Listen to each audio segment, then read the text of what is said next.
on a series of programs celebrating a World AIDS Day under theme, Equalize and Integrate to End AIDS. This is done to raise awareness and rejuvenate efforts to eliminate AIDS and root out the stigmatization of people living with AIDS.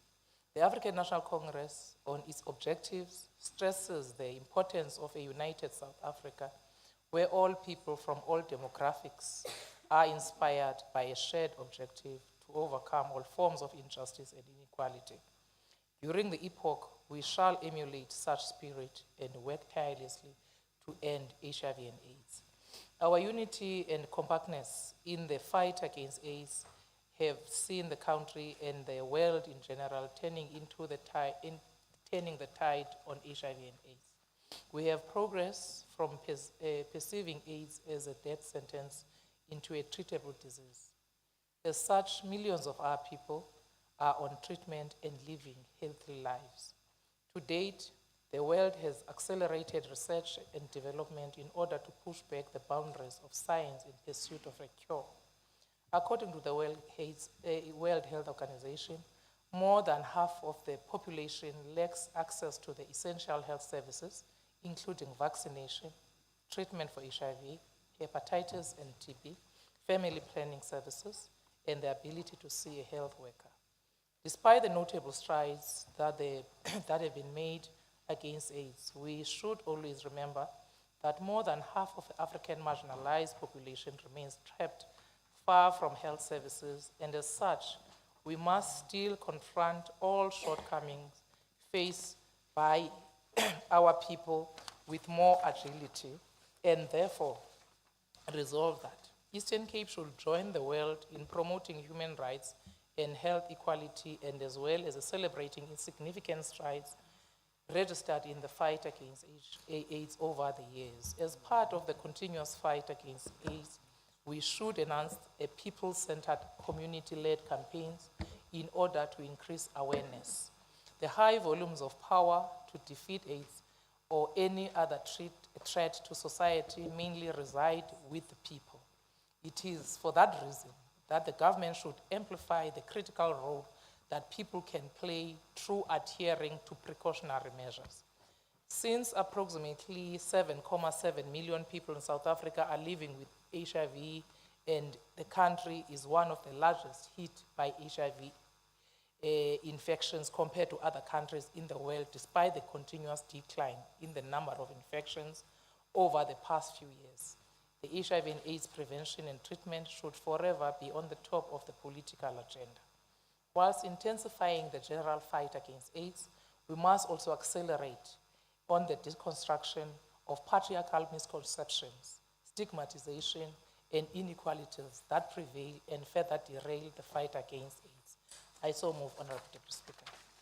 Thank you very much, Deputy Chief Whip. I now put the motion, honourable members. Agreed. Thank you very much. I will invite Honourable Makashela on a festive season motion.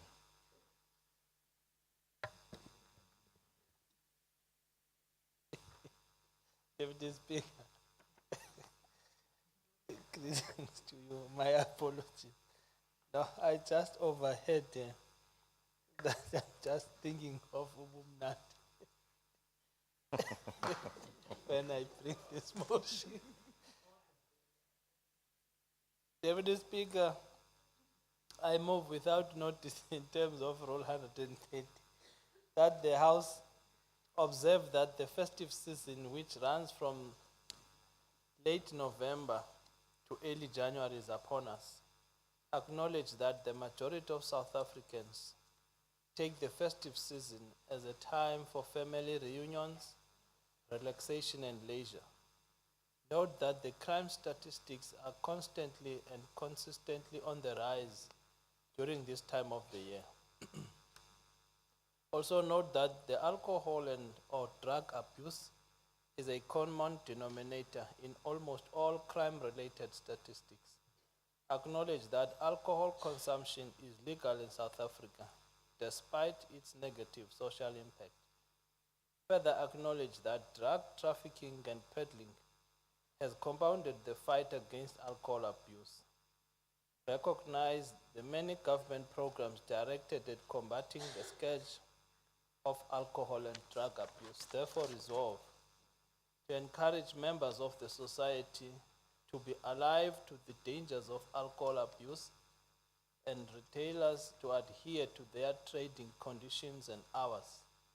Urge law enforcement agencies to spare no effort in combating drug trafficking and alcohol abuse. I so move. Thank you. Thank you very much, Honorable Chief Whip. I put the motion, honored members. Thank you. I will now recognize Honorable Gaya on Ngamakwe Pastor.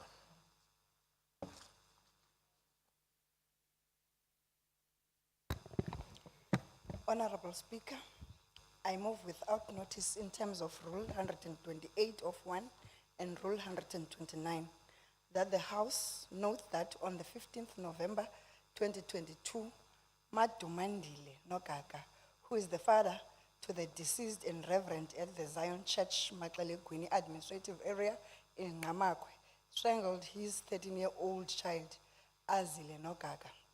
Later, the culprit went to the wife's home where he assaulted his 3-year-old grandchild, Otavile Nogaga, who was saved by the members of his wife's family from the perpetrator.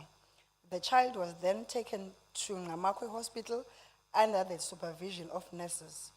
The inhumanity shown by the father to his child is very cruel. Section 10 of the Constitution of the Republic of South Africa states that everyone has inherent dignity and the right to have their dignity respected. Section 11 of the Constitution stipulates that everyone has a right to life.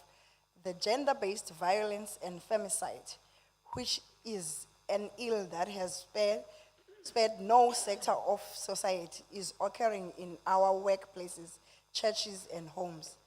The ANC 54th National Conference resolutions further reaffirmed the trust of the mandate outlined in the National Development Plan 2030 that people living in South Africa feel free and safe at home, school, and work, and they enjoy a community life free of fear. The Women's Caucus condemns the gender-based violence and femicide in all sectors of society in these 16 days of activism. The Women's Caucus wants the law to take its course against the perpetrator. The Women's Caucus is appealing to all men in the Eastern Cape province to say no to violence against women, children, and people with disabilities. I so move. Thank you, Honorable Gaya. I put the motion. Thank you very much. I will now recognize Honorable Pillay on LED. Honorable Deputy Speaker, Honorable Acting Premier, Honorable Members, let me greet you on behalf of the oldest liberation movement, African National Congress. Honorable Speaker, I rise to move with notice in terms of Rule 131 of the Standing Rules of the Procedure. The House acknowledges that effective local development can lessen disparities between poor and the rich, add the stock to the locally created jobs and firms, increase private sector investment, improve the information flows with investors and developers, and increase the coherence and confidence with the local economy.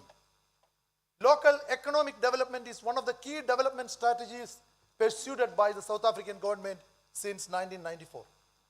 Local economic development is a core local government mandate and one which nationally conceptualized, allowing pursuit of both socio-economic redress as well as the economic development. Despite the significant support applied to the local economic development, Honorable Speaker, the past 20 years results have not been that good. The Southern African region experiences a relatively high influx of immigration and illegal immigration to South Africa, creating high-level contestation in the local space. Non-availability of economic data related to the parties involved in local economic development is still a challenge. And lastly, South African municipalities are somehow failing to provide adequate support for local economic development. Therefore, this House to resolve to fast track the compilation of economic data, including the detailed information of people involved in the local space doing local economic businesses, developments, and other activities. All municipalities to have functional LED offices and a full staff complement. We further resolve that COCTA is to present and implement a realistic plan to deal with the challenges hindering the local economic development. And lastly, the government to strengthen the partnership at various levels to mitigate local challenges. I so move. Thank you, Honorable Pillay. Your motion is noted, and it will then be debated at the later stage in accordance with Rule 133, subsection 1. Thank you very much, Honorable Member. Honorable Botha?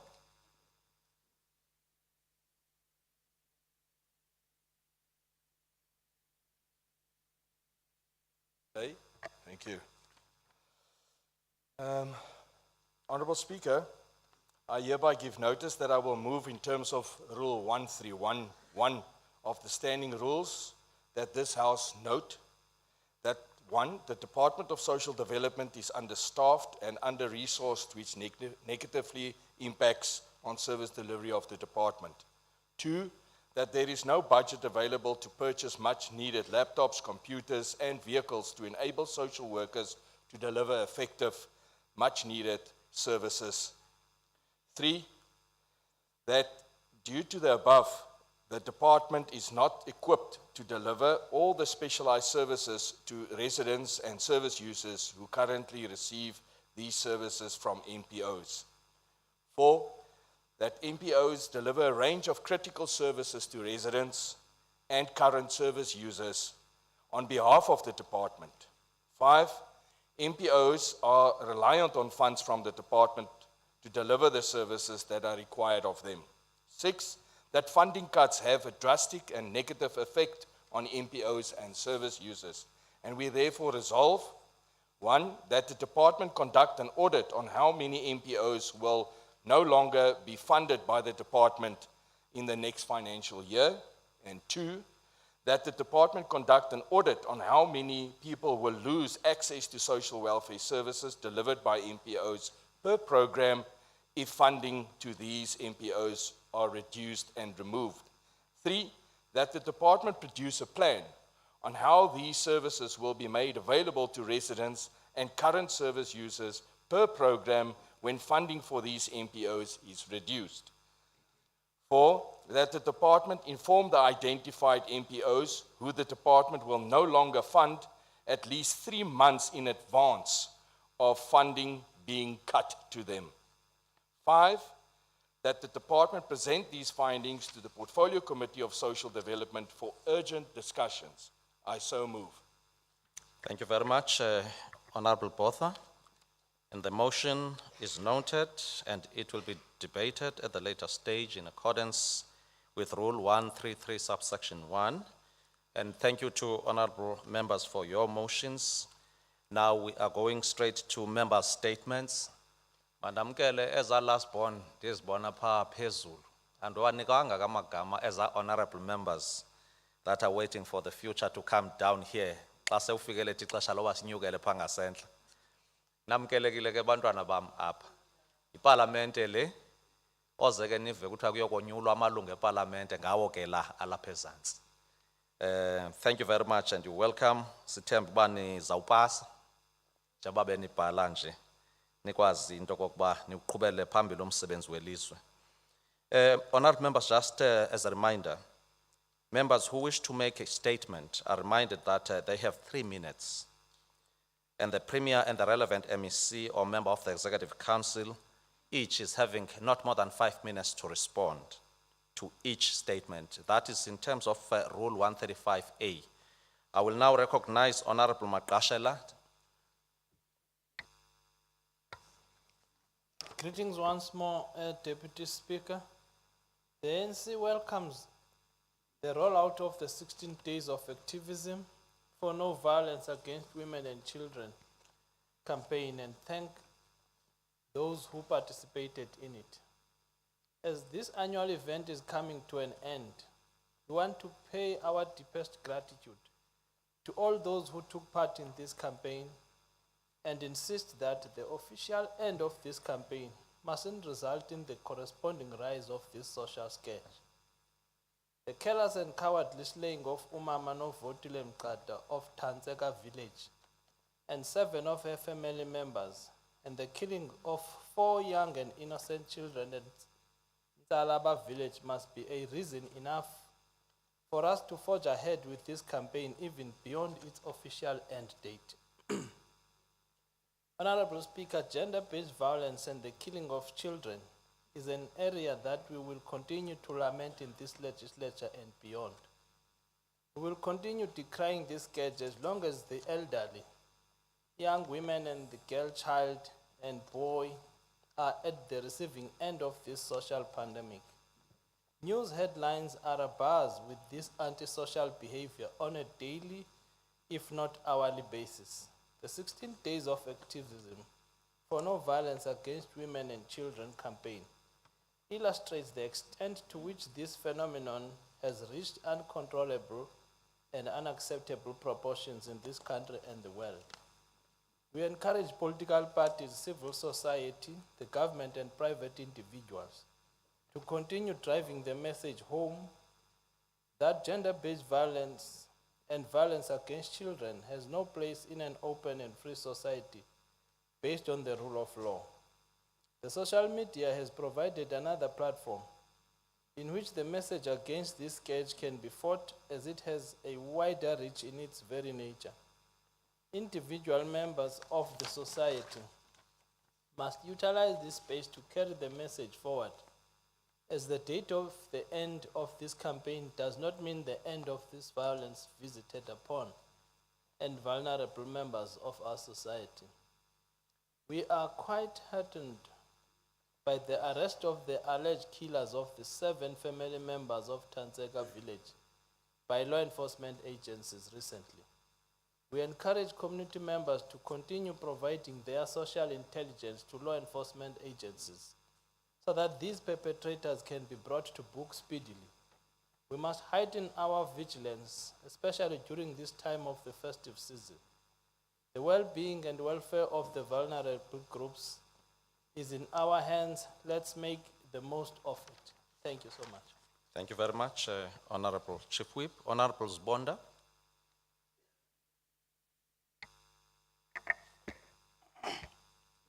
Thank you, Honorable Deputy Speaker. The Eastern Cape government needs to stop making empty promises and start putting money behind its commitments in the fight against violence towards women and children. Last week, 16 days of activism for no violence against women and children was launched. But the truth is, most of our women and children continue to live in fear with little to no support from this government. The number of support centers in the form of shelters, safe homes, and one-stop centers for survivors of GBV in the province has decreased over the past 5 years. Honorable Deputy Speaker, the Honorable Premier, Oscar Mabuyane, and his executive continue to promise our women and children that they are committed to ending the abuse, but there are still no safe homes in Chris Hani or in all Tambo districts for our survivors of abuse. The reality is that the Eastern Cape government is cutting budgets and closing these facilities. The number of safe homes across the province has declined from 15 to 11. The available number of one-stop centers for GBV survivors has remained at 4 since the 2018-2019 financial year, with no centers in Alfred Nzo, Amatole, Buffalo City Metro, and Sarah Batman districts. Deputy Speaker, when the Honorable MEC Mvoko stood before the House tabling the adjustment budget, not a single cent was shifted to bolster programs providing support for GBV survivors. No additional support, Honorable Deputy Speaker, even though the latest crime stats showed that between July and September this year, there were 1,666 rapes recorded in the Eastern Cape. That is an average of 18 rapes per day. Nationally, over the same period, 999 women were murdered, and a further 1,277 murders were attempted against women, and other 13,701 women were severely assaulted. Deputy Speaker, through you, I want to urge the Premier Oscar Mabuyane and his executive to make a commitment to this House that they will make finances available to fund programs that assist women and children during their time of need, or their 16 Days of Activism campaign will remain nothing but a box-ticking exercise. Our women and children have been abused enough. Do not abuse them further with more empty promises. I thank you. Thank you, Honorable Sbonda. That is taking care of the member statement sponsored. I will now invite the acting premier to assign accordingly. Over to you, ma'am. Thank you very much, Honorable Deputy Speaker. Greetings to all members of the legislature. Well, let's welcome the member statements, Deputy Speaker. But as we acknowledge the appreciation on the 16 days of activism, as the provincial government, I think we've long declared 365 days of no violence against women and children, and obviously with the 16 days of heightened activism, because every day really should be a day where each one of us in their respective corners and responsibility should be fighting against the violence of women and children. We want to call in line with the Chief Whip's member statement for all political parties to leave their politicking and grandstanding and come together, work with government in the implementation of the provincial strategic plan against gender-based violence in line with the national strategic plan. And this government has done a lot actually in showing the dedication we have against the fight against women and children. The program in the Department of Social Development of Victim Empowerment is one of those, and where we are working together with civil society organizations in implementing Pillar 3 of the strategic plan.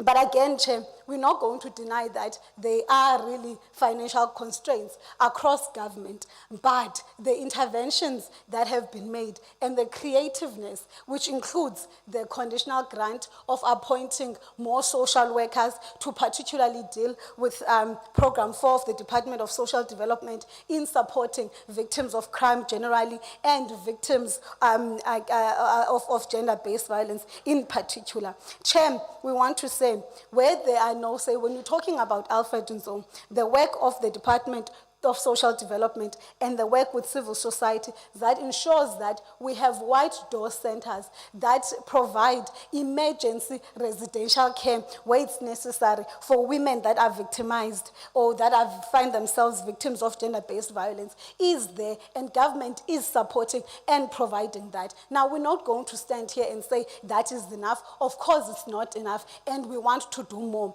But beyond that, we'd want to call everyone, including the members here, that lament that there is not enough available budget, to come on board and account what is it that they are doing in the places where they are deployed in their constituencies to support the work that is done by government. Because of course we agree with them, it's not enough, because it would never be enough if it's only government that is doing it on their own. But also, Chair, where there is improvement and there is innovative in our response to gender-based violence, the honorable members must be able to appreciate that, so that when we receive the criticism from the members on our response, we receive it as part of constructive criticism, because they appreciate where such work is done, Chair. I know Honorable Fanta has an apology, who otherwise would be speaking of this from the side of the Department of Social Development. But Chair, even from the side of safety, we are working hard to ensure that our police stations have corners of gender-based violence. And those are there, and they may not be there in every police station as yet,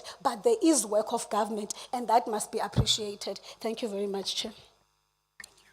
Thank you very much, Acting Premier. Honorable MEC, anything to add?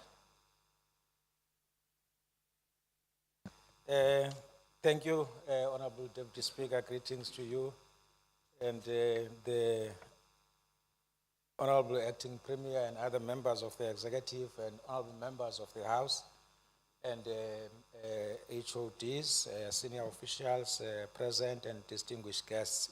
I think the Honorable Acting Premier has covered the ground. and in expressing our common concern about the scourge of violence against women and children. But we're not only concerned, we're acting to deal with this scourge. Only a month ago, as a provincial government, as a department, we launched our provincial safety strategy, which is anchored on 6 pillars. Among such pillars include the victim support, include effective criminal justice system.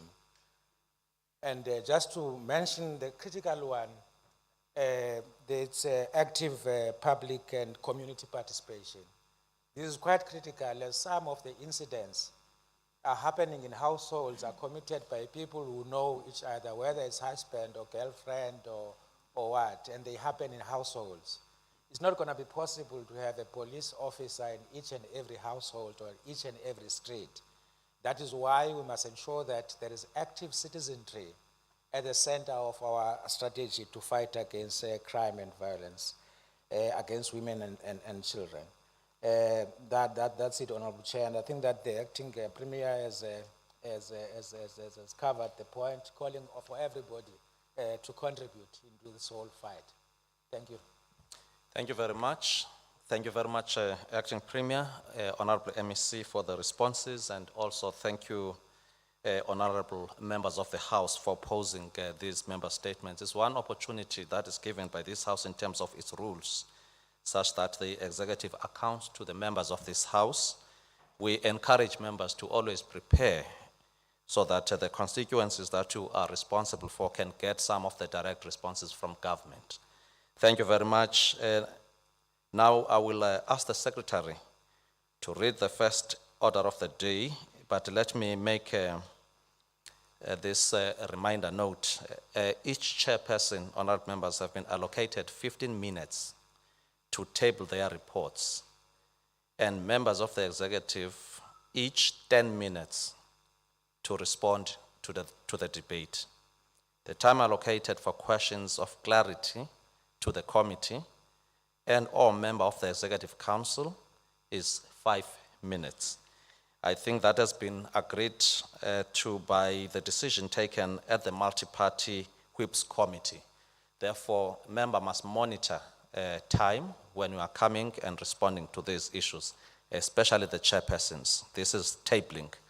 Kuzawuqalisa ngokumsebenzi oba kuthe thaca ingxelo ezisuka kwiikomiti zepalamente ke bantwana bam, ukwenzela into okokuba kubekho ingxoxo mpikiswano phakathi kwemibutho elapha epalamente. Nizole ke nithi cwaka nibukele umsebenzi omhle wokuphakanyiswa kwezinto eziboniweyo xa bekuphicothwa ingxelo ezisuka kumasebe.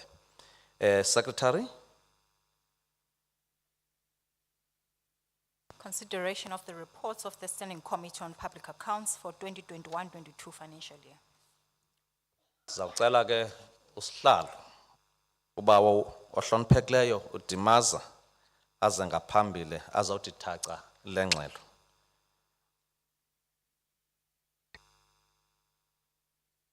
Ndicele amalungu eSkopa athathe indawo yawo kule bay iseleft kum nje mandichophe apha. HODs that are present are also requested to occupy the HODs and Director General's bay on my right. Bonke abantu abathunywa ngamasebe nabameli bamasebe, they must occupy their rightful places now. Thank you.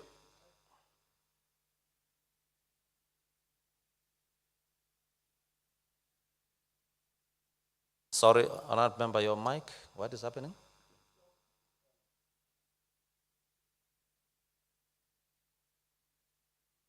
May I remind members that cell phones are not permitted. At least put them on your silence mode so that there is no disruption here.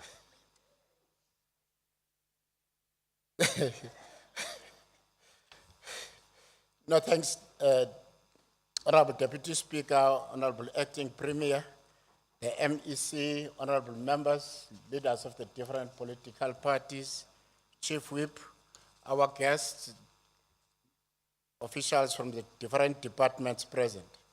Honorable Deputy Speaker and honorable members, I want to guide you in the ATC. The report is from page 520 to 547.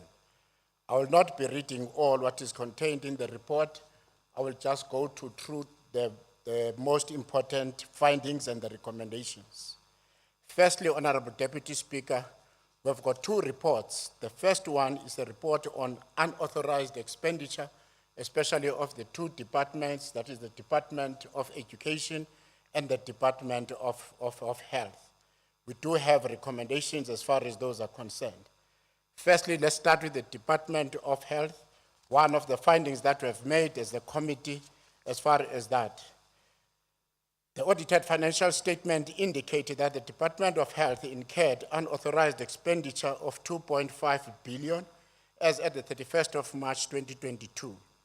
Underlisted are the reasons provided for the incurrence of the unauthorized expenditure in programs 2, 4, and 5 for the 2020-2021 financial year.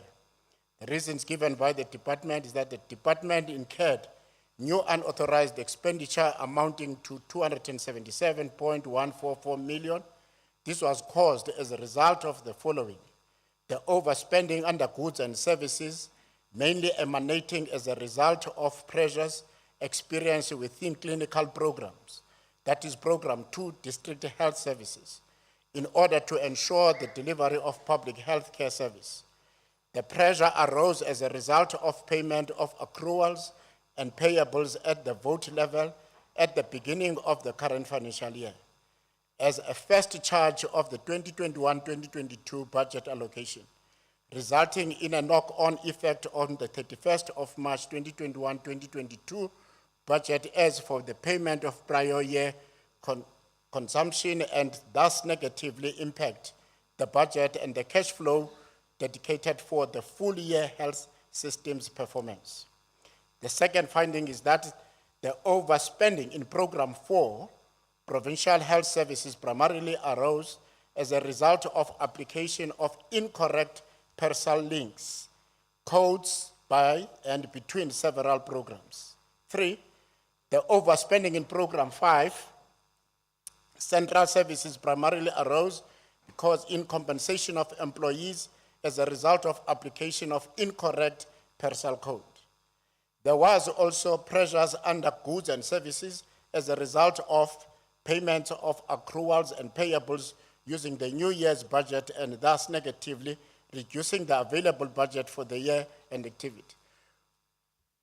Included in the total unauthorized expenditure of 2.5 billion as at the 31st of March 2022 is the following: unauthorized expenditure of 1 billion for the 2020-2021 financial year, unauthorized expenditure amounting to 598,224, and for 2019-2020 year, unauthorized expenditure amounting to 645,000 rands, and 2018-2019. We recommend as follows as far as the Department of Health is concerned. The committee recommends for the Department of Health the unauthorized expenditure incurred in 2021-2022 financial year amounting to 277.144 million, and the 2018-2019 648.647 million, 2019-2020 598.224 million, and the 2021-2020 and 2021 1 billion financial year, 1 billion rands in that financial year, amounting in the total of 2.54 billion, be deferred and considered again after a period of 12 months, largely due to the incomplete forensic investigations as already highlighted above. As far as the Department of Education is concerned, as the audited financial statement of the department indicated that it incurred unauthorized expenditure of 2.48 billion rands during the 2021-2022 financial year, and the following findings were made from the information provided by the department and provided by Provincial Treasury. The audited financial statements indicated that included in the 2.48 billion rands incurred as unauthorized expenditure by the Department of Education is underlisted. Unauthorized expenditure amounting to 279.830 million incurred in 2018-2019. Unauthorized expenditure amounting to 990.9 0.48 million incurred in 2019-2020, unauthorized expenditure amounting to 1.033 billion incurred in 2020-2021. Now, as far as the Department of Education is concerned, because there are, members will read for themselves some of the findings, the recommendation of the committee are as follows. A, the amount of unauthorized expenditure under Program 2 amounting to 184,692 million be approved with funding as direct charge against the Provincial Revenue Fund. B, the Department of Education must ensure that the budget allocated to the department is spent accordingly and appropriately. Budget cuts were a necessary means introduced by the Minister of Finance in order to curb spending patterns and to address the global COVID-19 pandemic. The budget cuts were made across all departments, which resulted in the departments having to improvise with available budget and amend their plans accordingly. The department must submit, that is to the committee, further corrective measures that will be implemented to avoid future recurrence of unauthorized expenditure. Deputy Speaker, that is the first report around the question of unauthorized expenditure. The second report is post the audits, and then we called the following departments: Department of Education, Health, Social Development, and Transport. And also we called one of the entities, the Eastern Cape Rural Development Agency. The committee further wrote, that is to the following departments, so that they can account for irregular and fruitless and wasteful expenditure: Department of Public Works, Department of Human Settlements. Findings as far as the Department of Health are concerned are the following. Effective and appropriate steps were not taken to prevent irregular expenditure amounting to 104.9 million rands 2020-2021, 338.1 million, as required by Section 38(1)(c), Roman figure 2 of the PFMA. The majority of irregular expenditure was caused by non-compliance with supply chain management legislation. This is a recurring finding. We recommend, as far as that is concerned, that this finding has been recurring in this department for over 5 years. And this committee recommends, one, that the department must submit a report detailing the interventions that it will be implementing to strengthen the control environment in the department. Two, that the department must go further to provide how each intervention will present change, given that the department had committed to a number of interventions in response to the previous financial periods and outcomes. Two, finding B, effective and appropriate steps were not taken to prevent unauthorized expenditure amounting to 277.1 million. And we recommend as follows, as far as that is concerned, we recommend that the use of wrong parcel code resulted in unauthorized expenditure is unacceptable. The department must capacitate its staff as a preventative measures and avoid recurrence Evidence in trainings provided and facilitated must be submitted to this committee. The current misstatement must be expeditiously attended to and corrected by a human resource of the department and also the Department of Finance. On C, which is your D, is that there was insufficient evidence that disciplinary hearings were held for some of the confirmed cases of financial misconduct committed by officials as required by Treasury Regulations 4.1.1. This is also a recurring finding. As far as that finding is concerned, we are saying the department must recover all the losses from officials who have been found to have incurred fruitless and wasteful expenditure. All pending cases must be followed up expeditiously, and the excuses that management is attending to more pressures matters can never be accepted as a result for non-financialization of these cases. Quarterly reports on the progress of cases must be submitted. Let's go to the Department of Social Development. Evidence submitted to the committee was poorly referenced and not quality assured, rendering it difficult in aligning it with any of the content of the responses submitted. Record keeping is also a concerning matter that is as far as the department is concerned. We recommend that the department must take relevant and appropriate steps against officials who failed to apply due diligence in certifying and the credibility of information submitted to the committee. Furthermore, the department must regularly monitor the implementation of the designed actions plans aimed at addressing this matter, as it has been recurring for some time. The second and the last finding is that the department did not implement recommendations from the internal audit and the audit committee, resulting to repetitive findings. We recommend as follows that the accounting officer must hold all responsible managers accountable, and consequence management must always be instituted for failure to implement the recommendations from the oversight bodies. The committee must be furnished with evidence in this regard.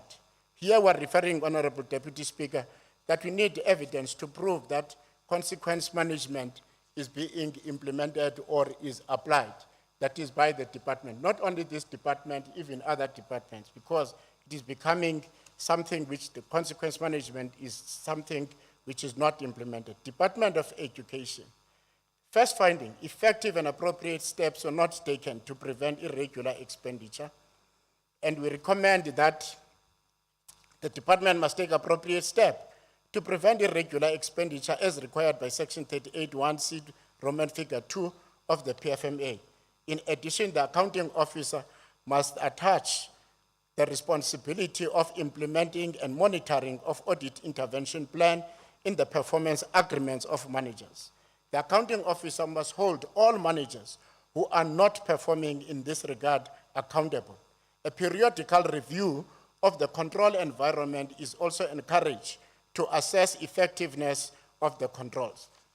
Honorable members will read all other findings, and the recommendations are contained in your documents that are there. And going to the Department of Transport, because of the time, in the Department of Transport there are about 9 findings, but we recommend to members that 2 members can read minutes. through. I was saying 2 minutes. You.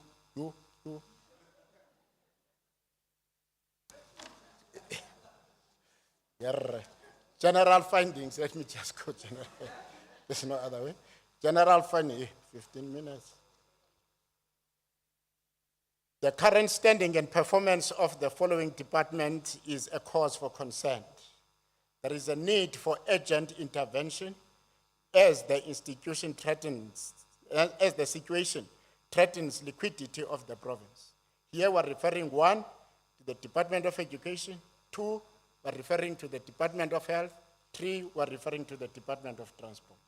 Their situation needs some serious intervention. And if not, this is a serious matter as far as the liquidity of the province is concerned. 2, under general findings, the committee found that audit intervention plans compiled by the departments are ineffective, not implemented, and monitored by some departments, and only cover findings by the Auditor General for that particular financial. Most of the accounting officers are still lacking a zeal to implement consequence management.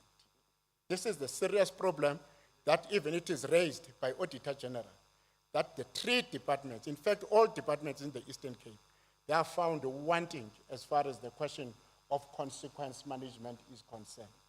Otherwise, if no consequence management is implemented, there's going to be a continuous problem of disqualifications and of departments doing the wrong things. The committee has noted with grave concern the culture of fiscal dumping that comes at the cost of citizens who are awaiting service delivery from the departments. Honorable Deputy Speaker, as the Standing Committee on Public Accounts, we are here tabling and presenting this report. Thanks very much. Thank you very much. Honorable Chairperson, you have done well on time, and I think you have led by example. Are there clarities, honorable members, by committee members? None. Clarities to MEC?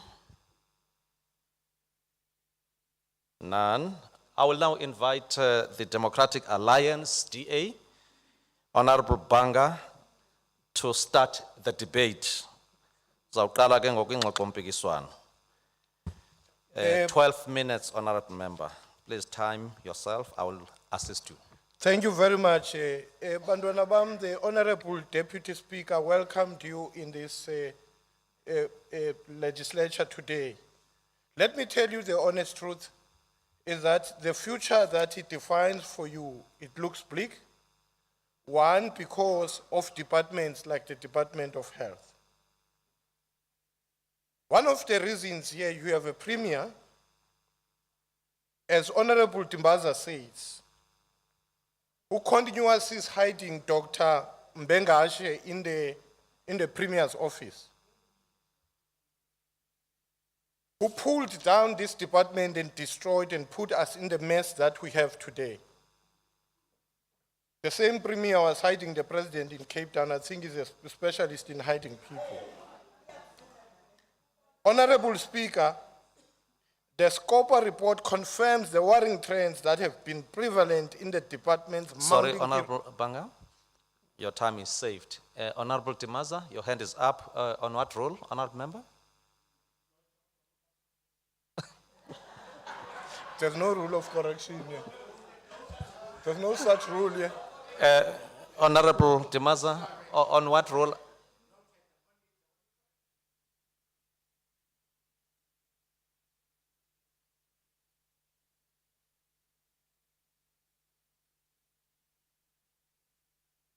Okay.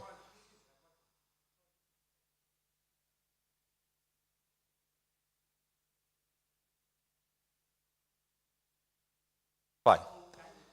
Is that the order?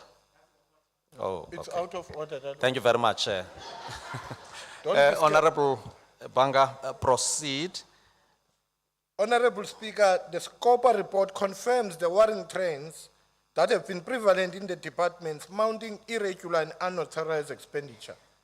A total disregard of the supply chain management procedures, a blatant disregard of PFMA and Treasury regulations, and the culture of zero accountability in this province. The Department of Health unauthorized expenditure continues to balloon. And I can tell you, Honorable Speaker, that the MEC of Health, if she thinks that this balloon is just going to burst and the 2.5 billion rand is just going to disappear, we just need action. We've been told for the past 10 years that there's been a ballooning irregular expenditure, but there's not been consequences. I'm not the only one who's saying that. Honorable Timbaza agrees with me. Timbaza. Honorable Banga, Honorable Timaza. Honorable Timaza agrees with me. Let's listen to the content and not to the mistakes. Honorable Timaza have said it here clearly that amongst the problem, Honorable MEC, is that there are no consequences in this department. The department's current unauthorized expenditure sits at an explosive 2.5 billion rand, and your government have no solution in this problem for the past 10 years. You continue to promise that there are measures put up in place to deal with this, but what we see is this irregular expenditure and under expenditure. Our hospital and our infrastructure continues to collapse, like in the provincial hospital, Cecilia Mekiwane, Doranginza, Livingston, that our people continue not to get better services, whilst this department continue to have a 2.5 irregular expenditure. This rhetoric and theory that you always tell us at this government that we are fixing this does not assist the public welfare. Bantwana bam, there are no solutions from this government. Your future on public health is bleak because of irregular expenditure that is caused by this government. Bantwana bam, into abayaziyo kuhawula ke. By February 2022, the department has spent a shocking 3.4 billion rand on medical legal claims. Yet, when questioned about internal investigation into the conduct of officials, which Honorable Dimaza agrees with me that there are no consequences in this Department of Health, which may have contributed to claims against department. The Special Litigation Unit, the OTP, confirmed that no officials have been charged. As yet, the culture of zero tolerance continues. The MEC, in her budget speech, promised us consequence. Not even one single official have been acted on by the current MEC. The department received yet another blow when the courts determined that it could not rely on staggered payments of medical legal claims. This means that there is even more pressure on the department to manage its funds properly. The courts are saying you cannot justify and continue justifying your lack of expenditure on medical legal funds, but you should find a way of managing. I hope today the MEC is going to tell us of how is she going to turn the situation around. Honorable MEC of Social Development, the under expenditure in this department, it's a big problem. While the province continues to grapple with the highest unemployment in the country and the possibility of global recession looms. Hayi mama ndibetha usifokazi mandi when uyafika ndibetha usifokazi ngoku ndibetha ubaba. We note with trepidation the devastating effect that this will have, particularly on the poor. It is during times such as these that there needs to be a reliable functioning Department of Social Development to assist the most vulnerable people on the Eastern Cape. If I'm correct, 86.9 young people in the Eastern Cape have given up looking for work. 45% of the people of the Eastern Cape are unemployed.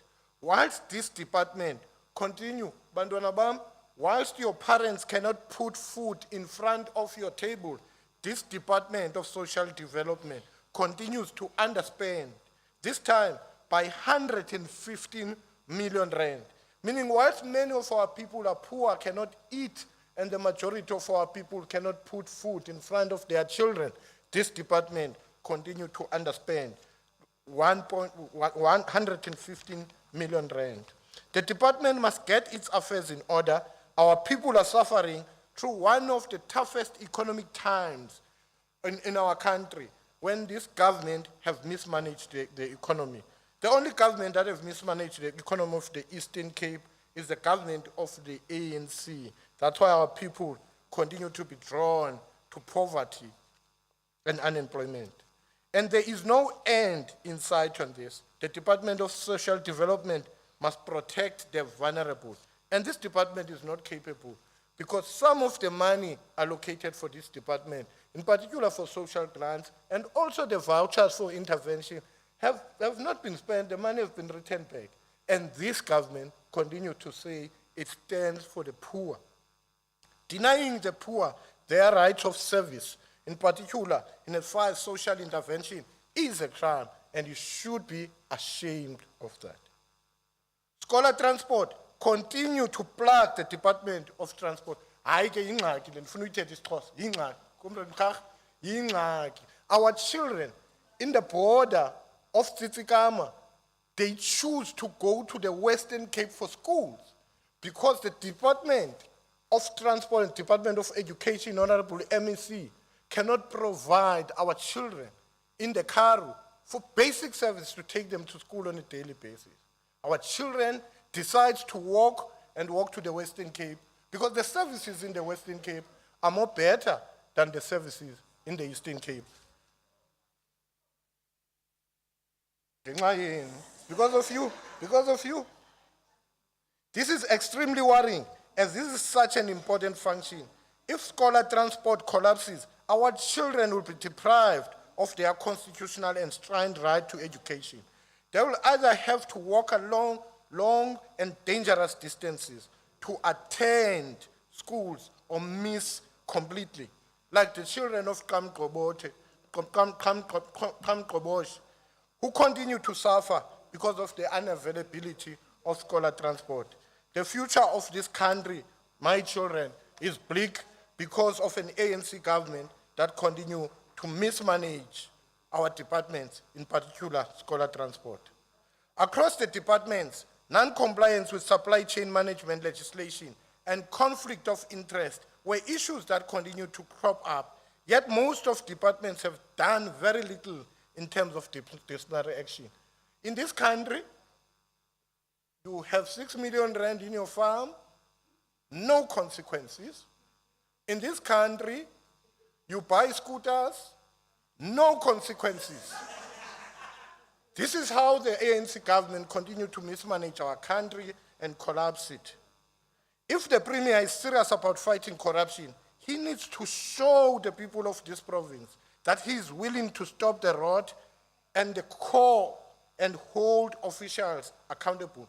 I'm happy if it's true that Dr. Bengashe is no more. I hope that Dr. Bengashe is no longer in the department of the Premier. Where departments refuses to do so, the Premier must intervene and ensure those guilty officials are held accountable. Irregular and unauthorized expenditure cannot be allowed MEC to balloon. With no heads on the chopping block, it means that there is very little difference for the future and wrongdoing. Outstanding payments, Honorable MEC, the Premier, continue to be a recurring finding minutes. across departments. Honorable Speaker, the provincial government does not does not implement the 30 days payment time frame for service providers. The Premier promised us that service providers will be paid in time. This is remaining theory. The National Treasury have put up deadlines. The Eastern Cape continue to fail to meet this deadline. In conclusion, the report today highlights just some of the ways that the provincial government has severely failed the people of the province. The provincial administration must not be a haven for corrupt and incompetent officials, Honorable Premier. Honorable Premier, it is time to prove that you will act against those in the departments who do not want this province to prosper. Myself and Honorable Matiwane, we led a debate in the National Council of Provinces, talking about under expenditure in the Eastern Cape in as far as infrastructure. The infrastructure of our small towns continue to collapse. Tata is a typical example of that. Whilst there is money lying in government because of incompetent officials and lack of consequences, services continue to collapse in the Eastern Cape because our MECs are folding their arms and watching a match that's supposed to be playing.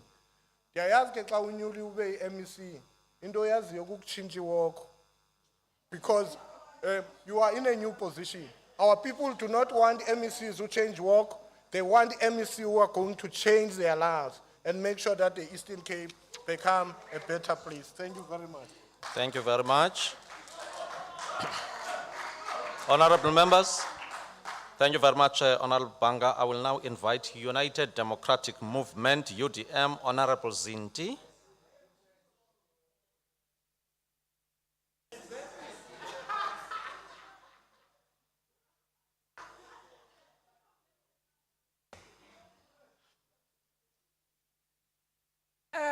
Honorable Deputy Speaker, allow me to open with words from Obi Ezekwesili. Open quotes, anyone who wants to tackle corruption must be willing to go all the way. Order, honorable members. There are no shortcuts.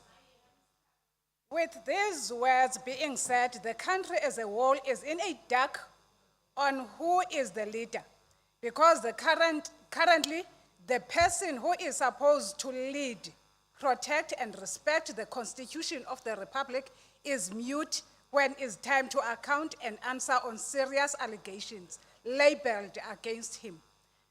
Honorable Speaker, I am talking about the President of the country, Honorable Matamela Ramaphosa. As we are in discussion and debating about all the reports today, May we not forget how much the corruption has taken from our people as it is time for festive season. Some families has nothing festive about this time. South Africa lost 1.5 trillion through corruption in just years between 2014 and 2019. According to the Unite for Mzansi First case study titled State Capture 101. This is not to mention that some of our elected leaders continue to steal from the poor, hungry, sick, and dying.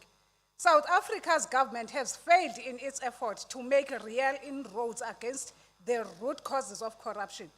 Maladministration, abuse of authority, and procurement corruption, to name some of the few. The leading party has failed people of the province and of the country at large. Even their own president cannot account to corruption allegations, even failed to present himself to answer from Scopa. With weak internal control, the department has opened itself to big problems down the road as it cannot accurately account for the actions 2 of minutes. its employees. Lack of oversight essentially gives employees free rein to manage themselves. While this works fine for some, it can prove disastrous in other cases, as we have seen in most cases within various departments. The plan of action must be implemented with immediate effect and be monitored on its progress. Failing to account on public funds should be considered as #1 biggest offense. Corruption in public works and infrastructure has the obvious potential for harm to the public and ranges from non-existent, inappropriately located, and poorly functioning public services to service the physically injure or kill members of the public. In conclusion, corruption in infrastructure often determines what is built where rather than the amount spent on building or connecting the infrastructure. Systemic corruption in the public sector erodes public trust in government institutions, damages policy integrity, and distorts public sector outcomes. It also has a deep-seated negative impact on the public sector in that it leads to a self-perpetuating organizational culture of corruption. The vested interest of the different actors in the system makes systemic corruption very difficult to fight. Thank you, Honorable Deputy Speaker. Thank you very much, Honorable Zindi. I will invite the African National Congress, Honorable Ndamase.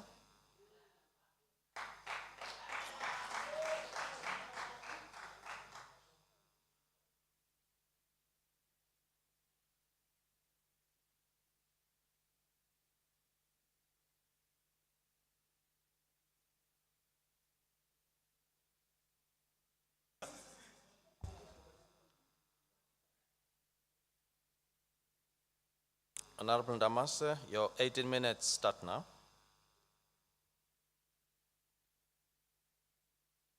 Honorable Deputy Speaker, Honorable Acting Premier, Honorable members of the Executive Council, Honorable members of this august House, distinguished guests, and everyone watching us on different media platforms. Molweni.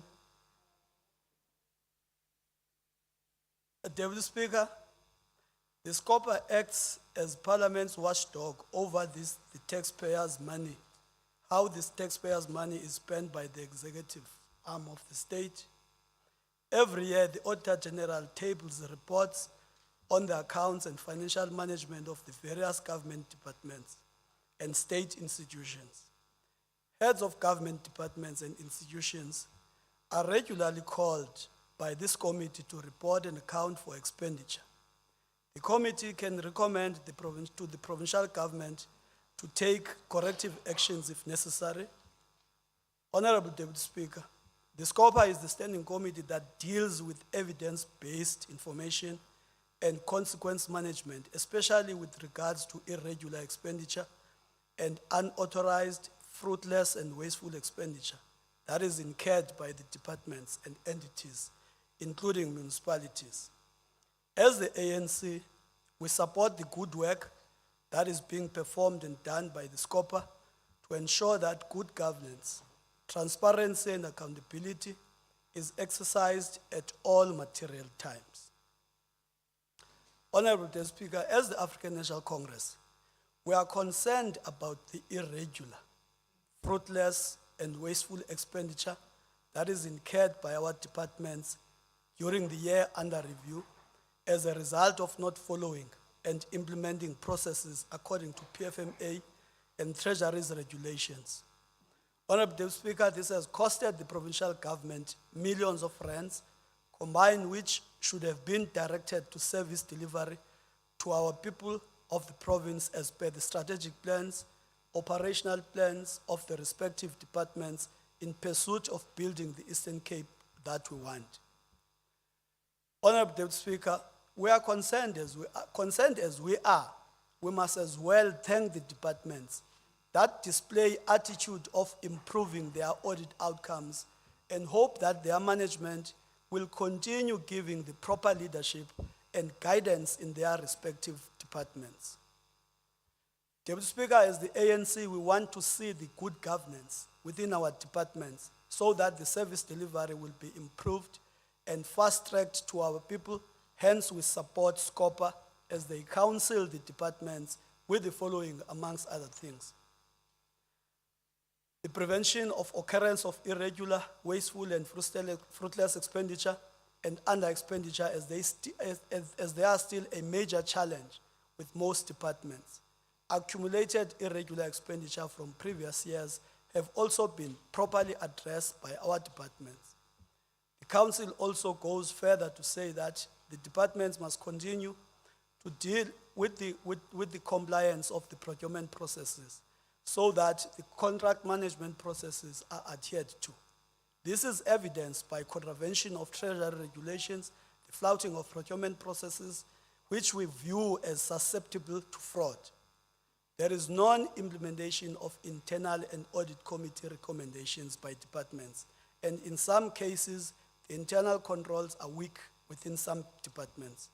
Most accounting officers are still lacking a zeal to implement consequence management. Honorable Deputy Speaker, as the ANC, we note with great concern the current standing and performance of the following departments that we are going to list below that needs for an urgent intervention as the situation threatens the liquidity of the province due to the amounts incurred as irregular expenditure. Those departments include Social Development, Department of Education, Health, as well as Department of Transport, whose total irregular expenditure for the year under review amounts to 562 million. Honorable Deputy Speaker, the Provincial Treasury and Office of the Premier must come up with strategies and plan to address the challenges facing the above-mentioned departments.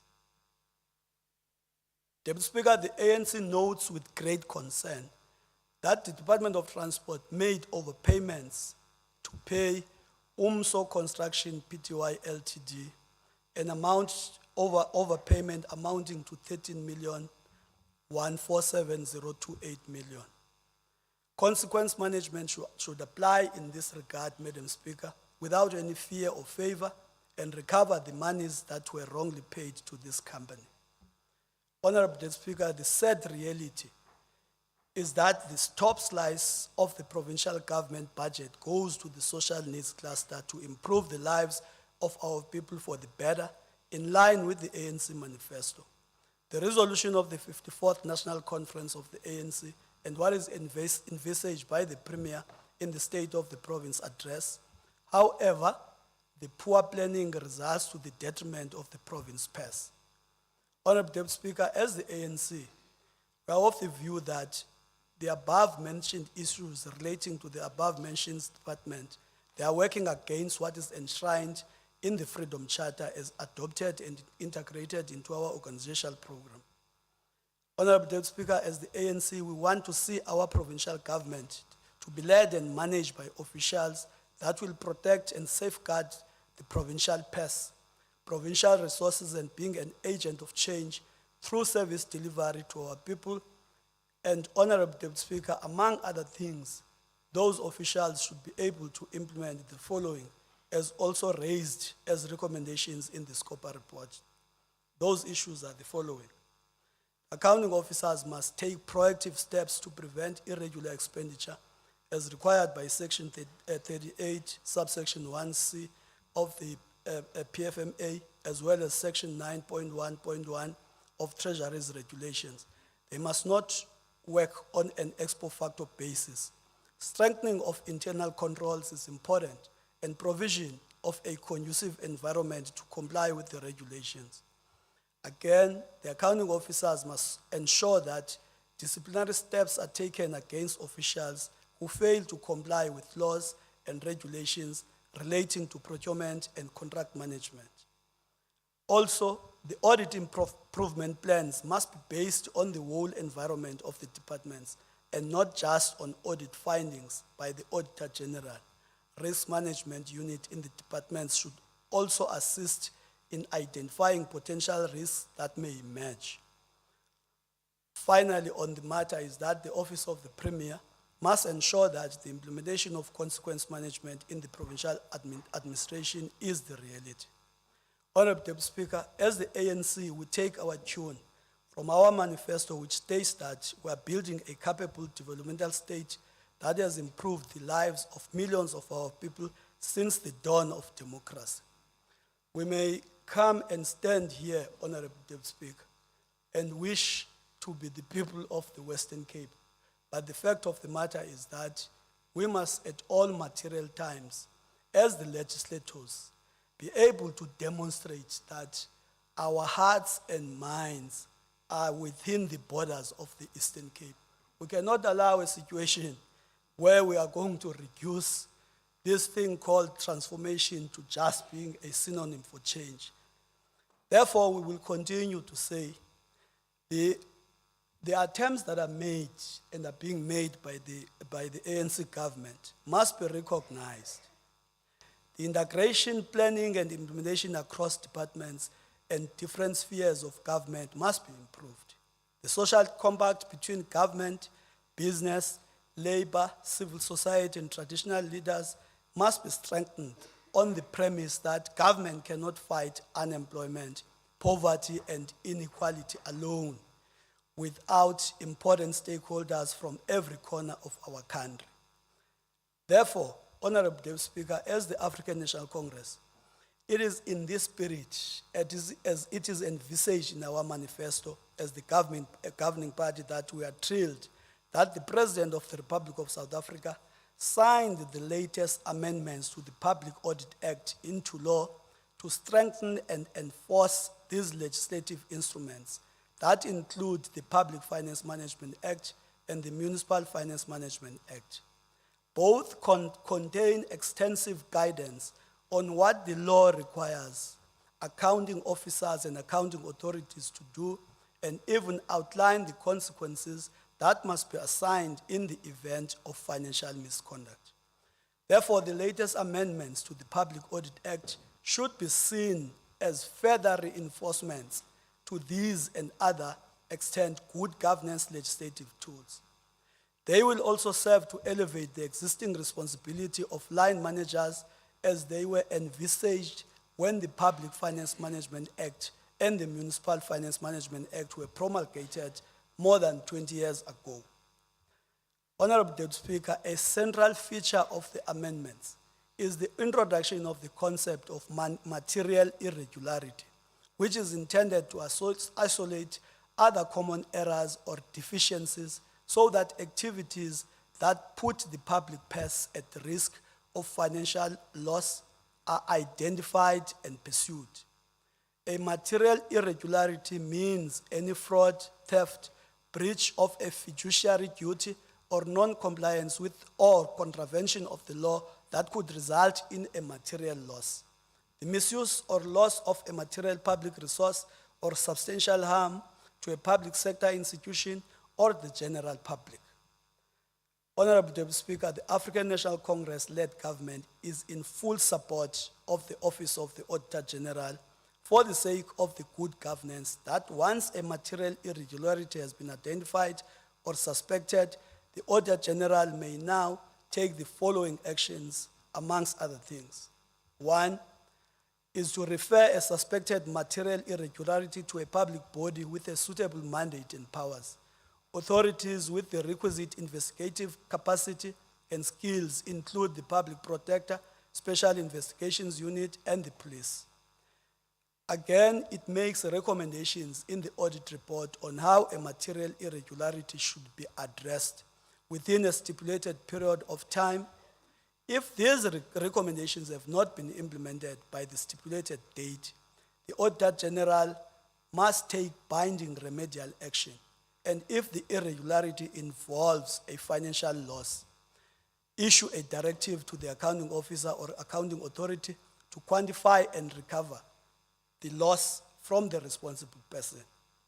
If the accounting officer or accounting authority fails to implement the remedial action, including a directive to quantify and recover a financial loss, the Office of the Auditor General must issue a certificate of debt in the name of the relevant accounting officer or accounting authority. It is the responsibility of the relevant executive authority, such as the minister or the member of the executive council or municipal council, to recover the loss from the accounting officer or authority. Honorable Deputy Speaker, as the ANC, we call all South Africans to be fully behind the ruling party and other state institutions as they embark on the journey to drive and further bolster our hard-earned democracy for clean governance, which is free of corruption, nepotism, and fraud. Honorable Deputy Speaker, as the ANC, we support the SCOPA report as presented. I thank you very much. Thank you very much, Honorable Ndamase. I will now invite the Honorable MEC to conclude the debate. Honorable MEC Mvoko, 10 minutes. Thank you for you've done well on our time. Thank you very much, Honorable Deputy Speaker. Greetings to you and greetings to the honorable members of the Provincial Legislature of the Eastern Cape, who reside in the Eastern Cape and have no intention of relocating.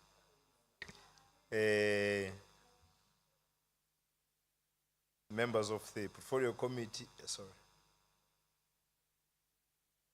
My apologies. And to all senior officials that are present here today. One notes the report by the Standing Committee on Public Accounts. The report will guide the work that we need to do as Treasury in supporting departments towards mature financial management environment. Fortunately, the report does not just have findings, but also recommendations that departments must implement, and we are encouraged that the respective portfolio committees will follow up on the progress. It's our commitment as Treasury to support these efforts. As overall response, government has developed solutions for most of the issues raised in the findings. But what needs to improve is the implementation. Treasury has provincial audit improvement plan to support departments improve the audit outcomes, and there is a focused attention to the 3 departments that are qualified, while progressively moving other departments towards clean audits. It's not all doom and gloom, Honorable Panga. It is unprecedented that 14 institutions, including public entities, achieve clean audit opinions during a single year. Various frameworks are being implemented to build resilience in the chief financial officers, specifically CFO capacitation framework and financial management broadly, a financial management capacity study. These are supported with the oversight framework that guide Treasury on effective oversight approaches, as well as the financial management accountability framework that outline key standards in financial management performance that the departments must maintain and key triggers of consequence management, 10 breaches in these standards.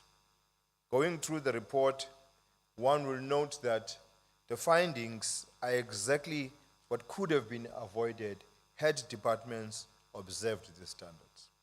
As Treasury, we are continually looking at ways in which we can accelerate the implementation of the solutions while continuing to keep the departments that experience difficulties under our watch list, guided by the oversight framework. There is intensive support given to the Department of Health and the Departments of Education, and we believe that in the next 2 years, this will begin to show in the performance of these departments. As part of the Provincial Improvement Plan, Treasury has a project to assist departments to reduce the irregular expenditure balances and sustain the best practices of avoiding irregular expenditure or condone in the few instances where there can be lapses within 90 days of the incident having taken place. We are pleased that the Standing Committee on Public Accounts has adopted a program along the same lines. Furthermore, the Office of the Premier, through the Director General, has identified areas where the heads of department need to make pledges towards a marked improvement and is monitoring this on a monthly basis. Some of these areas are in the financial management, hence we welcome these initiatives as added impetus to our efforts of improving financial management in the province.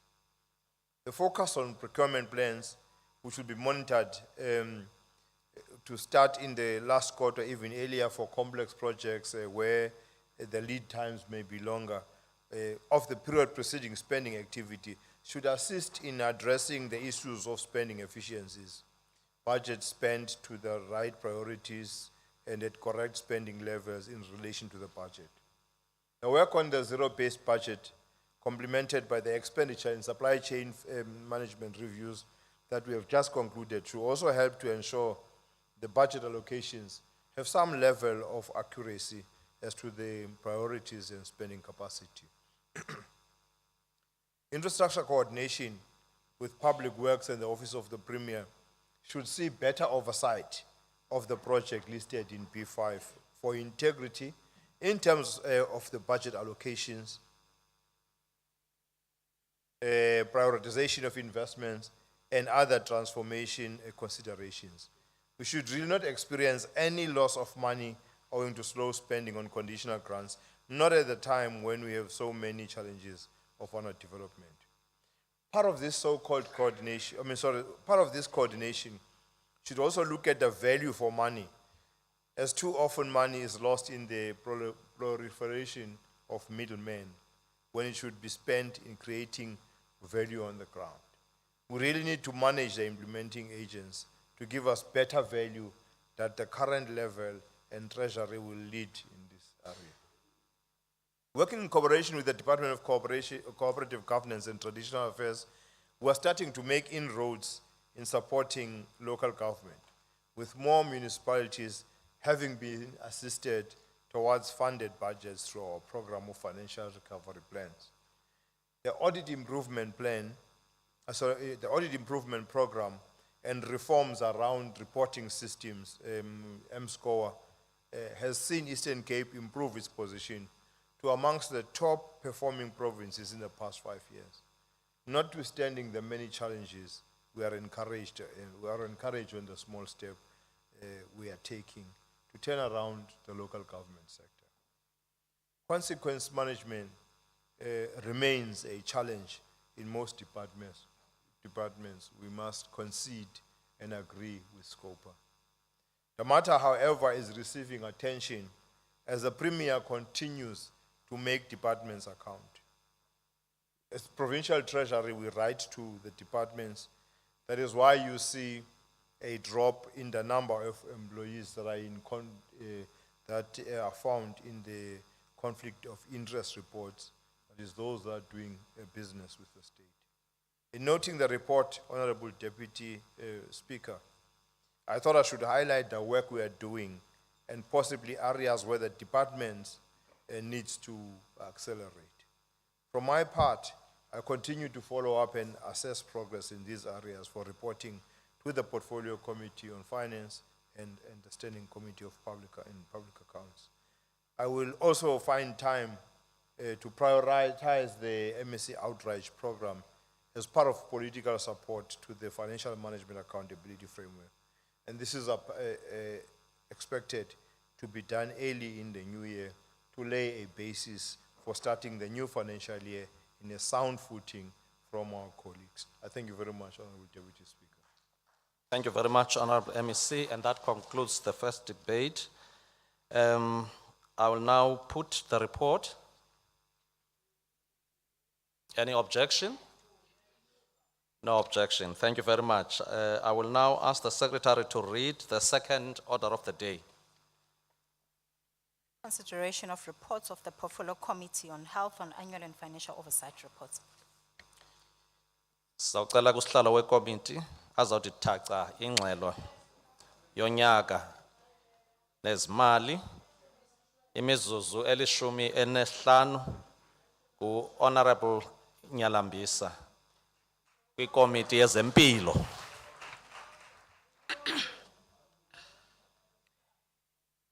Honorable Deputy Speaker, Acting Premier, Chief Whip of the ruling party, MECs, Members of Parliament, officials, greetings to you everyone. Honorable Deputy Speaker, annual report, Portfolio Committee ka Health 2020-2021.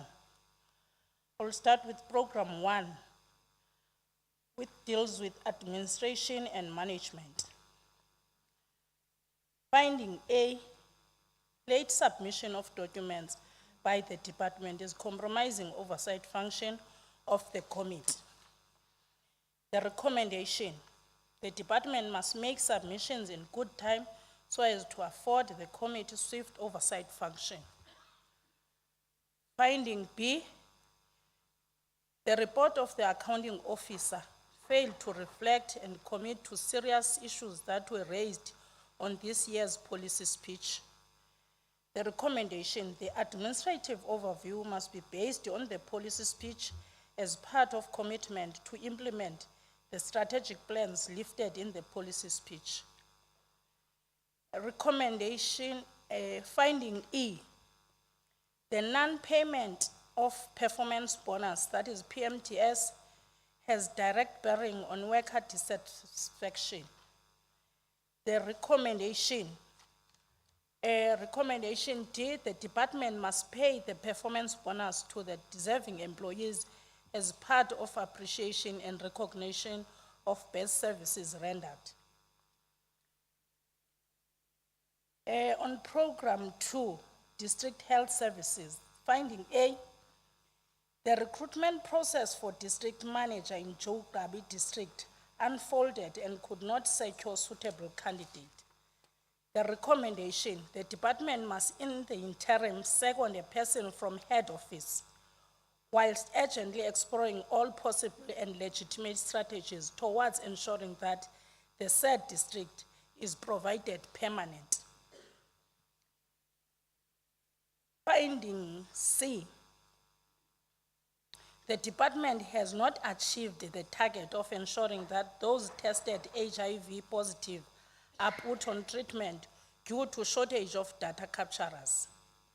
The recommendation, the department must ensure all the necessary mechanisms are in place, which include the recruitment of data capturers in order for HIV positive patients to be put on treatment.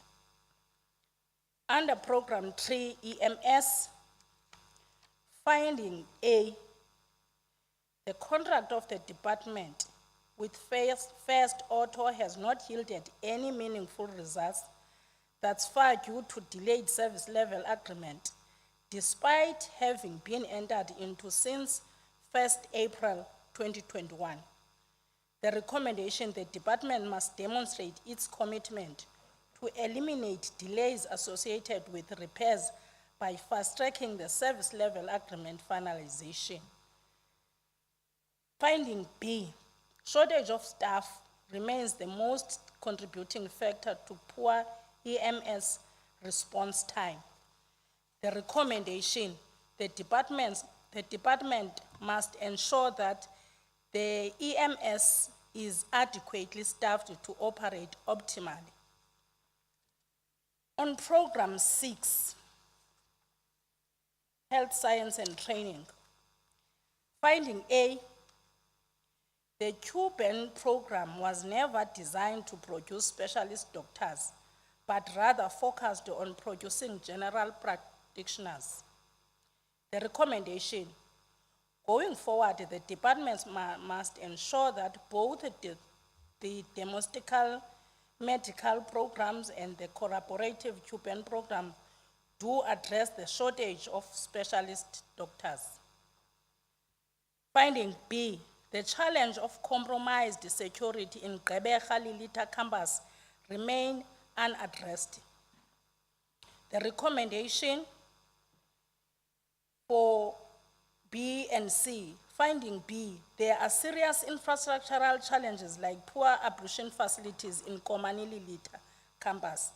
The recommendation, the department must, as a matter of urgency, explore better mechanism to improve both security and infrastructural challenge confronting its Lilita campuses. On program 8, health facilities management,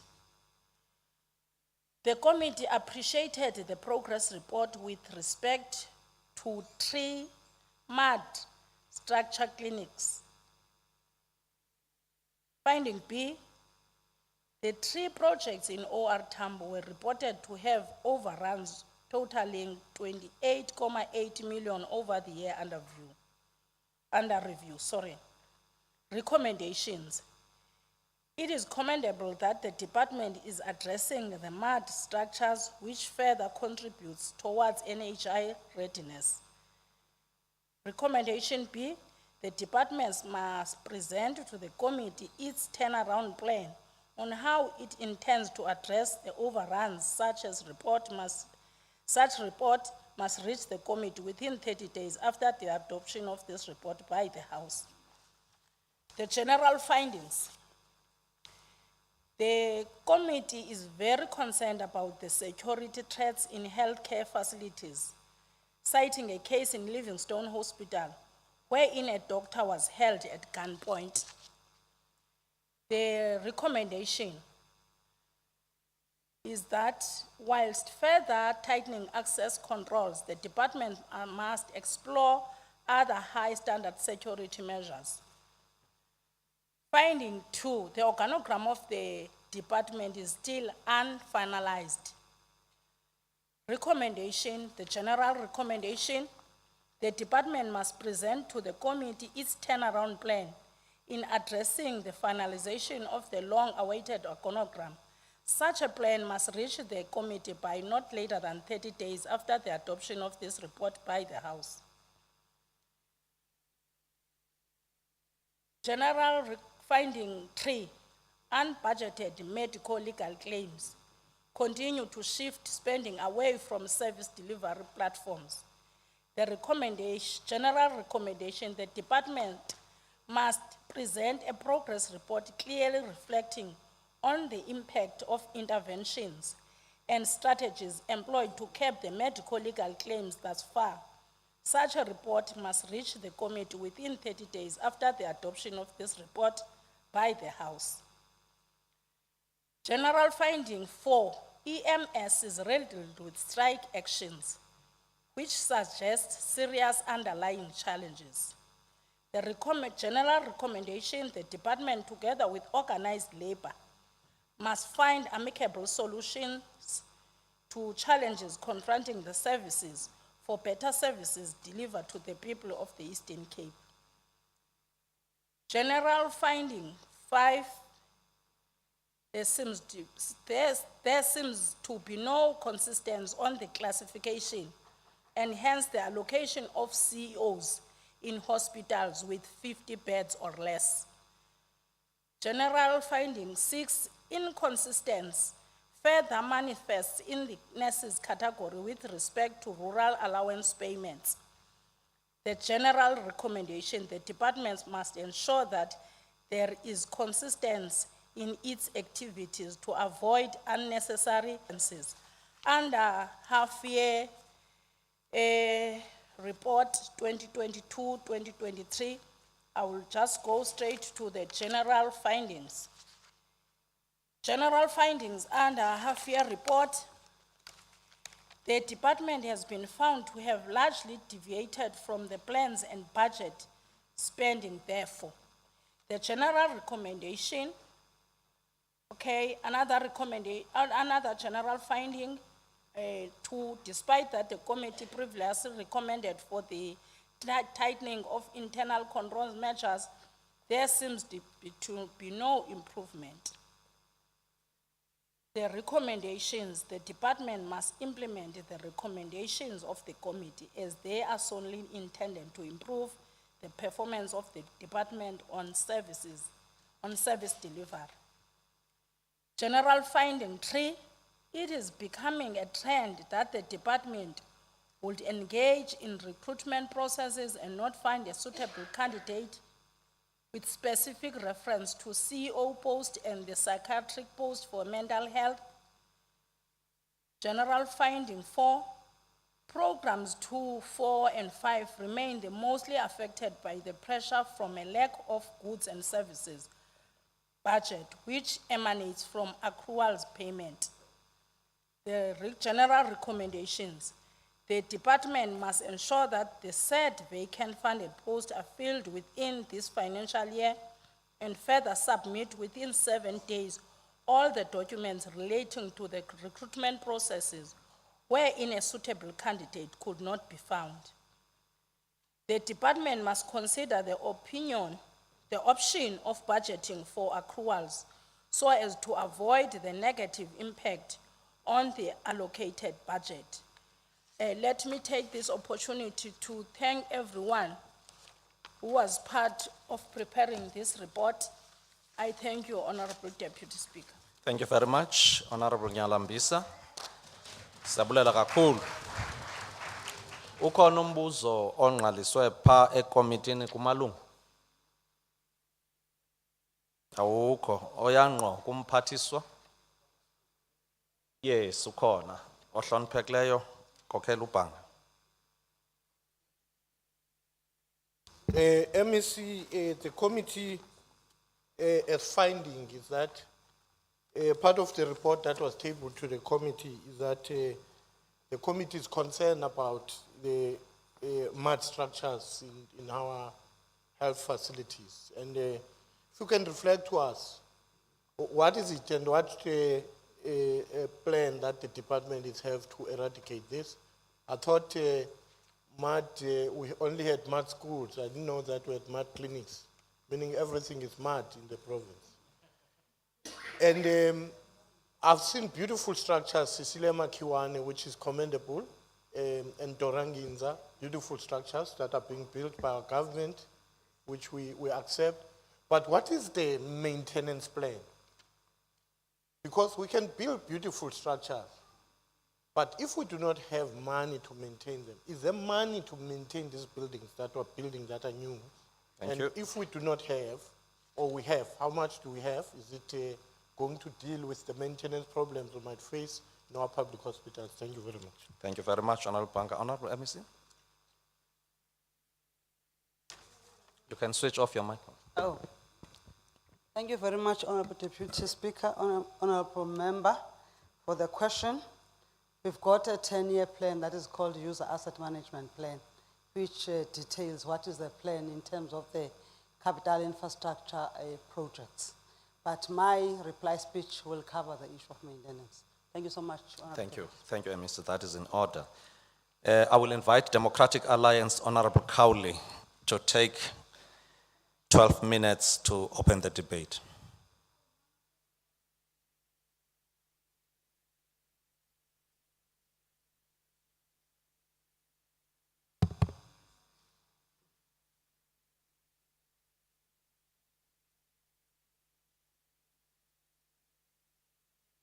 Honourable Deputy Speaker, Honourable Premier in absentia, Honourable members of the Legislature, officials and guests, I greet you all.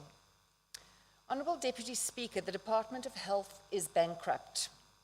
It is not becoming bankrupt or struggling financially or in a bit of a cash flow pickle. It is factually bankrupt. The lethal combination of lump sum payments to successful medico-legal claimants, combined with the ever-increasing burden of accruals on the operational budget of the department, and the sheer inability of the department to comply with finance management regulations, as so clearly expressed by SCOPA, have resulted in a fiscal black hole. Furthermore, a bloated administration hiding behind the facade of an unfinalized organogram, and a cabal of leaders who have devised a series of convoluted and ill-conceived intervention strategies which have had absolutely no tangible impact on health service delivery, are major contributors to this unholy mess. By far the biggest contributing factor to medico-legal claims against the department, other than crooked lawyers and crooked health officials, is the appallingly high level of cerebral palsy cases occurring in our hospitals across the province. While our senior management and accounting officer can wax lyrical for hours about the strategies that have put in place over the past few years to address this scourge, the ugly reality is this: more mothers are dying in childbirth now. Neonatal mortalities have increased, and cerebral palsy cases are going nowhere. This means that there is a glaring disjuncture between the plans being made at provincial or at senior management level and what is actually happening on the ground. On paper, and listening to the senior managers, one would assume that everything is on the mend in the Department of Health. One only needs to walk into any clinic or any hospital in the province to immediately see, hear, feel, and smell that this department has collapsed. On a recent visit from a health committee from the National Assembly to hospitals in Nelson Mandela Bay district, they were absolutely shattered by what they saw. Gross understaffing, filthy linen where there was linen, broken equipment, no supplies, the list goes on. They were deeply touched, however, by the fact that some of the doctors and nurses, despite working in inhumane conditions, are still so dedicated to their work. The CEOs, usually deployed in acting positions, are hamstrung by non-existent operational budgets. When there is no money for soft services, there are no soft services. This is evident across the province. Despite the adjustment budget allocating 42 million rand for diesel, this has not reached the smaller hospitals such as Adelaide, which grinds to a halt completely during load shedding. So patients must either go home or starve at the hospital. This is not healthcare. Our hospitals have armies of incompetent security guards who let in or chase away patients with impunity. They are poorly trained and add no value whatsoever. This is evidenced by the fact that a doctor was held at gunpoint in Livingston and the security guards ran away and hid. The fact that the security company is allegedly owned by a senior politician who is immorally doing business with the state, but worse, milking this department dry with these unprofessional hooligans, is a disgrace. Hospital staff and patients need proper protection from competent security services. The continued determination of the department to not fill critical posts has cost our province in thousands of precious lives. In the Tsitsikamma sub-district, clinics have not seen a doctor since early in September. This means that chronic patients cannot get renewals for their meds, and seriously ill patients, well, they must just die. Shame on you and your department, MEC. Honourable Deputy Speaker, our emergency medical services are in big trouble. Whenever I have raised an issue with the leadership of this program, they have been extremely helpful. I believe that as with some of the other programs, if they had the human and capital resources required to function optimally, they could be an effective service. But in the EMS, some paramedics sacrifice family time and make themselves available to serve whenever needed, while others avoid work like the plague and are almost on permanent holiday or permanent sick leave, but they get paid just as much overtime as those who are dedicated to the service. I would also strike if that were my situation. This is unfair. What are the senior managers in human resources doing about this situation? Nothing other than allegedly employing their wives in posts they don't qualify for. And what about outsourcing the repairs of ambulances to get more tires on the tar? Oh, that's going incredibly well. The service level agreement with First Auto was signed on the 1st of April, but they've yet to start their work. So 9 months later, patients still die while waiting for our ambulances to arrive. Shame on this department. Honourable Deputy Speaker, emergency call receivers are the first voice that a distressed citizen will hear when reporting an emergency. Imagine for 1 minute that your child or your mother was critically ill and you phoned the call centre and you either got absolutely no response or worse, the phone is picked up and then put down because the caller is busy eating her KFC or whatever. Where is the commitment? Where is the capacity? And where is the care? Let's talk mental health. The Health Ombudsman made very strong recommendations pertaining to mental health services in 2018, which the Health Department is obligated to fulfill. Today, 6 years later, mental health patients roam the streets across this province, and there is absolutely no safety network for them. The situation is critical. Please stop talking and start doing. There are many small underutilized hospitals across the province that can be repurposed to cater for the mentally ill. One more elephant in the room, deferring payments to service providers. Not only is this in contravention of almost every financial regulation, it fixes nothing. Instead, it adds to the burgeoning accrual crisis, and it is morally reprehensible. Last year, I mentioned a woman whose small Anyana little company provided crucial implants for 3 little babies in the pediatric cardiology department at Provincial Hospital. She had not been paid last November. She has still not been paid. Shame on you. And finally, this obsession with NHI. If you cannot manage what you already have, and it's obvious that you can't, how on earth will you manage NHI? Keep the following in mind. You will have the same mostly incompetent senior management, the same lack of communication between provincial head office and the real world, the same staff shortages, the same financial meltdown, and the same service delivery collapse. What do you think will change? Our tax base is shrinking by the day as competent, well-qualified young professionals of all colours are leaving in their droves for greener pastures. So who will fund this unconstitutional, as yet uncosted and harebrained scheme? Nobody, because nobody can afford to. So what is the alternative? Follow the example of the Western Cape Department of Health, who are already providing universal health care.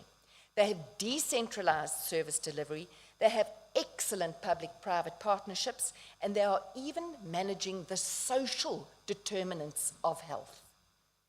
How can you do this? By cleaning up your act. There's no magic wand. There's no financial bailout. There's no knight in shining armor. Stop talking and start doing, and maybe, just maybe, you could save a few lives in the future. If you are unable to improve this dire situation, and it's clear that you can't, you must be placed under administration in terms of Section 100 of the Constitution. If you continue on your current trajectory without intervention, you will, not you might, not you may, you will take this entire province down with you. The DA supports the report. Thank you very much, Honorable Kaulu. I will now invite Dr. Bese on behalf of the African National Congress.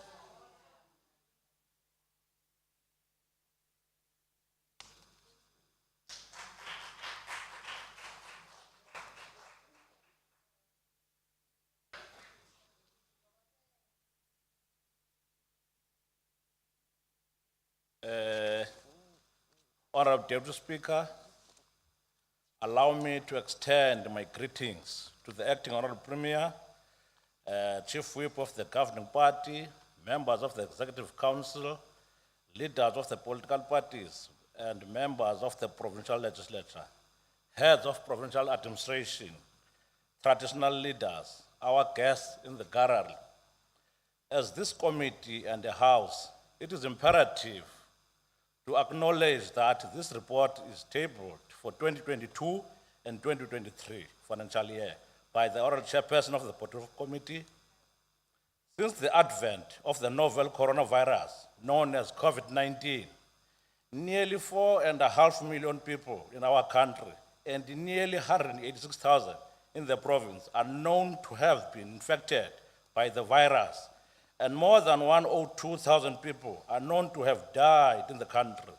Above and beyond, these statistics lies in the human story of tragedy and pain. As we have our developing healthcare system, we also have our courageous and resilient health workers to be grateful for. Our healthcare workers who day after day, night after night, go to work to save lives, knowing that they themselves were at risk of the infection and having to deliver optimal in a not so optimal environment. Can we clap hands for our healthcare workers?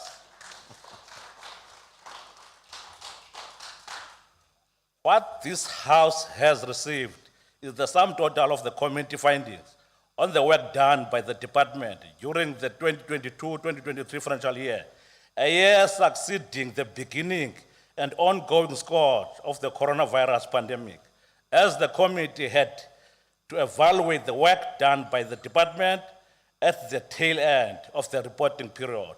Of utmost importance was to assess the targets and tasks that the department had set to achieve during the reporting period.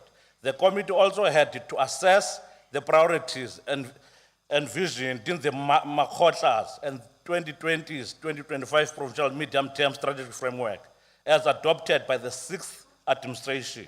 The department had set out to ensure that collaborations and partnerships were strengthened in the era of COVID-19 to protect, promote, and improve health in honor of Mama Charlotte Matleke. To this effect, the overall performance of the department during the year under review was 56%, which is an improvement from the previous year performance of 48%. It is commendable that the department attained 46% improvement in irregular expenditure during 2022-2023, down to 88 million compared to the 157 million of the prior year. This is welcome, even though there is still a lot of ground to cover in order to have our house in order, honorable members. Again, we note the department's stagnant audit outcomes for the past 4 years, qualified with findings since 2018 and 2019 to the current financial year under review. Some of the factors contributing to this outcome include the repetitive findings made by Auditor General since 2018 to date and the new findings on the non-compliance. The department is encouraged to conduct a diagnostic analysis of the problem and put measures in place to ensure that the department does indeed turn the corner. Further to this, the department's leadership must implement and monitor its audit improvement plans, and the department must ensure effective internal controls and assurance systems. Considering the country and the province's shrinking fiscus and the department's current growing contingent liability, maybe out-of-the-box solutions need to be sought. In the previous financial year, the department forked out more than 920 million to litigants. However, during the 2022-2023 financial year, the department managed to pay 44 million based on the three-pronged approach. The department is commended on its focus on the implementation of the integrated medical legal strategy and ensuring interventions focusing on administrative, clinical, and defense capacities are put in place. Inadequate infrastructure project management in the department manifests itself through project overruns, resulting into delays have an effect on the total budgeting of the infrastructure project. This impedes on Section 9 of the Constitution and negatively impacts on the citizens who are needing access to good quality health facilities. The department is urged to improve of its oversight regarding contract and project management and ensure site visits are carried out on a regular basis, and penalties are affected by project managers for non-performing contractors. Another area that is of great concern is the matter of prolonged incapacity leaves within the department. A case in point is the Joe Gabi district, where an employee has been absent with full salary payment since year 2016. Furthermore, the response of the department with respect to Alwan North Hospital CEO post completely contradicts what was reported during the Portfolio Committee oversight visit in Jogab. Also disturbing is that the recruitment process for the district manager in Jogab is mentioned to have unfolded, but the department could not secure a suitable candidate, whilst the Jogab district remains amongst the most affected by the severe shortage of specialists. In this regard, the department is urged to give much attention in order to bring stability to the district. We are really appealing to the department to make a special attention to the Jogab district. Honorable Deputy Speaker and members, Lilita Nursing College plays a crucial role in producing nurses who are desperately needed. The challenges of compromised security in Lilita campuses remains not resolved, and added to this is the issue of serious infrastructure challenges that compromise the safety of both learners and lecturers. The department is urged to fast-track and explore better mechanisms to improve both the security and the structural challenge confronting its Lilita campuses. It is unfortunate that the appointment of First Auto, a new service provider with Department of Transport for the servicing and repair of vehicles, has not yet yielded any meaningful and positive results since its appointment in April 2021 in terms of improving the turnaround times. The Department of Health has reassured the committee that in the drafting of the latest service level agreement with the Department of Transport, it will pay particular attention to vehicle turnaround times at repair garages, yes. The Department of Health is encouraged to monitoring the service level agreement with Department of Transport, closely ensure conformity, as well as ensuring that ambulances are indeed placed on the fast lane for scheduled maintenance and other routine work. As the ruling party, we are sincerely worried about the slow pace with which the department service delivery plan finds expression in various fronts. However, that does not necessarily mean that nothing is happening. With that said, we welcome the report of the Portfolio Committee, and we encourage the Department of Health to work with great intensity towards achieving the ideals set out in various Makotla resolutions. The ANC hereby support the adoption of this report. Honorable Deputy Speaker, thank you. Thank you very much, Honorable Dr. Besse. I will now invite Honorable MEC and Honorable MEC Meth to conclude the debate.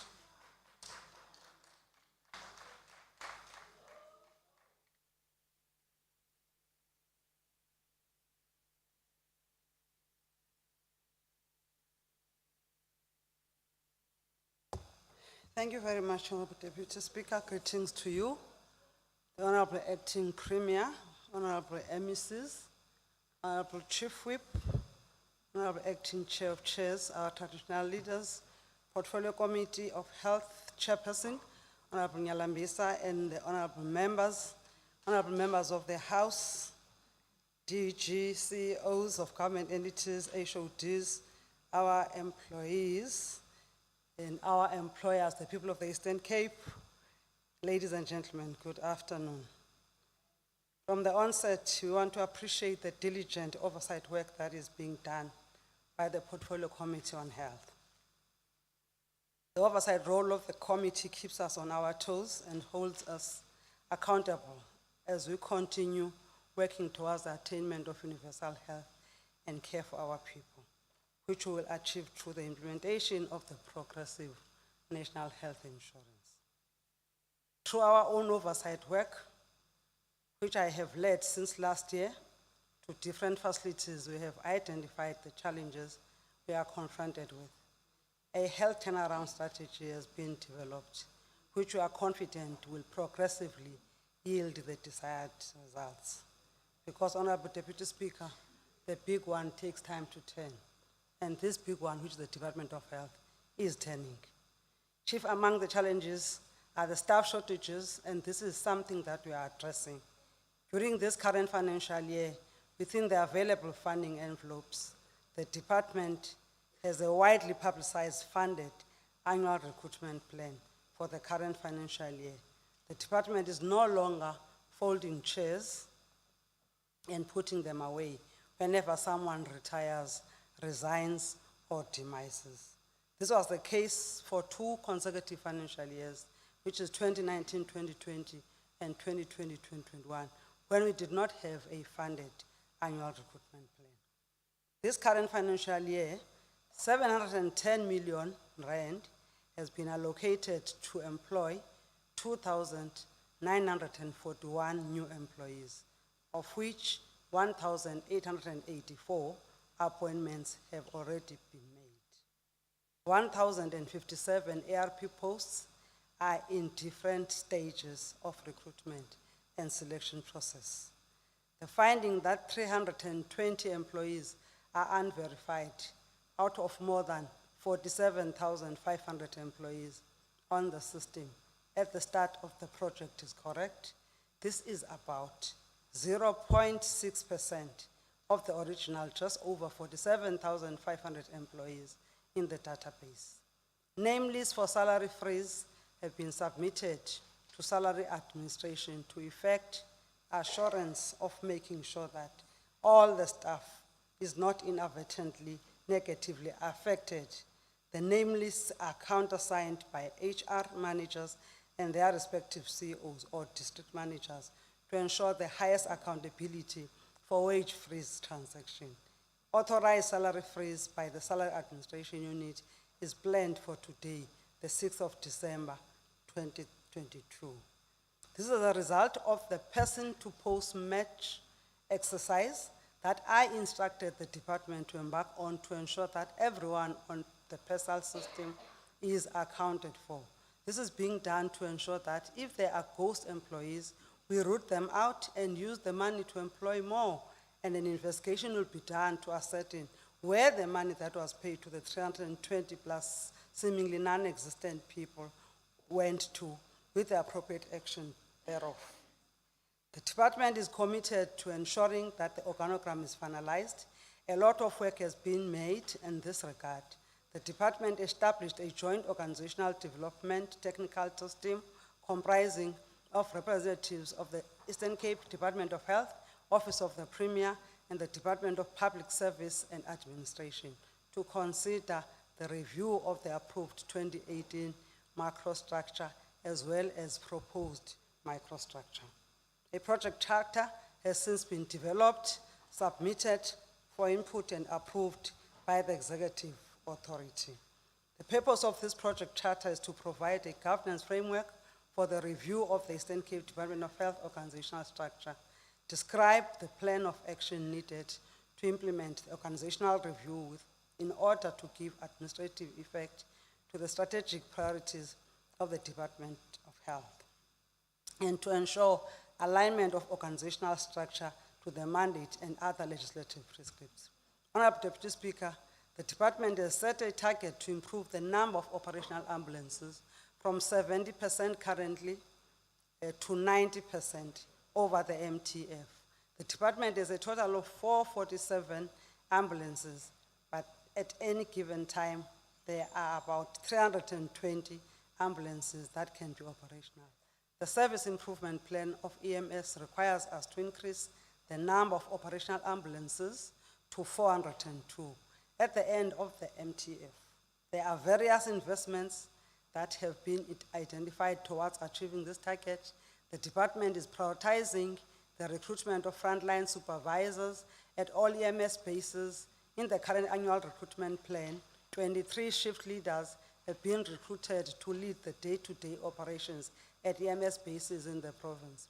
A total of 48 call center agents are being recruited to replace clinical staff in the control rooms. These call center agents are being trained on call taking and dispatch functions to better equip them with the necessary skills in EMS communication center operations.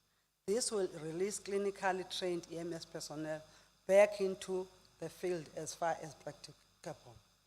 The electronic call taking and dispatch system contract, which will improve our EMS response time, has been awarded and is planned for the next quarter. Through the Nelson Mandela Fidel Castro Medical Program, which is a Cuban medical program, which commenced in South Africa in 1998, hundreds of children from previously disadvantaged backgrounds have benefited from the program. Between 1998 and 2015 academic years, Eastern Cape Department of Health recruited a total of 433 students.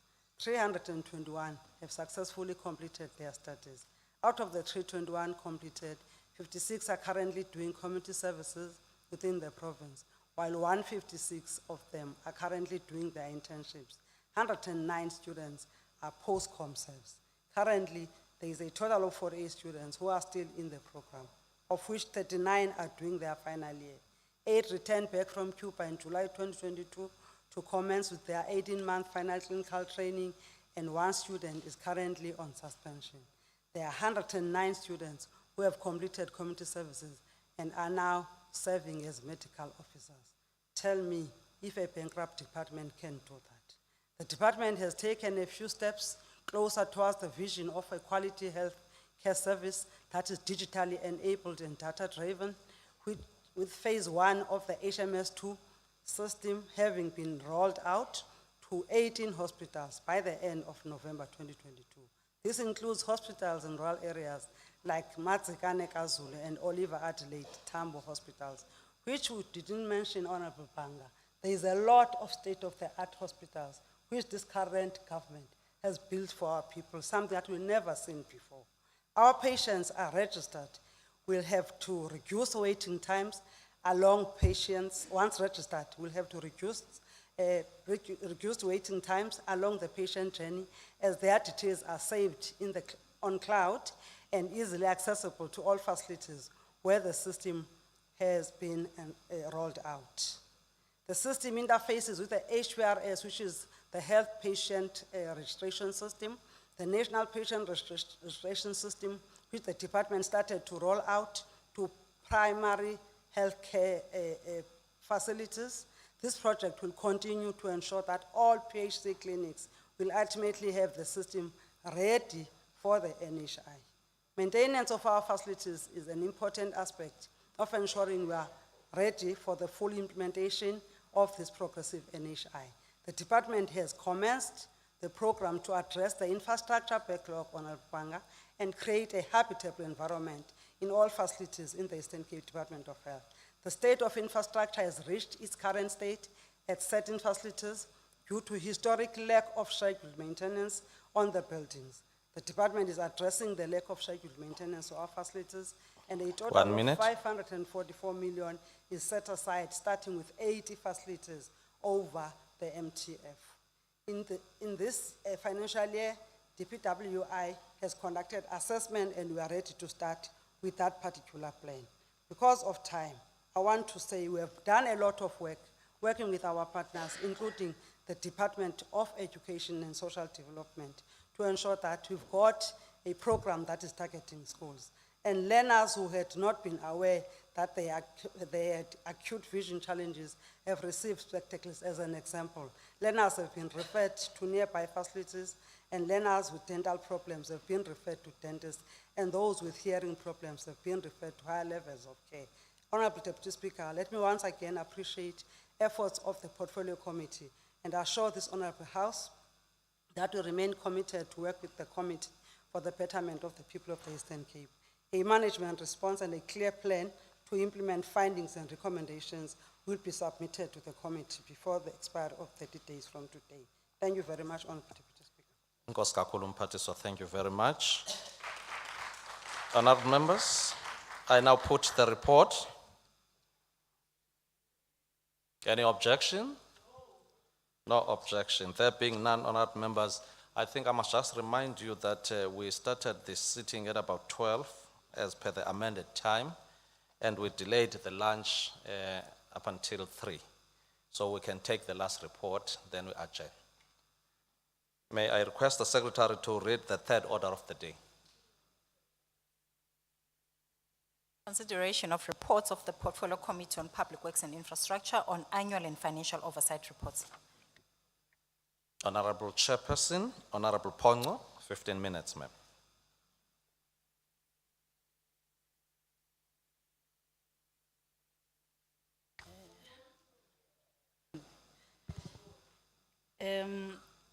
Honorable Deputy Speaker, Acting Premier, Honorable Chief Whip, the members of the Executive Council, the members of Legislature, invited guests, as well as departmental officials, good afternoon. Honorable Deputy Speaker, allow me to present to this House the 2021-22 annual report, as well as the financial oversight and half-year performance of the Public Works and Infrastructure Department. Starting with annual report, Honorable Deputy Speaker, allow me to go straight to the recommendations. Program 1, recommendation A. Honorable Chair, where are the committee members?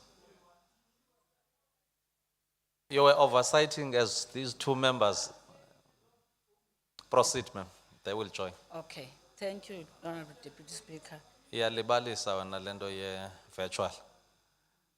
Recommendation, or Program 1, Recommendation A, the department must strengthen its internal controls to prevent incurring any irregular expenditure. A report must be provided to the committee setting out clearly the measures that intends to implement to address the consistent challenge of non-compliance with the supply chain management regulations, including the implementation of consequence management against the officials responsible for the irregular expenditure. Recommendation B, the department must review its internal controls with the aim of improving and ensuring that annual performance report is supported by accurate supporting schedules.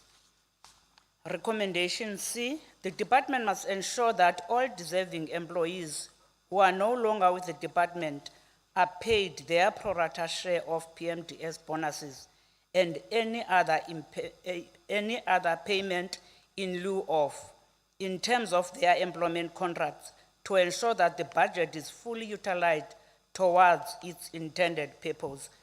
Recommendation D, the department must expedite the implementation of the approved revenue strategy and payment of market-related rentals, as this is likely to enhance revenue generation.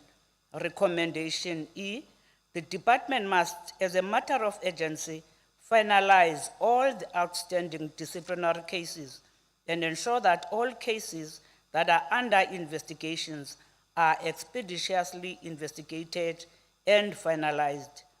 Lastly, that is the recommendation F, since the organizational structure of the department is approved, the departments must urgently embark on a recruitment drive. This recruitment drive must target the much needed critical skills, including youth, women at SMS level, and people with disability, to ensure compliance with legislative, regulatory, and policy framework. Program 2, recommendations. The department must furnish the committee with a detailed, comprehensive written report on the reasons for the incongruence between its expenditure and performance, including its implications and mitigating measures being implemented to prevent this in the future. Recommendation B, the department, together with sister departments involved in these projects, must improve their project management processes to ensure that projects are not unreasonably delayed. The department must also ensure that its contract management capacity is enhanced to better manage contract terminations and breach of contractual obligations. Recommendation C, the departments must devise effective measures to safeguard state properties under its control, including continuing with the campaign to reclaim all state properties and derive value from these properties. The devised measures and the inventory of all state-owned properties must be provided to the committee as a matter of urgency. Recommendation D, the department with all the other stakeholders, including Department of Education, must devise measures to prevent the vandalism of public schools that have been closed down. A detailed report with the measures that it intends to implement to curb vandalism of these schools must be provided to the committee urgently. Recommendation E, considering the significance of the Bishop Office Precinct project to the provincial administration, the department must make a follow-up with the National Treasury and update the committee on the progress or development made on a quarterly basis. Recommendation F, the department must liaise with the Office of the Premier to ascertain the progress made in the matter and must provide the committee with the progress report. Recommendation D, the department must ensure that all maintenance issues in the prestige portfolio properties are attended to without any further delays. Program 3, recommendation A, the committee commends the department for effectively utilizing the appropriated budget and achieving most of its planned annual targets for the period under review. This performance must be replicated to other programs. Recommendation B, the committee congratulates the department for reporting all public bodies and ensuring that all work opportunities created by these bodies are captured and reported to expanded public works program reporting system. Recommendation C, the department must speed up the finalization of SMME's development strategy as well as the database for the property incubator program, as the lack of the strategic document and information hub compromises service delivery. In conclusion, Honorable Deputy Speaker, the Portfolio Committee on Public Works and Infrastructure would like to thank the Provincial Department of Public Works and Infrastructure and the committee support staff for their cooperation and assistance during the consideration of the annual report. The committee commits to, within its mandate and competency, assist the Department of Public Works and Infrastructure in improving the quality and its access to infrastructure in the province. Coming to the financial oversight and half-year performance report, Honorable Deputy Speaker, I'll also go to the recommendations as well as the general recommendations. Program 1, Recommendation A, the department must put in place a plan to avert incurring an over-expenditure on its allocated budget to avoid contravention of the Public Finance Management Act. In the event that over-expenditure is incurred, consequence management measures must be implemented. Recommendation B, the department must put in place mechanisms or plans to prevent the program from incurring unauthorized expenditure as a result of exceeding the appropriate budget. Recommendation C, the department must develop a credible recruitment and retention strategy that will assist in responding with speed in the filling of vacant posts at SMS level and those resulting from natural attrition and must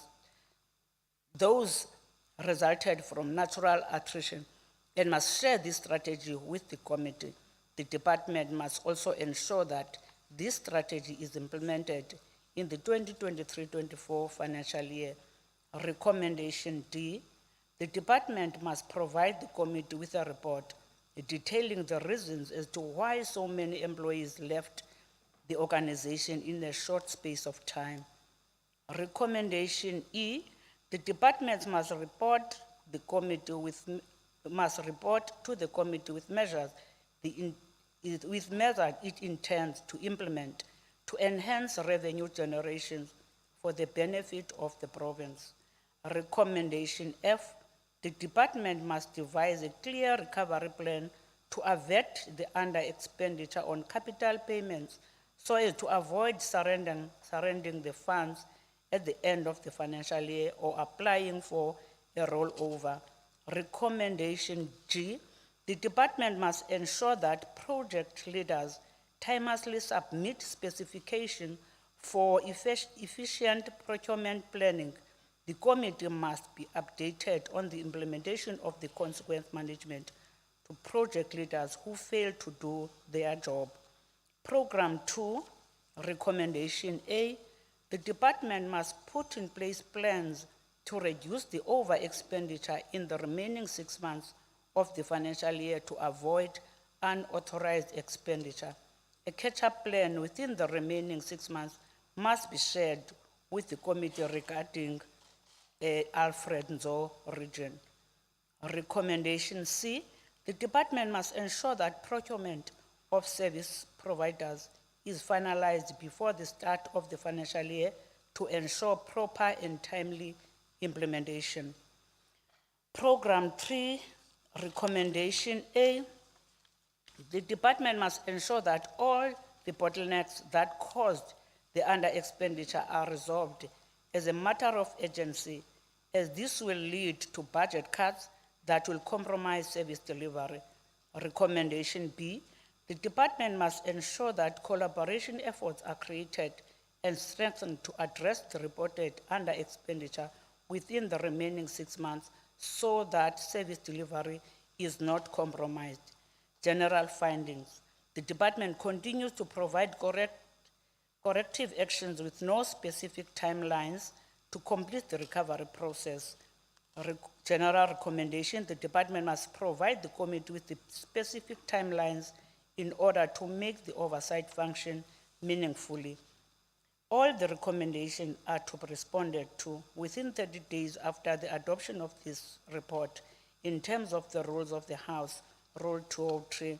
In conclusion, Deputy Speaker, the Portfolio Committee on Public Works would like to thank the Provincial Department of Public Works and Infrastructure for their cooperation during the oversight meeting and the Eastern Cape Provincial Legislature officials who participated in this exercise.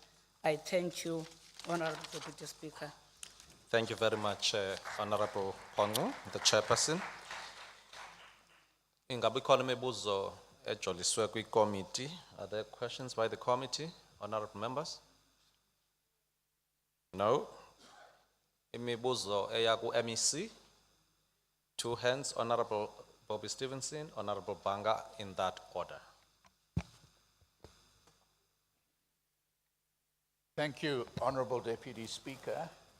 My questions to the MEC are, I'm looking at these uncompleted projects, and my question is, during the course of the last financial year, were any contractors blacklisted by the Department for Non-Performance? And my second question is, with regard to the illegal occupation of state properties, has an audit been done to determine how many properties are illegally occupied and what action has been taken? Thank you. Thank you, Honorable. Honorable Banga. My first question, MEC, it's around the issue of vandalized schools. And I know that many of us think that our education will never improve. And when you look in Nelson Mandela, that the old schools are being demolished and occupied, and there's a lot of invasion of the land of those schools. Meaning if you want to replant schools, you might not necessarily in the future be able to build those schools in the townships. And the Nelson Mandela municipality, I know, requested to take over those municipalities, those schools as sporting facilities and all that. And the Department of Public Health have not been coming up front to transfer these properties to the municipality. And I can see the committee is saying they want the department to come and rethink. Here's an offer from a municipality that give us these schools for us to manage and protect, instead of allowing criminals to vandalize and destroy them. What is the thinking of the department in as far as transferring these properties to the municipality? The second question around the issue of under expenditure and the precinct. You see this precinct, which is the Bishop precinct. It's a shame that 28 years back, under LL Sebe, it was managed better, which is the truth. This precinct, when you enter here, you look at the potholes that you have. They look similar to the potholes in Grahamstown. But you want to fix the potholes in Craddock, but you can't fix the potholes here where you are discussing issues. What is the maintenance plan of this building, the first house of the people of the Eastern Cape? And what is the role of public health in as far as that? And it's a shame to say you come to Parliament, sometimes even these things can't speak. And we're saying that our government, we can't even coupa this precinct, but want to remove people out of the shadows of poverty. Therefore, what is the plan of the Department of Public Works in improving this? Thank you very much. Thank you very much, Honorable MEC. Committee members, you can occupy your seats.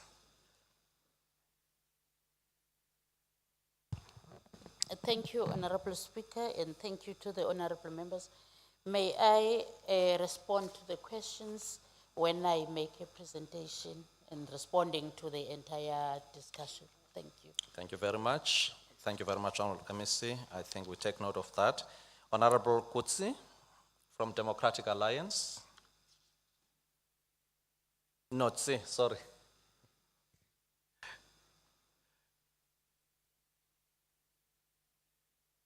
Twelve minutes, ma'am. Honorable Acting Speaker, Honorable Premier in absentia, members and guests, good afternoon.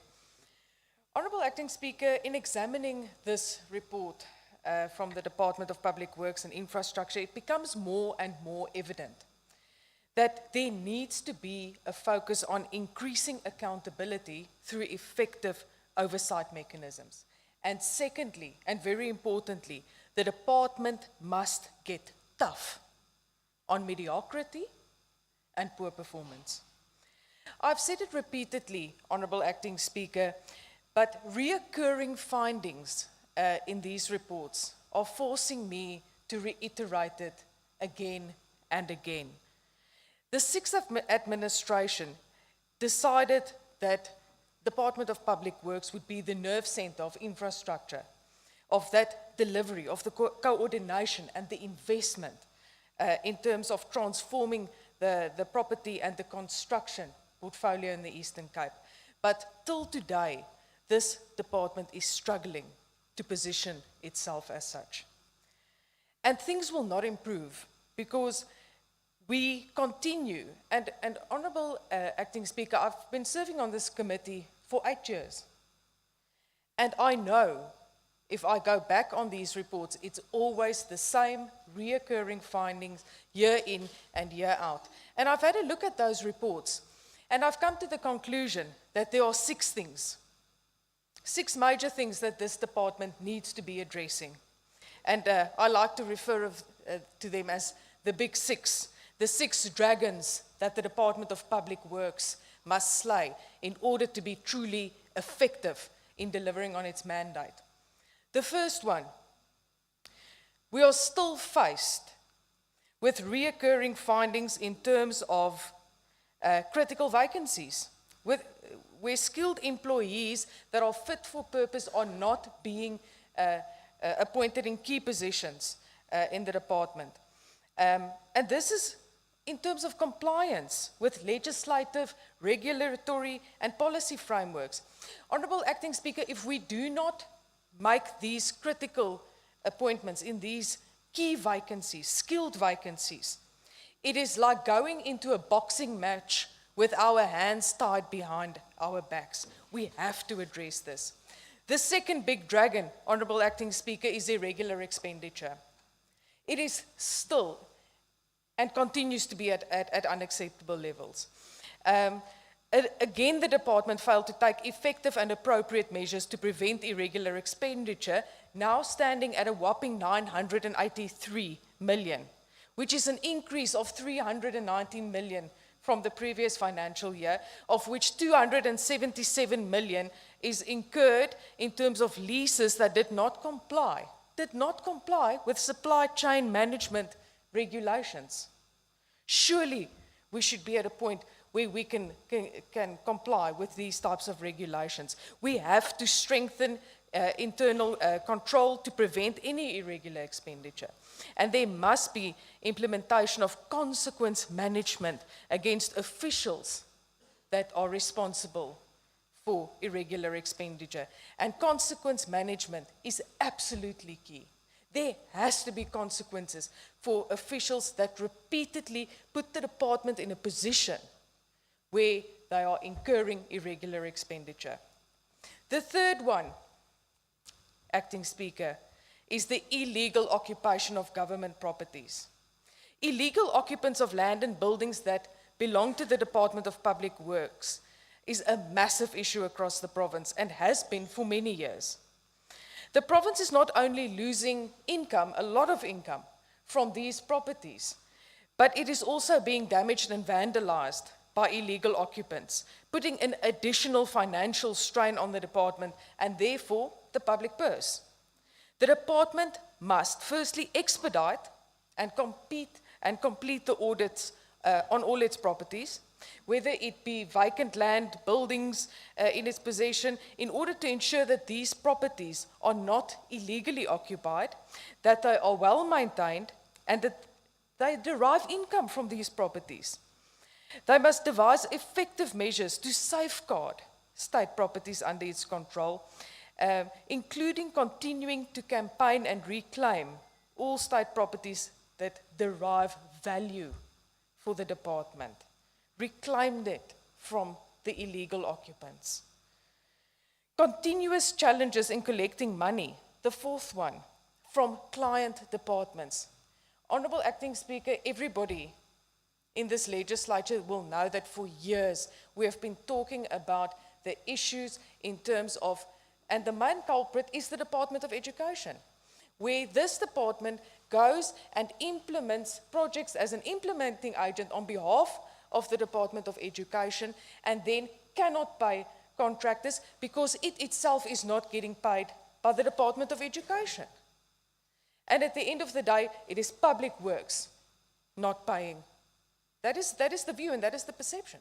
It's Public Works that is not paying these contractors. And at the end of the day, we sit with incompleted projects, projects that are delayed, projects that have been completely abandoned. And contractors, SMMEs, subcontractors that eventually have to close their doors because they cannot keep waiting for these payments. The fifth one, Acting Speaker, is the cost of housing government departments. Until the Bishu office precinct is not completed, year-on-year spending on rent is absolutely spiraling out of control, with departments of health, transport, and human settlements being some of the biggest spenders. Public money is being wasted exponentially, month after month, year after year, on liabilities instead of assets. Provincial government is spending in excess of 300 million rand per year on rental accommodation to house these departments.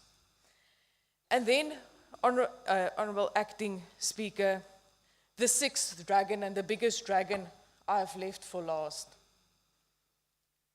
And that is that the department keeps appointing the same incapable and poor performing contractors. At the start of when I got to this podium, I said that this department needs to get tough on poor performance and mediocrity. Honourable Speaker, myself and my fellow committee members will know when we go and visit some of these projects. Let me use an example of a project that has just started. For example, implementation of upgrading a school.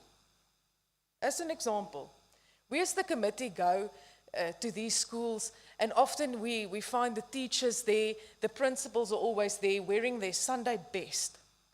So excited to see the committee, so excited about the prospects of this new school, these new classrooms, the new playground that they've been waiting for and dreaming about for years.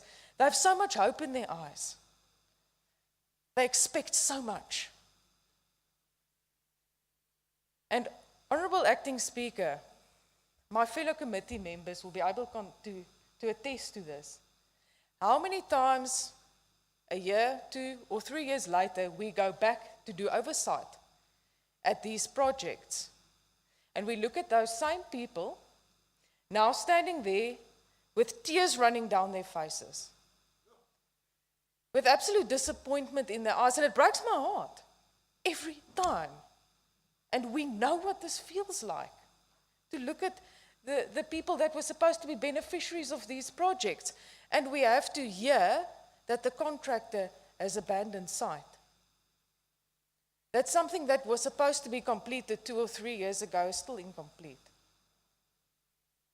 And most of the time, when we start asking questions, the answer is always the same.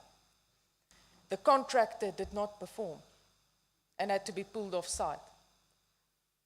The contractor was financially unstable and withdrew from the project. Sorry, your school's not finished. Sorry, we can't tell you when your school will be finished. Honourable Acting Speaker, until we are serious about starting a program in the Eastern Cape to meticulously audit the performance of contractors and blacklist those that fail to meet the required standards, this will continue unabated. Let us take a stance in this House today, Honourable Acting Speaker. Let us stop these rogue contractors once and for all and embark on a blacklisting process so that they may never dash the hopes and dreams of the people of the Eastern Cape ever again. Honourable Acting Speaker, I will conclude by saying that an effective and capable government can improve the lives of all South Africans. We need to change the direction of the Eastern Cape from a failing state towards a caring and capable government that works for all the people by building a province of hope and opportunity.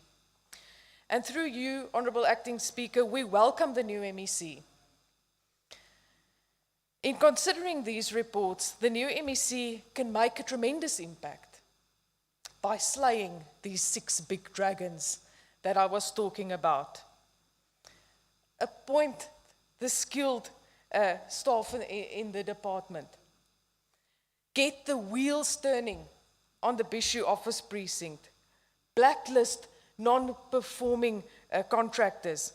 Make an effort to reduce and eradicate irregular expenditure.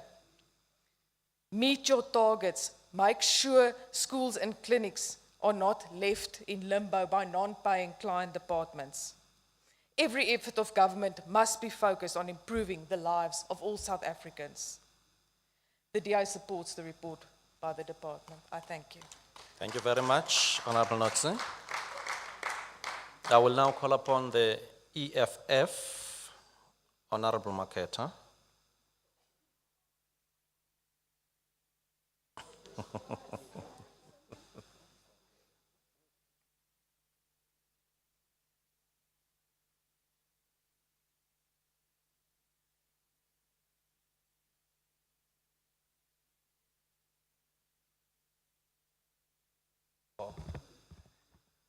Manithathe lithuba ndibulise kuwe esekela somlomo. Ndibulise amalungu endlu yowisomthetho yalapha eMpuma Koloni. I-HODs no-MEC ndibabulisile. Nabantu abapha phezulu ndiyababulisa. As the EFF, yes, we note the report from Public Works is written that it was done on the 1st. But I think for me will be good first to appreciate the work that was done by the former MEC in Public Works, Umadigizela. He did a very good work in this department, Yagwa Public Works. If I remember correctly, is the only department that I've heard that there was a project that has even saved money. I think it's Janssenville. It's because the man was dedicated to do the work every time, go and monitor the work. I wish all the new MEC have learned something from him. Monitor all the project that Public Works is doing. So I think I needed to highlight that. If you check in during the time of COVID, all projects that was done by Public Works, they were done almost on record time. If all projects are done on record time, it means the Eastern Cape infrastructure can be delivered very quickly, but it needs someone who understands this terrain. You must understand the terrain of governments and understand the terrain of people. How do you control them? How to make sure that they deliver what you want? So that I wanted to highlight it when I'm reading this report. But having said that, this report that is presented today is proving that tenders are not a viable solution to give us real infrastructure that we want in the province of the Eastern Cape. Because if you check, all roads have problems.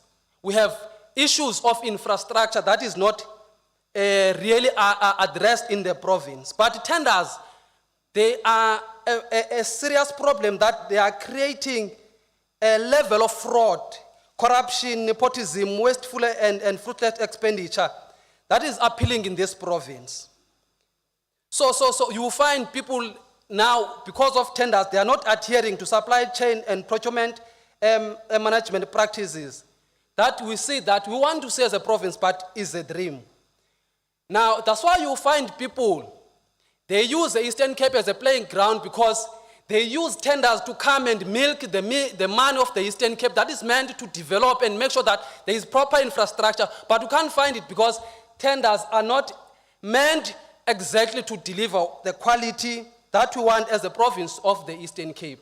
We strongly believe as the EFF that the abolishment of tender must become to reality so that we can build a state capacity that will be able to build its own roads, its own hospitals, his own schools, and also is going to be able to maintain, because a tender person will come and build a hospital just left. There is no maintenance plan that is put in place. It comes and build a road, there is no maintenance place is put in place. So if the government is the one who's building roads, hospitals, schools, is going to put all those facilities on the maintenance plan, so that every time when there is a problem, they come quickly and fix those issues.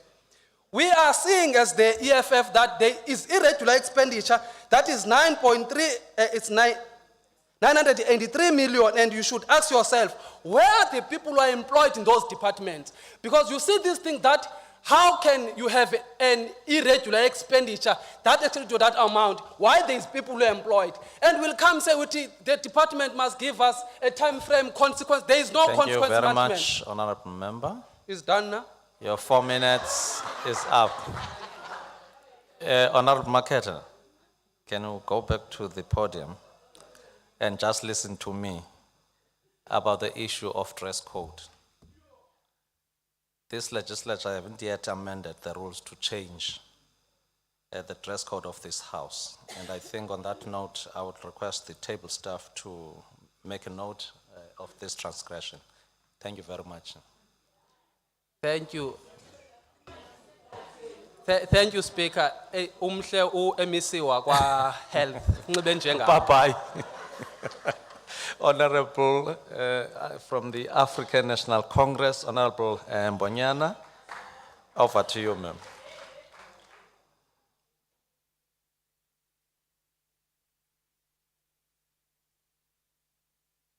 Oh, thank you very much, Honorable Deputy Speaker, Honorable Acting Premier, Honorable Members of the Executive, amalungu onke endlu wisomthetho, guests in the gallery, I greet you all. Honorable Deputy Speaker, I deliver this debate during the 16 days of activism against the abuse of women and children.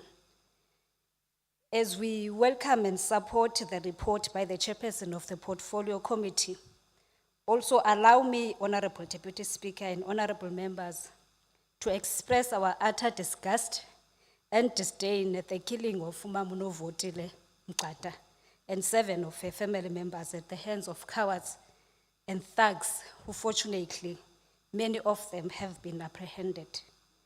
Also permit me, Honorable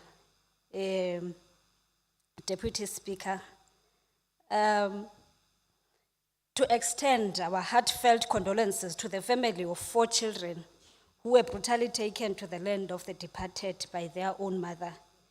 The pain of the young revelers who died mysteriously at Enyobeni Tavel still lingers in our hearts. I'm raising these, honorable members, to demonstrate the fact that our society is under siege, as illustrated by the brazen assassinations that are taking place in our towns and townships. Honorable Deputy Speaker, you would understand where I'm coming from. It is really difficult to talk numbers and big words when blood is spilled in the country on a daily basis. As African National Congress, we fought for human rights, culture that protects the civil, political, and socio-economic right of all, particularly the right to life. Sithi ke singamanini elizwe, mayiphele lempalalo kazi elizweni loba umkhulu noma. The African National Congress, honorable members, goes beyond rhetoric and firmly believes that the protection and full emancipation of women and children remains a cardinal goal and anchor for a free and democratic South Africa. It is for these reasons that the ANC compels its government, together with government entities, to establish and achieve equity targets such as women, youth, and people living with disability, particularly at the senior management level. This is backed by the empirical evidence demonstrated by women that they are more than capable. Such evidence validates the seminal work of President Samora Machel, and I quote, "The liberation of women is not an act of charity. It is not the result of humanitarian or a compassionate position. It is a fundamental necessity for the revolution, a guarantee for its continuity, and a condition for its success, close quote.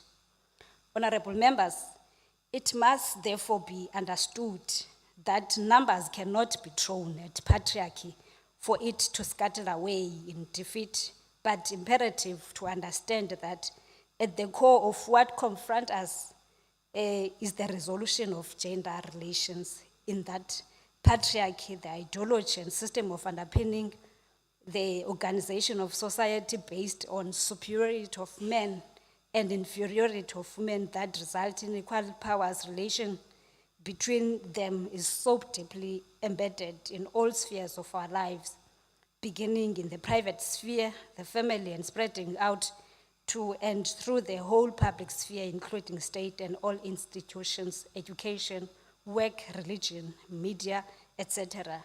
That it is taken as natural. Honorable members, as such, this Department of Public Works must prioritize the people from the vulnerable groups when filling the vacant position. Madam, Honorable Deputy Speaker, one of our urgent tasks in the province is to bridge the divided between areas with backlogs and less infrastructure, particularly in rural areas, and the Department of Public Works and Infrastructure becomes critical for this project. In the context of the Eastern Cape, there is no doubt that the province, to accelerate infrastructure provisioning, much more public investment is required.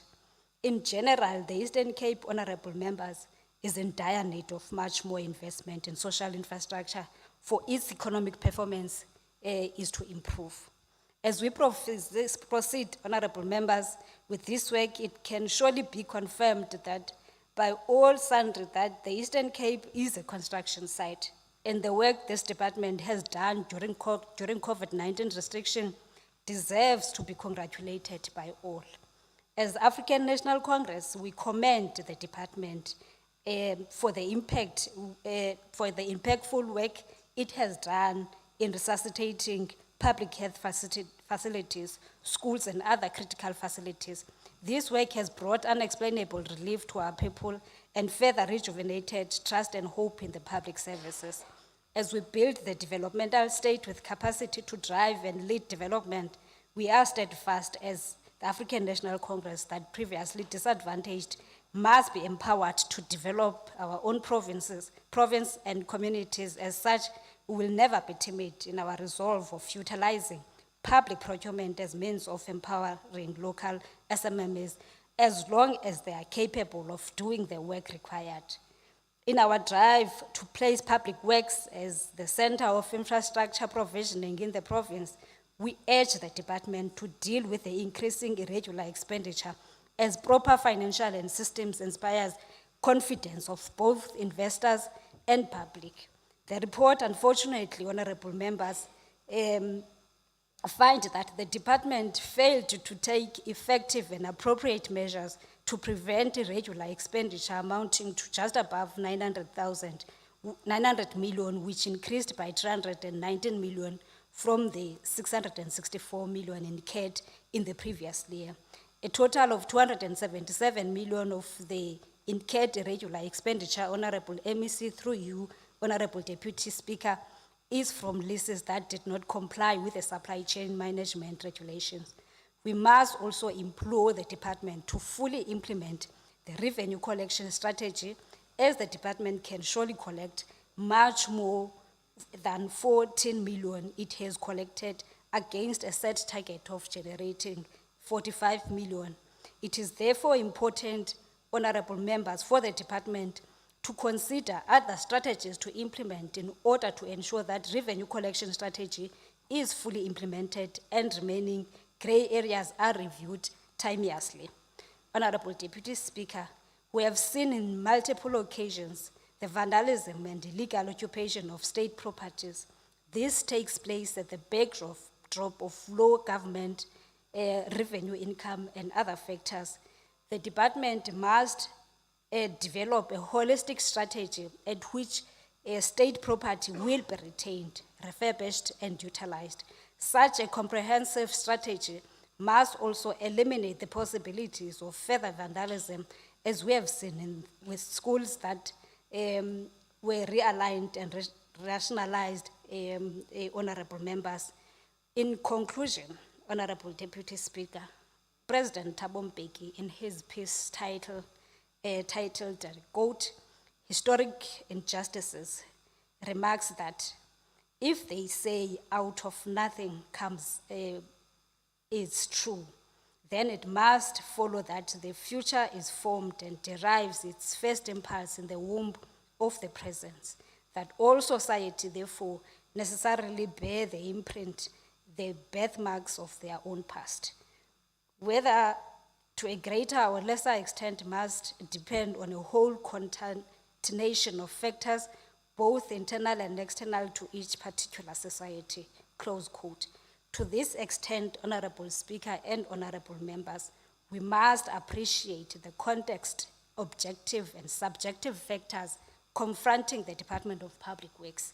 The department has made, Honorable MEC and honorable members, progress taking into account the challenges which confront people of this province.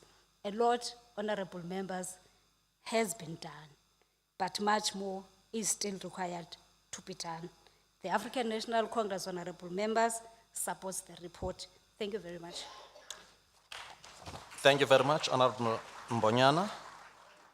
I will now ask the Honorable MEC to conclude the debate. Honorable Nkopana.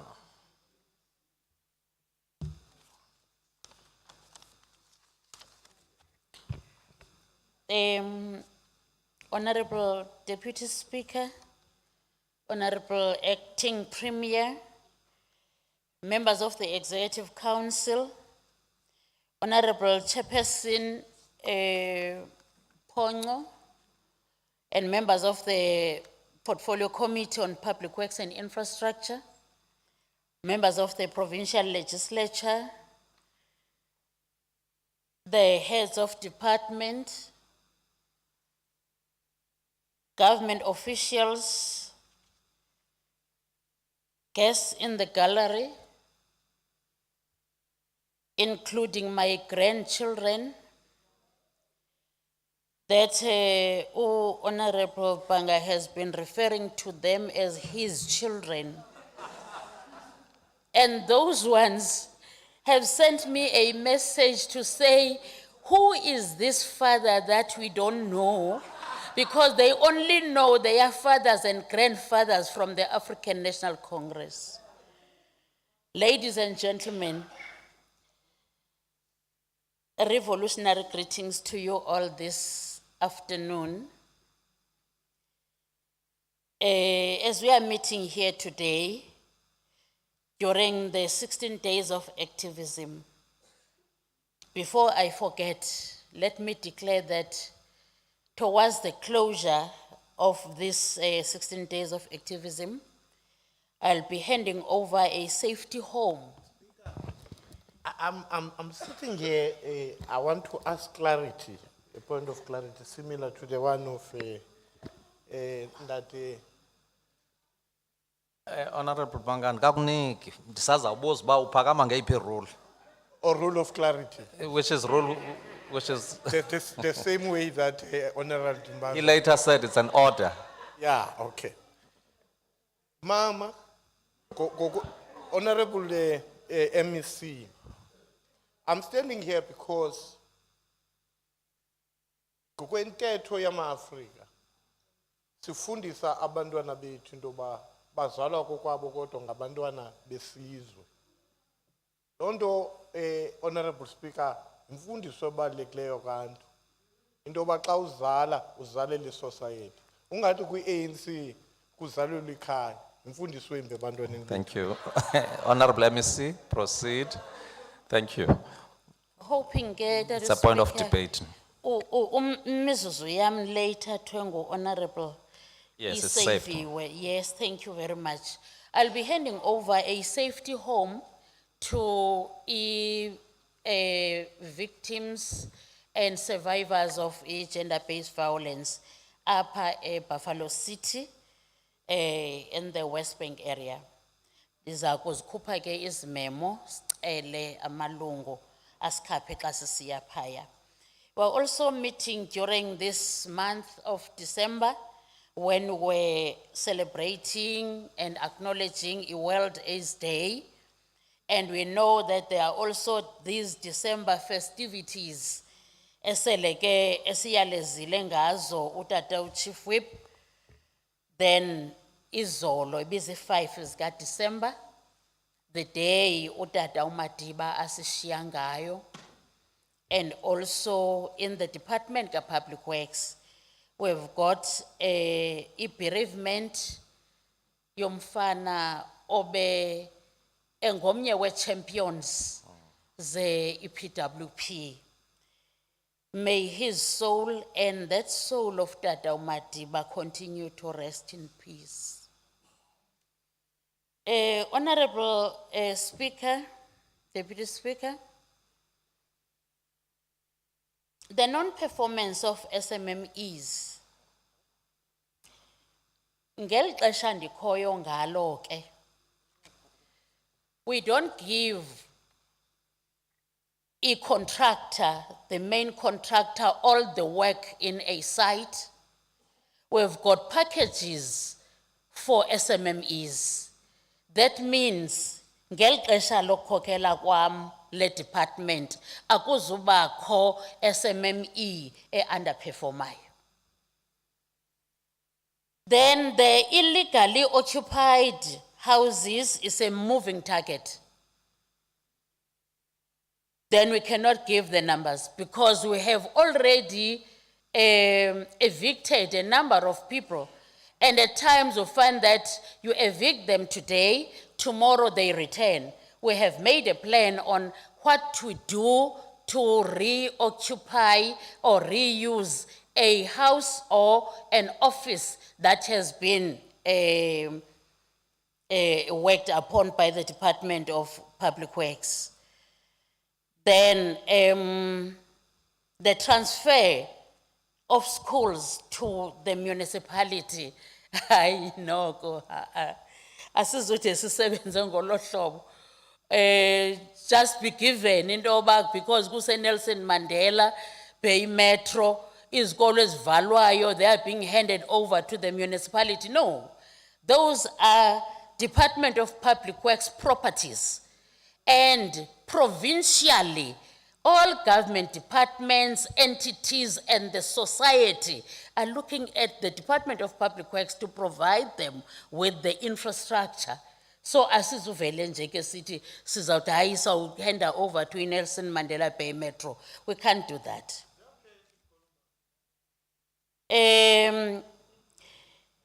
Honorable Deputy Speaker, let me appreciate this honor that I stand here today on behalf of the African National Congress and give this report on the mandate given to me to lead the Department of Public Works and Infrastructure in this province as a nerve center of infrastructure. The plans that we have in place talk to that. The reviewed organogram is also talking to that. Yes, we agree some of our people are still remaining marginalized by the current structure of our economy, and the majority are still receiving e-grants. Some of them remain in poverty traps, most of them without tangible prospects of sustainable livelihoods. Most of us remain landless, in poverty, and there are still people without food on their tables. However, the government has made big strides in addressing this current situation, and the people that find themselves in our care are now making inroads through the progressive radical economic transformation policies that were introduced by the African National Congress government. Let me take this opportunity to acknowledge the report presented by the Portfolio Committee on Public Works and Infrastructure before this August House, whose terms of reference were to consider the annual reports and financial oversight on half-year performance of the department, make findings and recommendations and report back to the House. When we consider the report and recommendations, considering Program 1, Program 2, Program 3, Honorable Deputy Speaker, I found that the report presented by the Portfolio Committee Chairperson on behalf of the Public Works Portfolio Committee indicates that the department has, during its implementation of its mandate, performed extremely well, 2 minutes. although there is a gap of a little and a few targets that were not met. We noticed that the findings, especially in the turnover, high turnover of the staff, as well as the Alfred Nzo that could not meet the number of conditions assessment on state-owned buildings targets, and also the poor planning procurement processes and the delays. That is going to be a thing of the past, because 18 senior management personnel will be starting to assume their duties very soon. Honorable Maketa, Honorable Chair, has seen me roving throughout all the districts in the province, visiting and assessing the progress on projects. Yiyo ke nalento ebengathi uyancangcazela xa ebethetha, because he is feeling grateful that he is having now a woman, because ngela xesha besithi this man has done this. Now it's a woman that will be doing all this job. We have the bid book with 195 properties, and we are paving the way of utilization of the property portfolio for revenue generation. And we are ensuring that the leaders now in the property portfolio are becoming the blacks.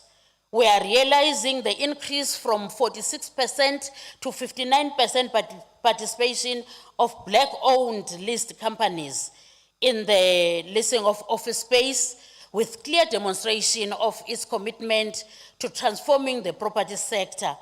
Regarding EPWP, we've been to e-districts, Alfred Nzo, Joe Gabi, and we're rolling out a program to ensure that we strengthen EPWP.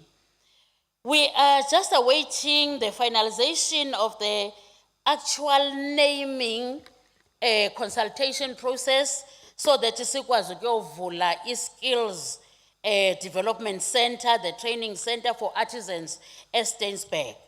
Honorable And MEC, sesijongile, can you conclude? in conclusion, Honorable Deputy Speaker, thank you very much.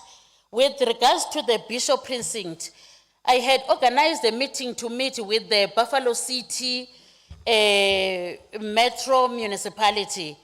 But during this sitting, I received a message that says, there's no need to go and meet with Buffalo City on Friday.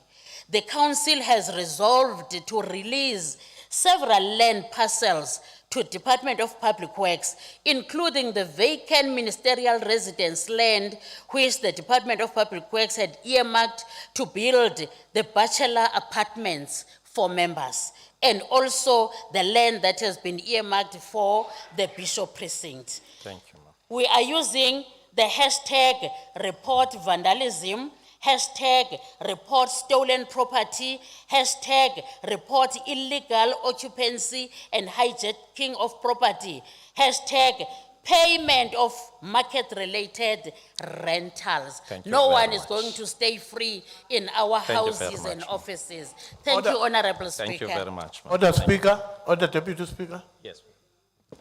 Deputy Speaker, the MEC is running away from a big question I've asked.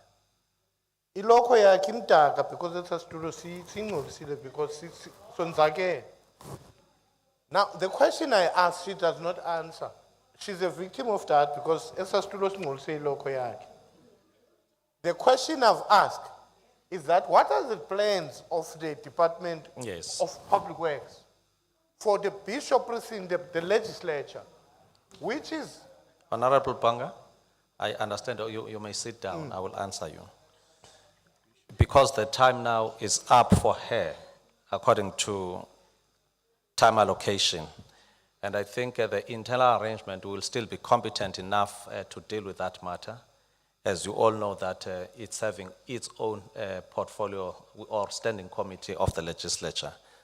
She will, together with the HOD, provide that answer. Just rest assured, I'm chairing it myself. Honorable members, we have to adjourn now for lunch for 40 minutes, and it's going to be served at the dining hall. And I think we'll be back here at about 4 o'clock dot. The house now is adjourned. Thank you. Oh, sorry, just before. I want to put the report. Any objection? Thank you very much, honorable members.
Thank you very much.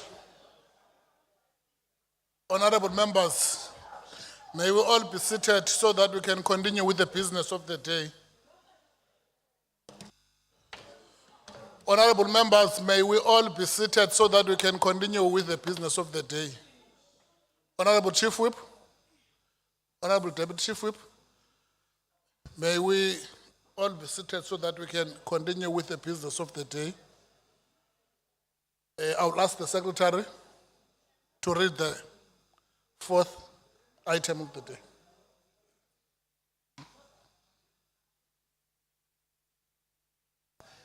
Consideration of the report of the Portfolio Committee on Cooperative Governance and Traditional Affairs on annual and financial oversight reports. Thank you very much. May I call upon the Honorable Chairperson, Honorable Matiwane, the Chairperson of COCTA, to deliver the report of the Portfolio Committee.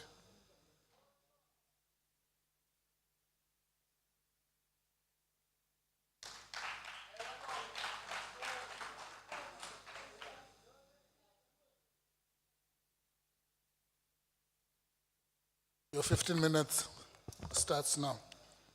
To the Honorable Chair of Chairs, Honorable Acting Premier, I see she's not back yet. Members of the Executive Council, the Chief Whip,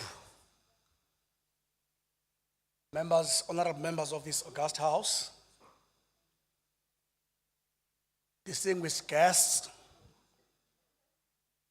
HODs and the officials present,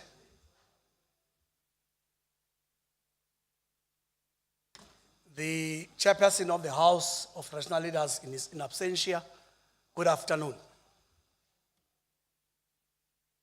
I'm about to present the report on cooperative governance and traditional affairs.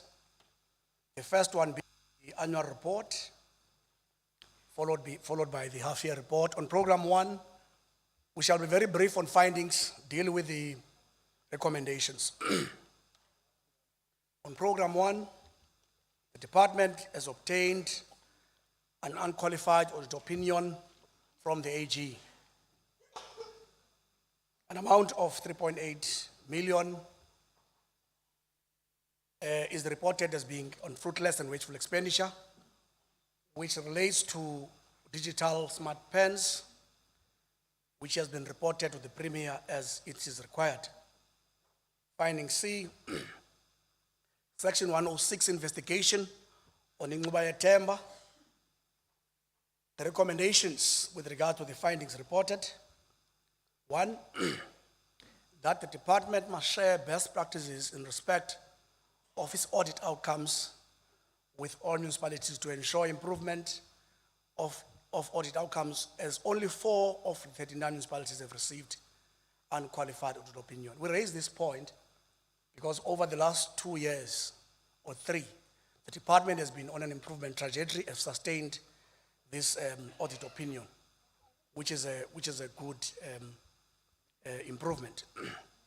2, the department must engage with the Office of the Premier to ensure that this report with regard to smart pens is brought to closure so that this issue is not a recurring audit finding going forward, as it continues to taint the books of the department.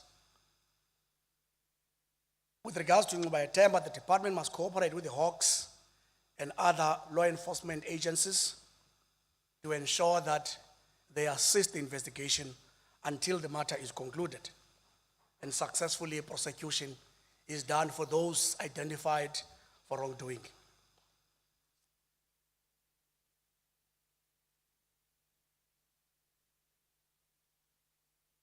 Honorable Chairperson of Committees, Program 2, there are 55 councillors in Buffalo City Metro who did not sign declaration of interest as required by law that governs local government. The department, finding B, the department has, with the assistance of United Nations Development Fund, they have trained 80 CDWs on the GBV contents from Nelson Mandela and Alfred Nzo area of jurisdiction. Finding C, Chris Hani District Municipality is in persistent material breach of its obligation to provide basic services in order to meet its financial commitments. Finding C, the department was unable to fill 201 vacant positions of CDWs in the province. Finding E, about 1.4 billion is owed to municipalities. Let me say this thing very softly. Municipalities are owed 1.4 billion by different government departments during the year under review. And this is unacceptable, honorable members. And these departments, I won't use the language used in the report, Honorable Chief Whip, it's education, public works, and health.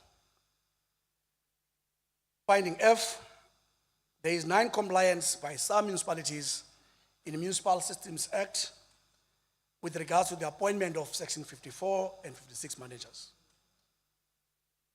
Finding G, there is legal reporting on conditional grants given to municipalities by the department, and the reports at times focuses on MIG. In summary, the recommendation as follows: the department must ensure that all councillors in the metro sign the declaration in line with the code of conduct for councillors. Department must consider a rolling out training of CDWs on gender-based violence across the province, including, but not limited to, other municipalities that did not benefit in the previous rollout. The department must consider, I think this food has caused my voice, the voicemail. The department must consider invoking the provision of Section 1395 of the Constitution with regards to Chris Hani municipality. Section 135 talks about financial recovery. This is what we want to get the department to do in that space. The department must ensure that all funded vacant positions are filled, in particular office CDWs. The department must work out a plan with the Office of the Premier and Treasury to ensure that government departments pay what they owe to municipalities. Siyanicela baphathiswa noNkulumbuso acting kubhatalwe umasipala. As we all know that their fiscal condition is constrained and their revenue expectation and or targets are not being met on a yearly basis. F, since the contracts of some municipal managers and chief financial officers are about to expire, the department must ensure correct procedures are followed when those positions are filled. The department must broaden its reporting on conditional grants to include other grants given to the municipalities. This is part of monitoring, as it is the requirement given or bestowed to this department. Program 3, finding A, the finding that we make here is that there is no budget for district hubs to support implementation of DDM. And I must also say this, honorable members, that not only is this finding, what is constraining the implementation and rollout effectively of DDM is lack of enabling legislation to ensure that there is proper coordination that we want to see happening for one plan, one budget in that space. And we make that finding that the fact that there is no legislative enabler, which I think the former MEC did make the point to the committee before. Again, we're making the same point. Not only the fact that there's no money for district hubs, there is also no enabling legislation to make sure that this coordination required for one plan, one budget is effective. The department has repeatedly failed to submit annual report with regards to disaster management center, which is something that we said must also be attended. On recommendations, without going to all the findings because of time,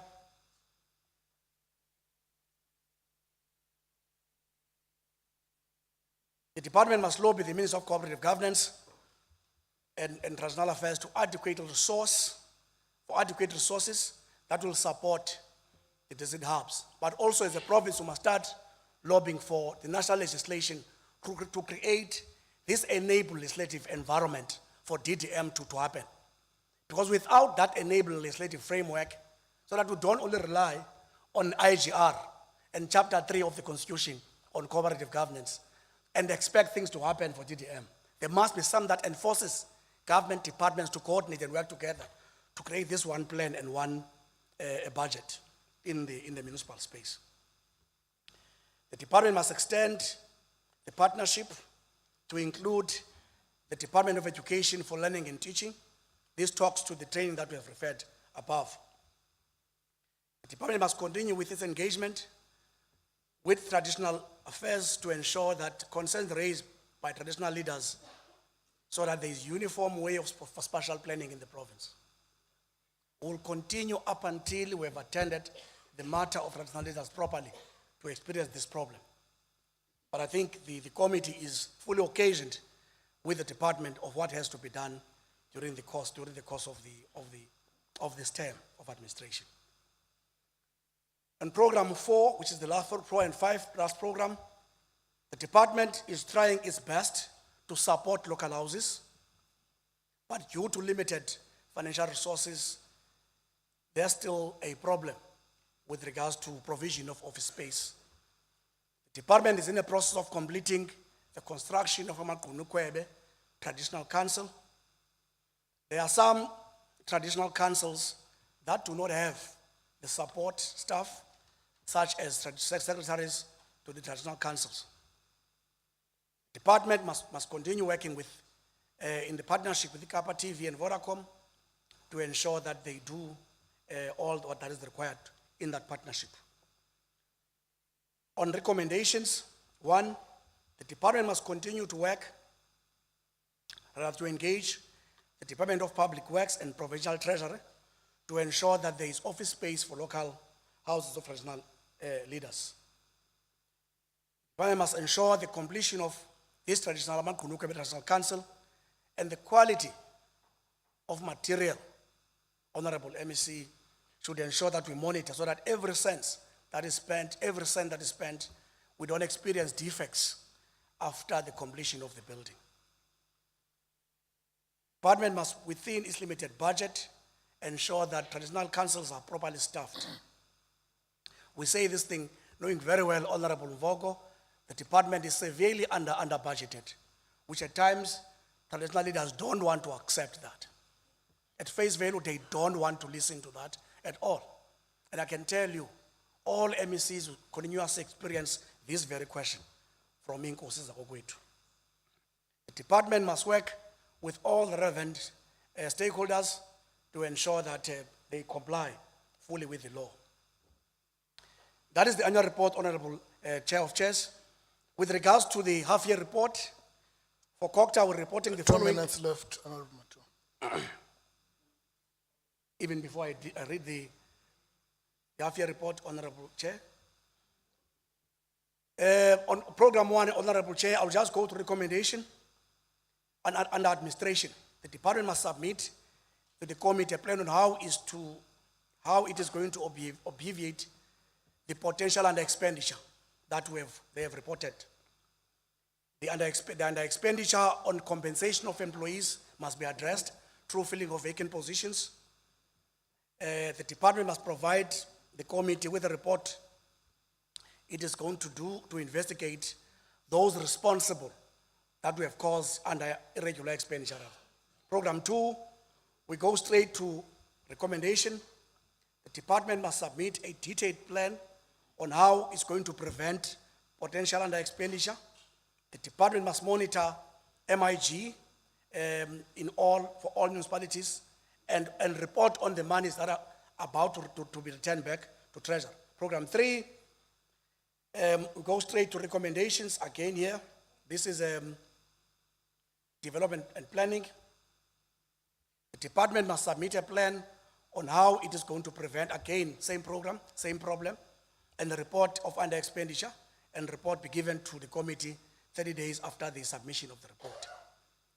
On program 4, the recommendation here is traditional institution management. The department must submit a plan to the committee which details how it is going to again avert under expenditure.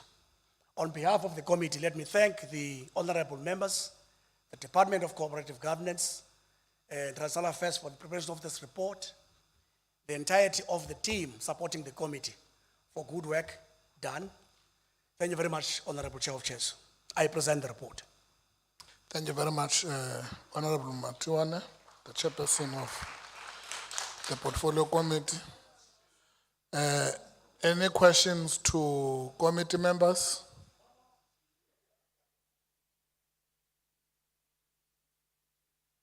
Okay. Can I ask to committee? Okay, yes. Honorable Panga. Honorable Chair, part of the report that was provided by the public commission in as far as local government, it was stated that there are a number of referrals that the public service commission have referred to municipalities, and there's not been a cooperation. One of the municipalities that was fingered out is the Nelson Mandela municipality. To what extent has the committee dealt with compliance of municipalities in as far as the IGR is concerned, where they do not comply with state institutions like the Public Service Commission? Thank you very much. Committee members? Committee members?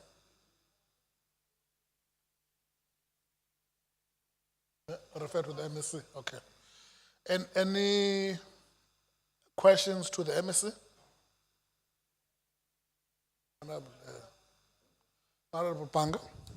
Thank you very much. Part of the findings of the... Sorry, Honorable Panga. Committee members, you can go back to your seats. Thank you very much, because Bakimba Bazi MEC is going to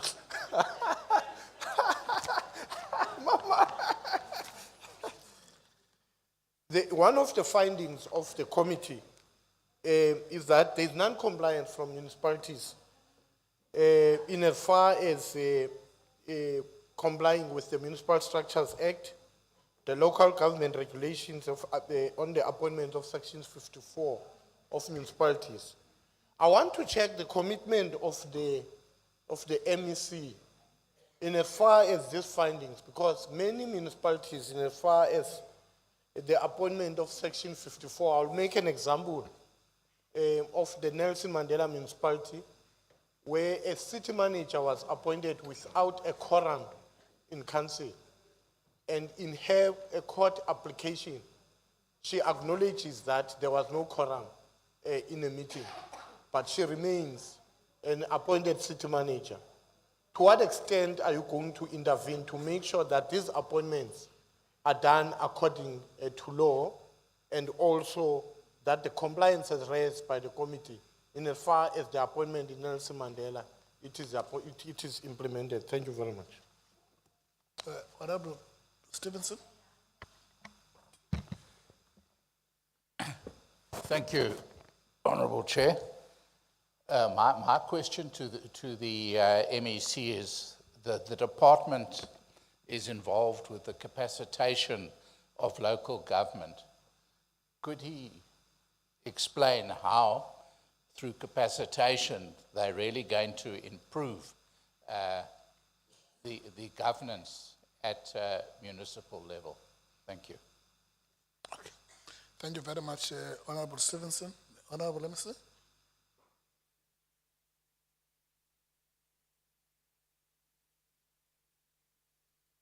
Thank you very much, Honorable Chair. Greetings to the House. The first question in relation to Nelson Mandela and how we will intervene in the matter of Dr. Nwazi. Chair, that case currently is in court, and therefore making it a bit difficult to think that we can obviate what is happening in that municipality. So that matter is quite intricate for now for us to intervene because of that particular situation. And let's allow the law and the court process to take its course, after which we will definitely look into it and see how we then intervene.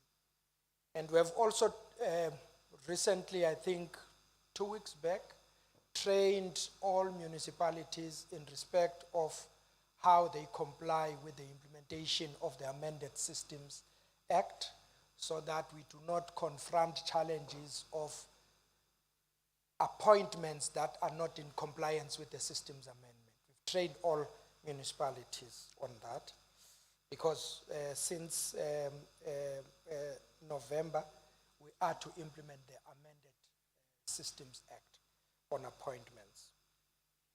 On improvement of governance, Chair, in our training program, we've trained municipalities on first the implementation of DDM recently, and secondly on good corporate governance and how to handle matters of oversight in terms of audit and oversight in terms of their own standing committees. So that is a work in progress and is being done as and when required. Thank you very much, Chair.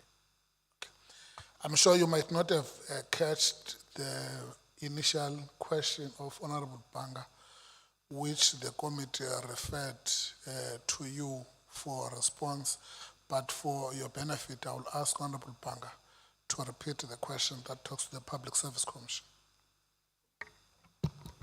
Part of the issues that were raised by the committee is that there are a number of irregularities and cases that have been investigated in municipalities that they've recommended that the department should cooperate with state security institutions such as the Hawks and so on. When we're investigating and meeting with your department, the PIC, the SIU, is that there are a number of municipalities who are not cooperating with the referrals that are sent by these institutions and not responsive to them, whether the SIU, whether it's the Hawks, and what interventions are you going to put up in place. A typical example is the Nelson Mandela. On the cases that have been referred by the Hawks, fortunately people are arrested now, referrals or no referrals. That Nelson Mandela have refused to comply with the investigation and cooperating with his institution. To an extent, in some time, including the Auditor General's office, they've refused to. To what extent are you going to assist these institutions to make sure that these municipalities who are not necessarily cooperating, cooperate? Thank you very much. Thank you. Over to you, Honorable Minister.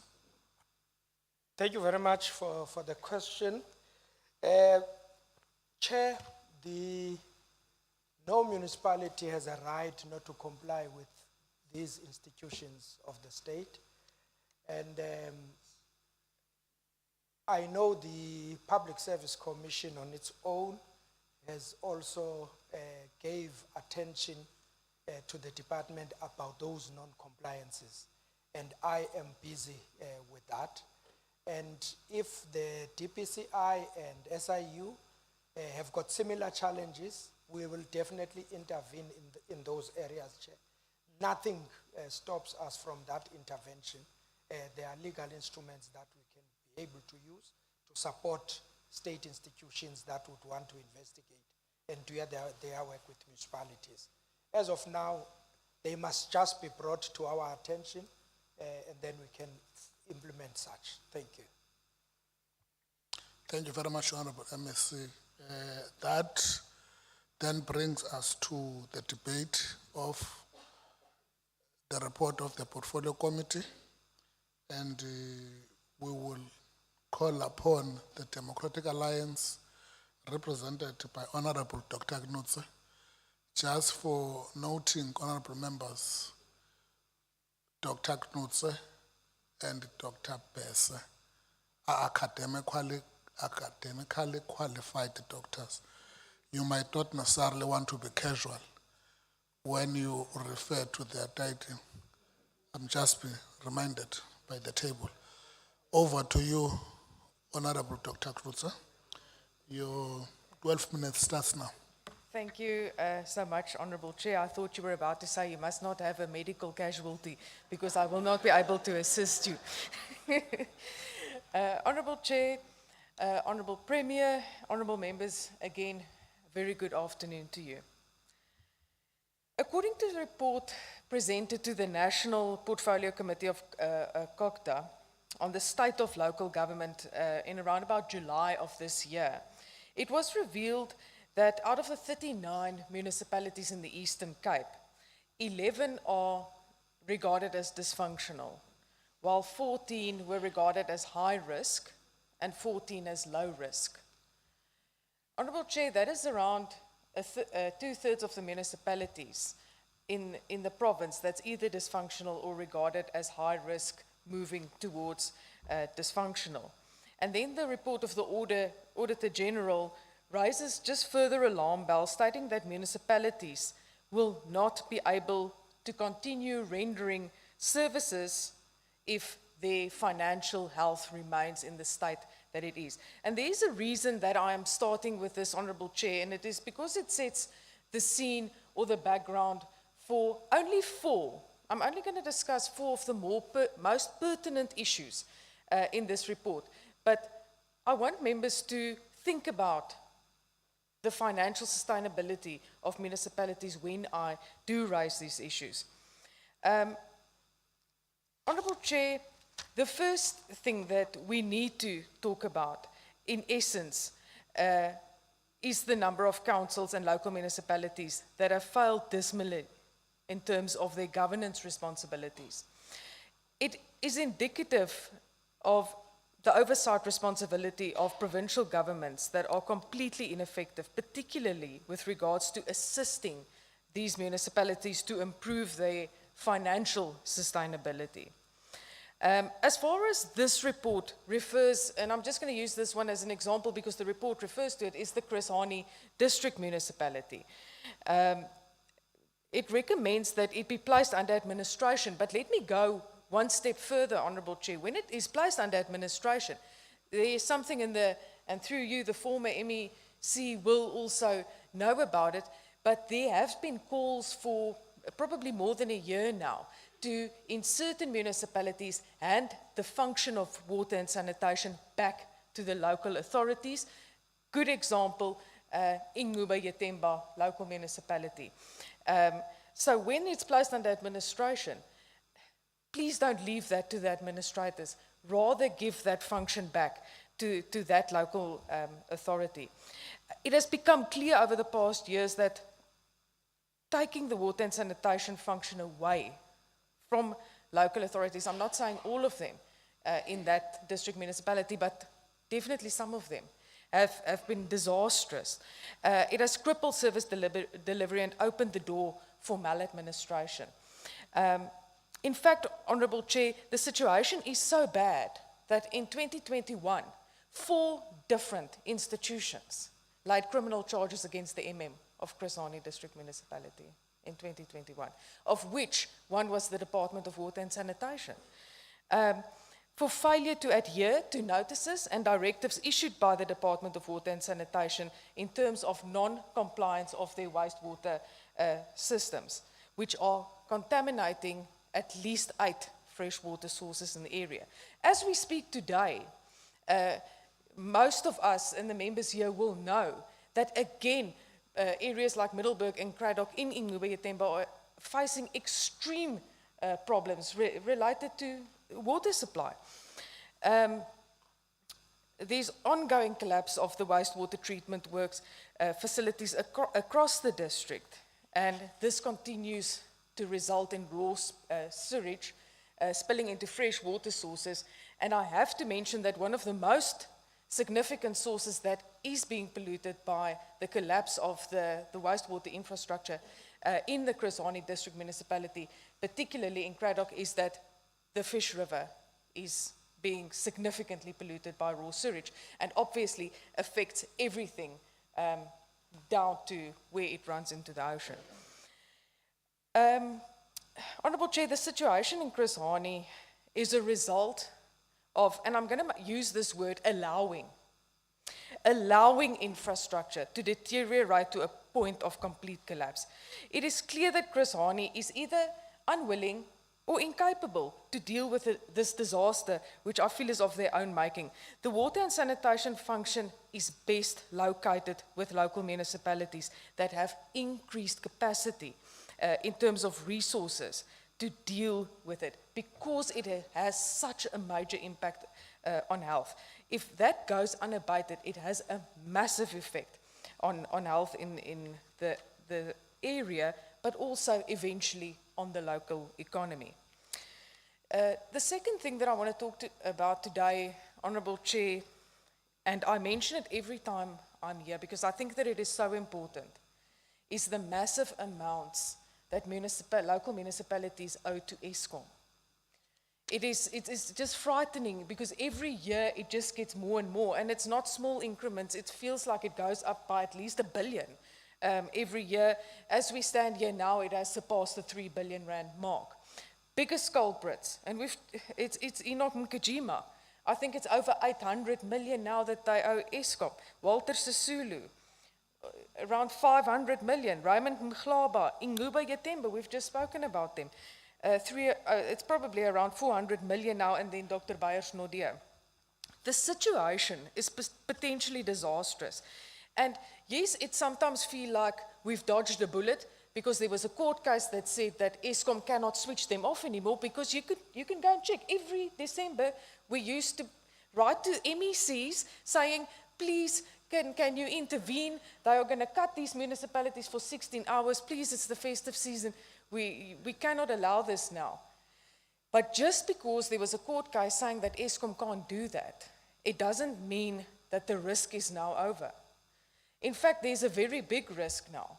Because what Eskom is going to start doing is, when infrastructure starts failing in local municipalities, they're going to say, right, we are not going to fix your infrastructure because you owe us 800 million rand.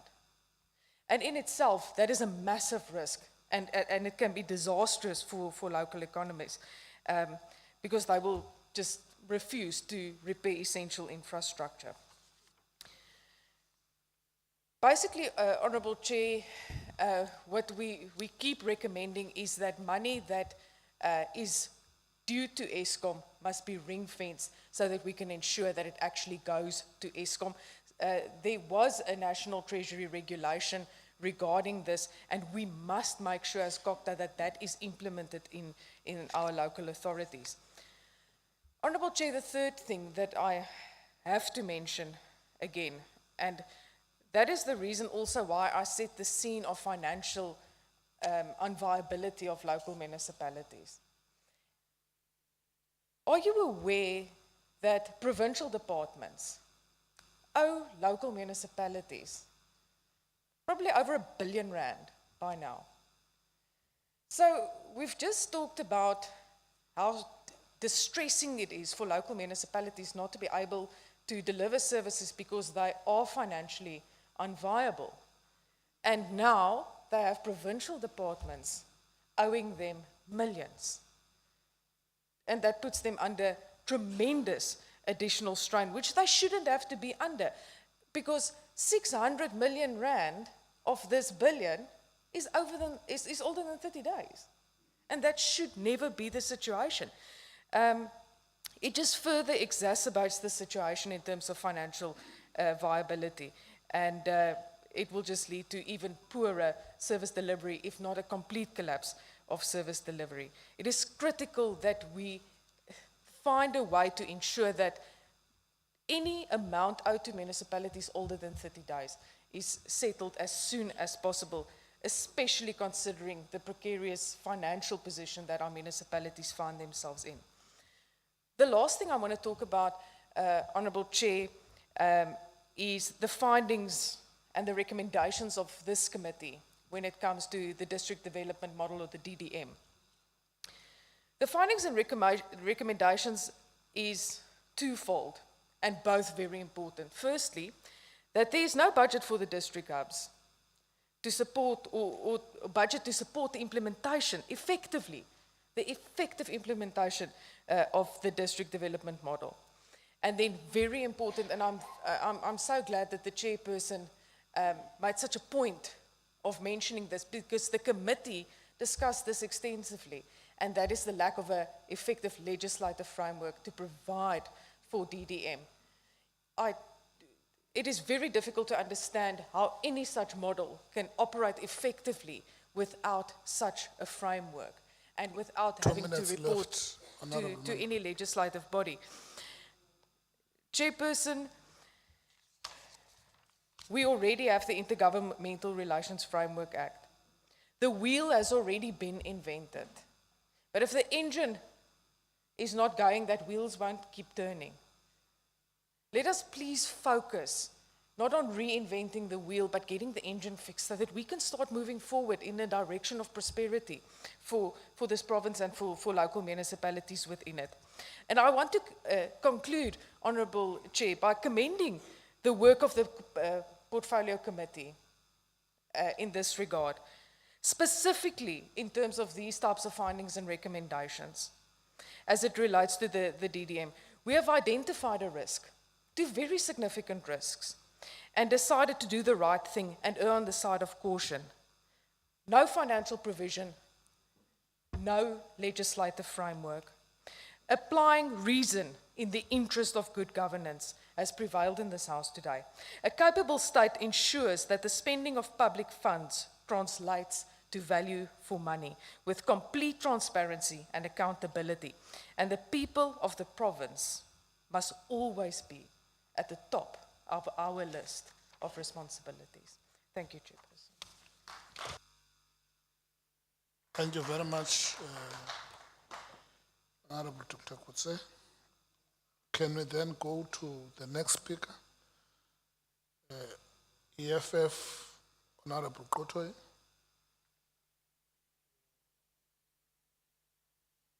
Eight minutes. Your 8 minutes starts now. Mandibulise umalungu ase Eastern Cape, ubantu bonke base Eastern Cape, dibulise kuwe Deputy Chair of Chairs, Chair of Chairs, dibulise kubantu abakwigalari, Honourable Chair of Chairs, enye yentsika ze EFF luhulumento olusulungelekileyo. Buffalo City Municipality Councillors failing to sign the declaration of interest. In relation to Program 2, local governance, one of the findings of the report is that 55 councillors at Buffalo City Municipality did not sign the declaration of interest as required by law.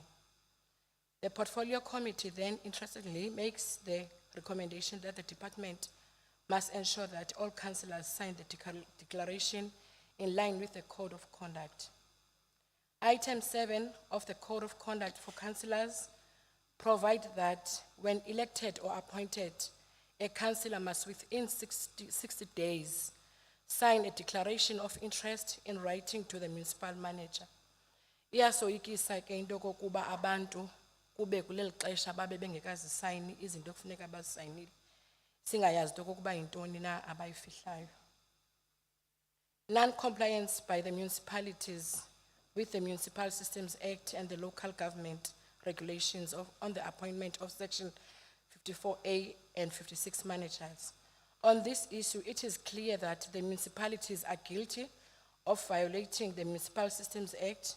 Section 54A, subsection 8 of the Systems Act provides that where there is non-compliance with the Systems Act in the appointment processes, the MEC must take appropriate steps to enforce compliance by municipal councils.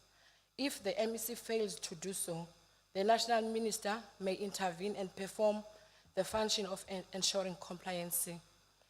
Dinoloyiko ke MEC nani ndluyowiso mthetho ngokuba sithetha ngoku eSundays River kune managers ezi-appointweyo ngokungekho semthethweni zi-appointwa kungalandelwa i-regulations. eSengqu bekumele uba kulandelwe i-regulations SCM staff ezingalandelwanga nakhona yabe iyasuspendwa nakhona into yayo ayikacaci uba ithini na ingasuke le nto yomthetho sibe siyayijonga.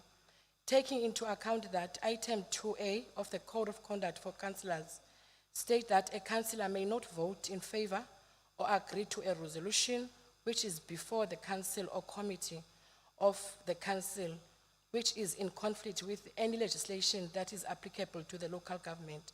Has the MEC used his powers to ensure that there is compliance with the Systems Act by those municipalities? Also, has the MEC taken any steps to deal with the councillors of those municipalities by conducting an investigation, since it is a breach of code of conduct for councillors to vote in support of resolutions that are unlawful and in conflict with the Systems Act? Repeated failure by the department to submit the annual report on the activities of the Disaster Management Center to the provincial legislature. Section 36, subsection 1 of the Disaster Management Act provides that a disaster management center must submit a report annually to the MEC of the responsible provincial department in which the center is located. Section 36, subsection 2 provides that the MEC of the department must then submit the report to the provincial legislature within 30 days of receiving the report from the provincial disaster management center. Judging from the report, by the parity of the reason, two possibilities arise. The first possibility is that the MEC has not received the report, hence he could not table it to the provincial legislature. If that is the case, what steps has taken to ensure that there is compliance with the Act by the Disaster Management Center to submit the report to him so that he can submit it to the legislature? The second possibility is that the MEC did receive the report and is just sitting on it and not submitting it to the legislature. If so, what are the reasons behind the MEC not submitting the report despite receiving it? We need concrete answers on this. On this issue, it is clear that the municipalities are guilty of violating the Municipal Systems Act, Section 54A, subsection 8 of the Systems Act provides that where there is a non-compliance with the Systems Act in the appointment of processes of the MEC must take appropriate steps to enforce compliance by the municipal council. If the MEC fails to do so, the national minister may intervene and perform the function of ensuring compliance. Taking into account that item 2A of the Code of Conduct of Councillors states that the council may not vote in favor to agree a resolution which is before the council or a committee of the council which is in conflict with any legislation that is applicable to local government. Has the MEC used his powers to ensure that there is compliance with the Systems Act by those municipalities? 2 minutes left. Also, has the MEC taken any steps to deal with the councillors of those municipalities by conducting an investigation, since it is a breach of code of conduct for councillors to vote in support of resolution that is unlawful and in conflict with the Systems Act? Going to Krisani, the report recommends that with the respect of the Krisani District Municipality, the department must consider invoking the provisions of sections 139, subsection 5 of the Constitution. Considering the threshold set down by the Constitutional Court in the case DA versus Premier of Gauteng Constitutional Court judgment, is the Portfolio Committee confident that all the boxes as set down in the judgment have been ticked and such an intervention withstand and legislation? Thank you, Deputy Chair of Chairs. Thank you very much. Are you supporting the report, honourable member? Is the EFF supporting the report?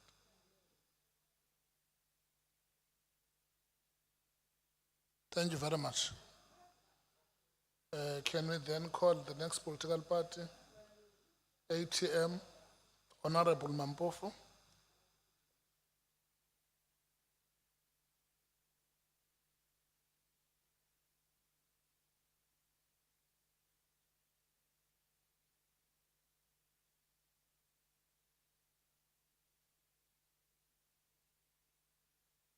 Your 3 minutes. You have only 3 minutes, and your 3 minutes starts now, Honorable Mampofu. Thank you. Mantabatel Tubandi, Ulele Akulugus, share of shares. Ulele party Sabonga Bakoyo, Bamasebe. Ulemizu emithathu nje endiyinikwayo. Ndicela into yokuba nike i-support kule report kaSihlalo portfolio committee kaKorha. There are two things that I would like to stress on what he has alluded to. One, this issue of departments being unable to work together has got a very negative impact on service delivery.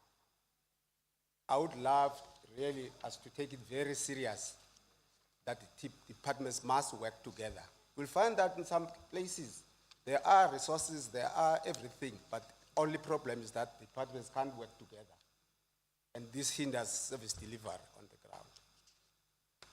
That is the first point that I need to stress on what we have been reported and what is actually happening on the ground. The second thing is, in most cases here in Eastern Cape, we are dealing with rural areas. And immediately we ignore that sector where it starts from. That means that local government, the traditional houses. We are losing a lot because even things that we are trying to implement as government, there will be no monitoring. You find that things, projects, they end up being ignored there because there are no local people involved in them because we ignored that space. So I would appeal to the department, to the MEC, that they really consider that. This thing of working together. Sorry, Honorable Mampofu, I kept your time. I think we have a hand. The Honorable Timas.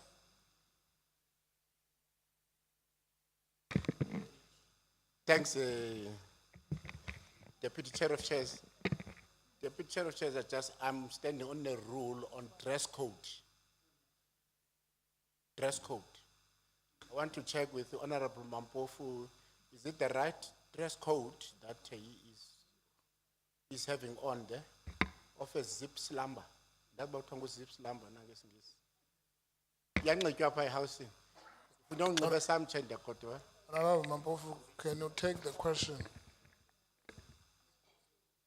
Honorable Chair of Shares, let me just apologize for it. Okay. Continue, Honorable Mampofu.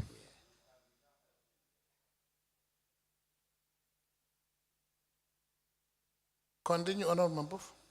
So those are the two items that I wanted to raise based to the report that we have been given. Otherwise, things are working good for us if we can just take note of that. Because you can build whatever you build if there is no foundation. And if you can't work together, it means that there will be no sustenance in whatever we are doing. Thank you very much. Thank you very much.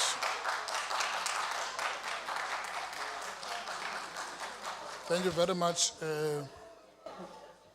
Honorable members, can we then call to the podium the next political party, African National Congress, Honorable Nyalambisa.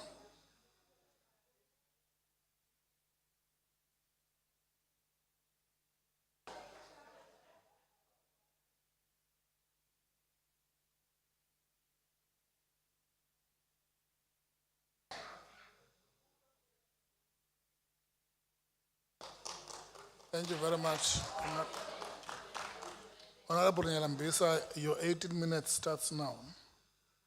Good afternoon, acting chair of chairs, the acting premier, MECs, chief whip of the ruling party, deputy speaker, honorable members and the gallery officials, greetings to the House at large. Acting Chair of Chairs, we look back on this day in history and remember the people and events that shaped the world we live in today. Every day is worth remembering. On the 6th of December 2013, a day after our icon, former President Nelson Mandela, had passed away, South Africans paid tribute to him at the Grand Parade in Cape Town.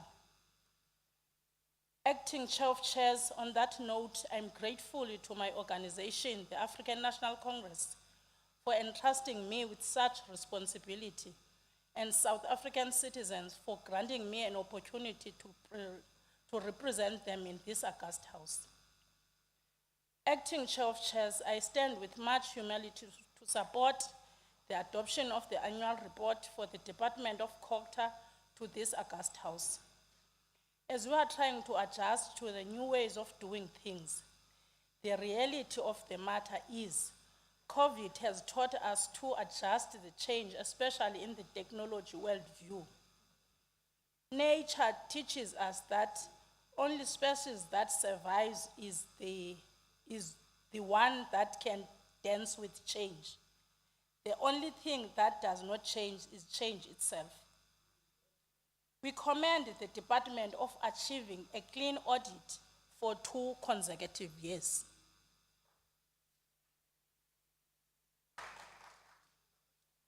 This is an indication there is a work in progress. We also hope to see progress in the municipalities. The assessment of Auditor General can not only be leveled to documentation, rather to improve change for service delivery. Acting Chair of Chairs, the department has vacant positions which as a result of resignations, deaths, and retirement of the employees. We applaud the department in their current recruitment to focus more on critical skills. We also hope that there will be no more delays in filling those posts. This is important because it talks to the capacity of the department to provide services. There is no reason why we should wait until someone going on retirement has left before we can start preparations for the filling of their positions. To you, Honorable Acting Chair of Chairs, the slow progress in completion of white paper, that is the provincial SPLUMA, remains a provincial challenge in the traditional leaders. The purpose of SPLUMA is of great importance because it provides for inclusive, developmental, equitable, and efficient spatial planning and the different spheres of government, and to address past, partial, and regulatory imbalances. In spite of limited financial resources, the department is deliberately committed to continue to support municipalities and traditional leadership institutions to provide quality services to the communities. This should be the biggest area of concern because when it does not work as expected, people suffer. As traditional leaders are part of government and thereof, it is vital to them also work towards realization of better use of land. Acting Chair of Chairs, the spatial integration of our settlements is critical. It will make our areas economically more efficient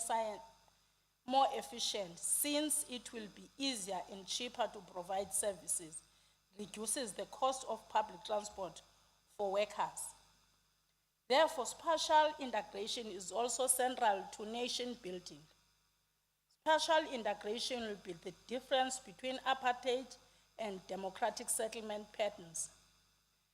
Acting Chair of Chairs, this is the season of initiation, ixesha lokwaluka, which our cultural practice of young males to be taught the values, principles, respect, and accountability within their cultural tradition as they transition into adulthood. Our country is overwhelmed with the challenge of drug abuse. It is our school of tradition that must embrace and instill the value system of culture.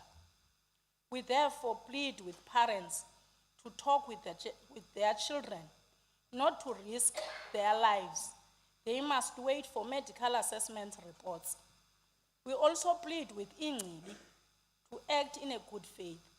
They must always adhere to the rules and regulations of the practice. Siyazingca ngesiko lethu, ngoko masibambisane. We pray and wish them all to come back alive. The responsibility does not only rest with the department, but must be a concerted effort of us all. It takes a village to raise a child. The ANC supports the report. Thank you, Acting Chair of Chairs. Thank you very much. Honorable Nyalambisa. I will therefore call upon the Honorable MEC to respond to the debate, tabling of the committee. You, Honorable MEC, you have only 10 minutes.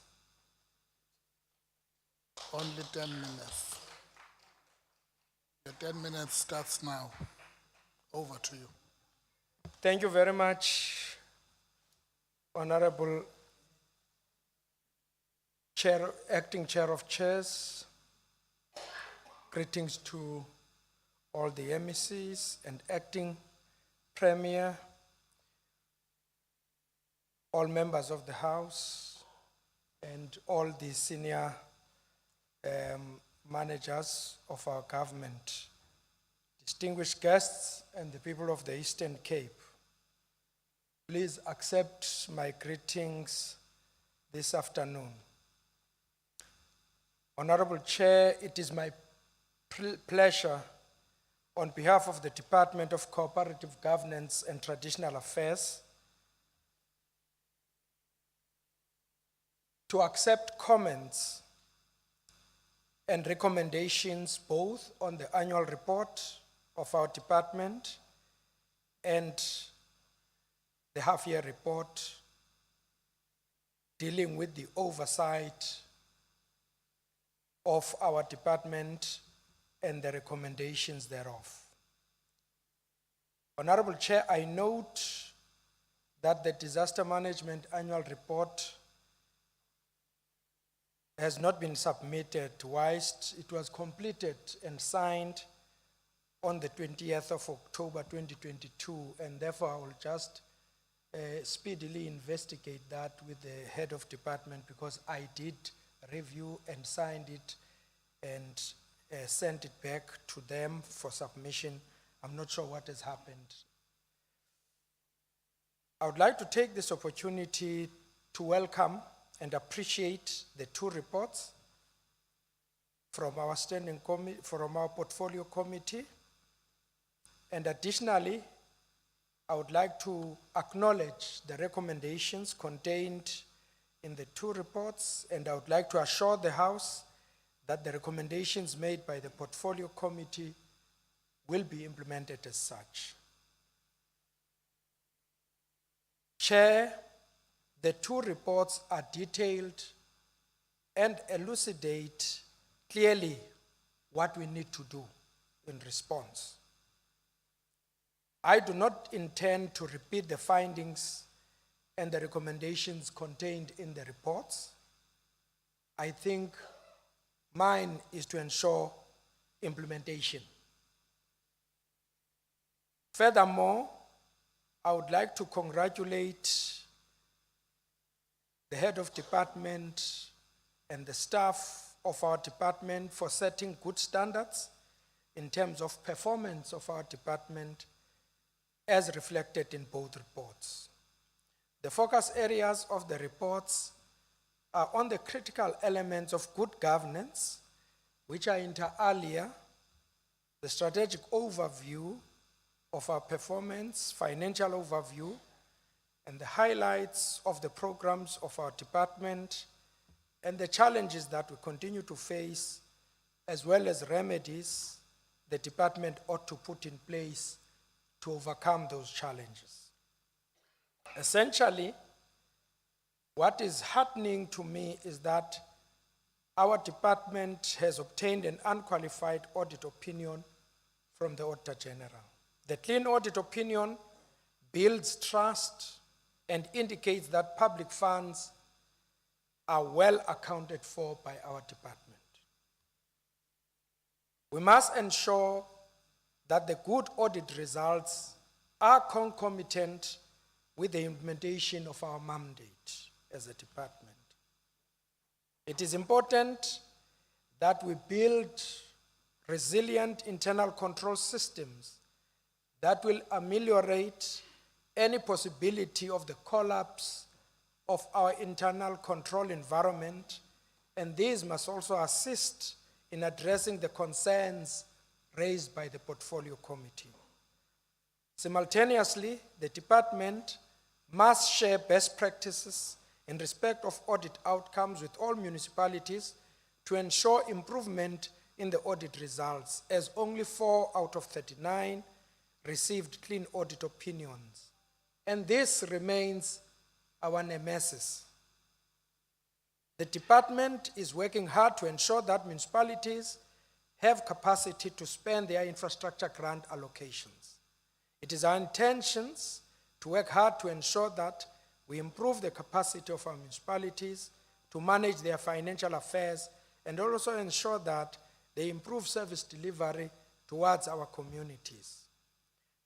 I have taken note of all the findings and recommendations in each program and will work with the department in view to ensure that we implement them religiously. In conclusion, Chair, I would like to end by saying a solid base has been established and that all is needed is to work on all issues that have been raised by the Portfolio Committee and the Auditor General in terms of our audit action plan.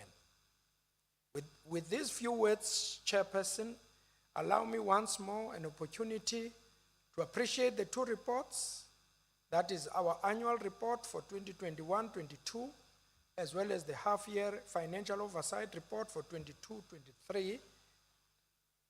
I would like to commend the chairperson and members of the committee, of the Portfolio Committee, for this good job they have done and their recommendations that they have provided, and I appreciate the work so far. Thank you very much, Honorable Chair. Much appreciated. Thank you very much, Honorable. Let me see. Sibulelana ngexesha eli mphathiso. I put the report. Any objection? Okay. I will ask the Secretary to read the fifth order of the day. Consideration of the report of the Portfolio Committee on Transport on annual and financial oversight reports. I'll call upon the chairperson of the Portfolio Committee on Transport to present the report. Honorable Malamlela. Your 15 minutes starts now. 1-5, Honorable Malamlela, not 5-0. Your 15 minutes starts now.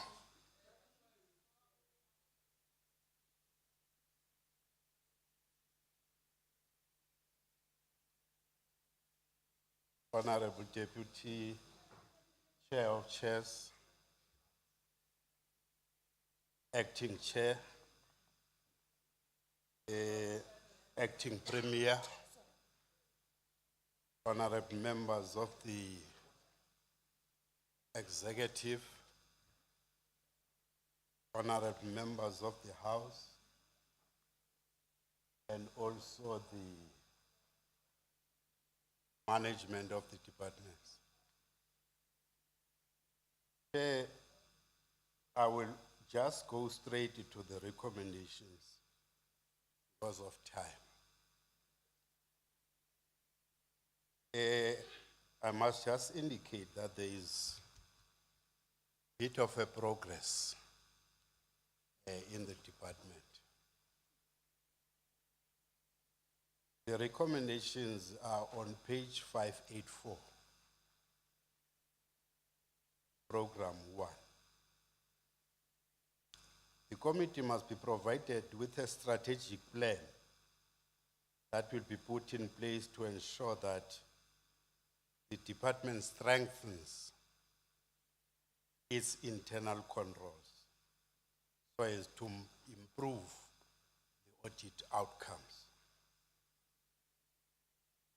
C, the committee must be furnished with reasons for not disclosing the fruitless and wasteful expenditure in accordance with modified cash standards, Chapter 3, as prescribed by National Treasury.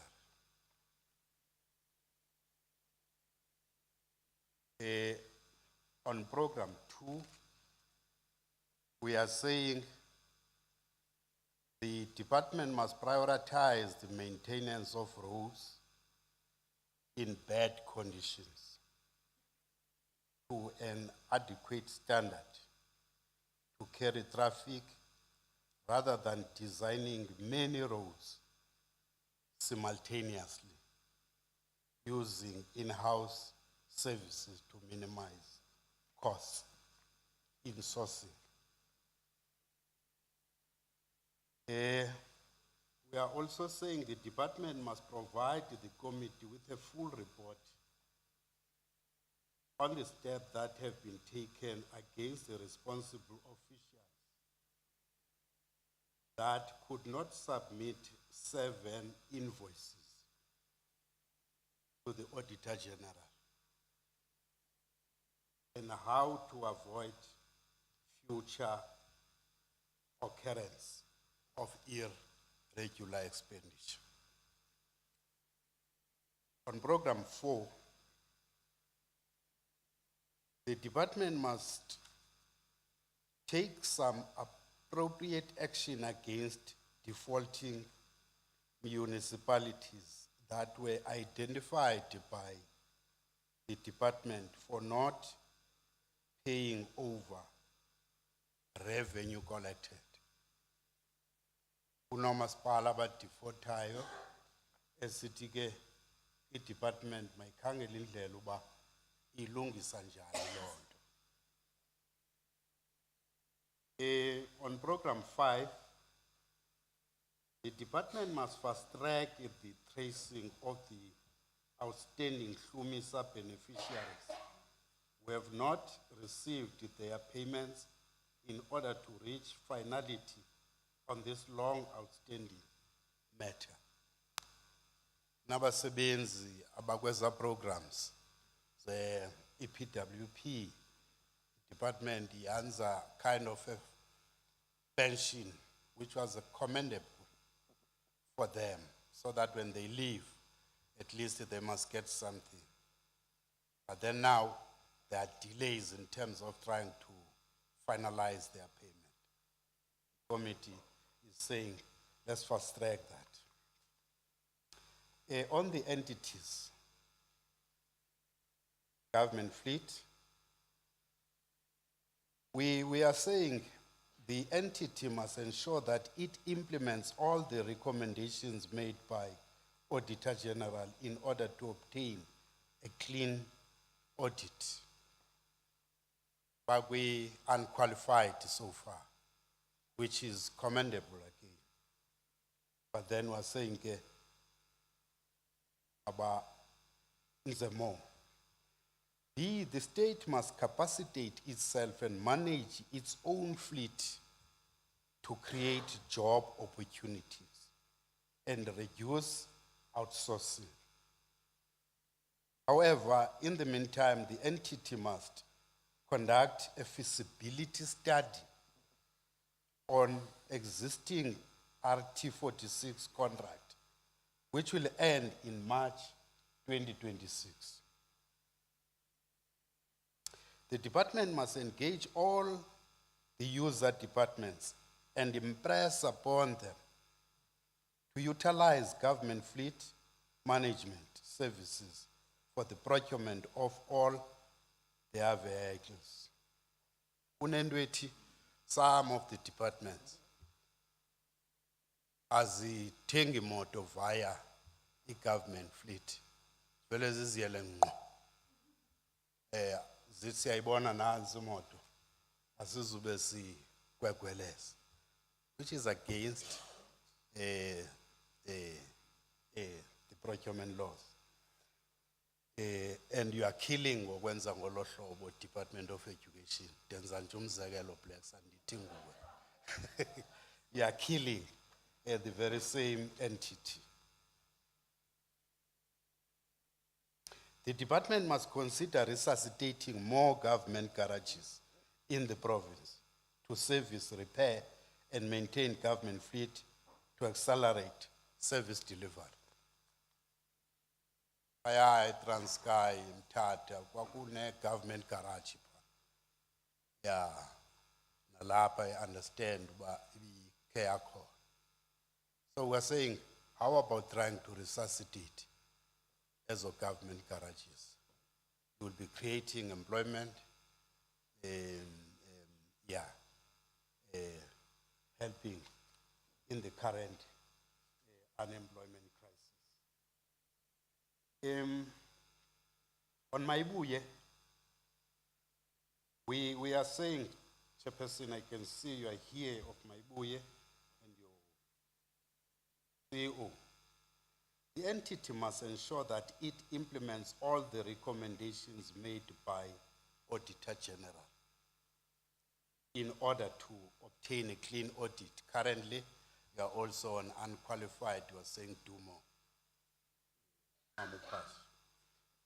The department must engage with Provincial Treasury for the provision of more funding for the improvement of bus service to provide mobility and access to services for the rural population, access to affordable transport. So sithi ingathi yasokola urhulumente kabe ngathi noko uyamxhasa uMayibuye. Yeah.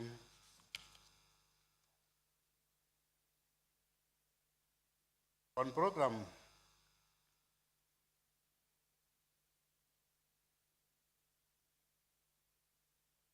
finances, half-year financial report. Let me go again to the recommendations. On program 1, we are saying the department must work with the Department of Education in order to have a credible database of qualifying learners and therefore and thereafter engage with Provincial Treasury with a credible business case to enable funding of qualifying learners. We're closing now the schools. Come next year, you'll find a situation in Comrade Blacks that there are learners who deserve transport, but they are not being transported, especially in the rural and farm areas. So we're saying, the sooner we have a credible database, the better, because the Department of Transport, it asifumani with Department of Education. So the two MECs must meet. I'm not saying anyone's but you've got your HUTs. That's not what we're saying. So that come the opening of school, at least abantwana bakuthi abasokoli, those that are deserving the transport. We are also saying on program 3, the department must submit to the committee a plan on how it will prevent the over expenditure, taking into consideration the recurring negative audit findings related to scholar transport. Kunzima pa acting premier. Abana lando kuthiwa scholar transport. It's a problem in our province. We need to find ways how best do we deal with scholar transport. Umbelo vuzayo obhunxileyo. 3 minutes left. Oh. Ekuchithwana ngawo. Xa ndigqibezela,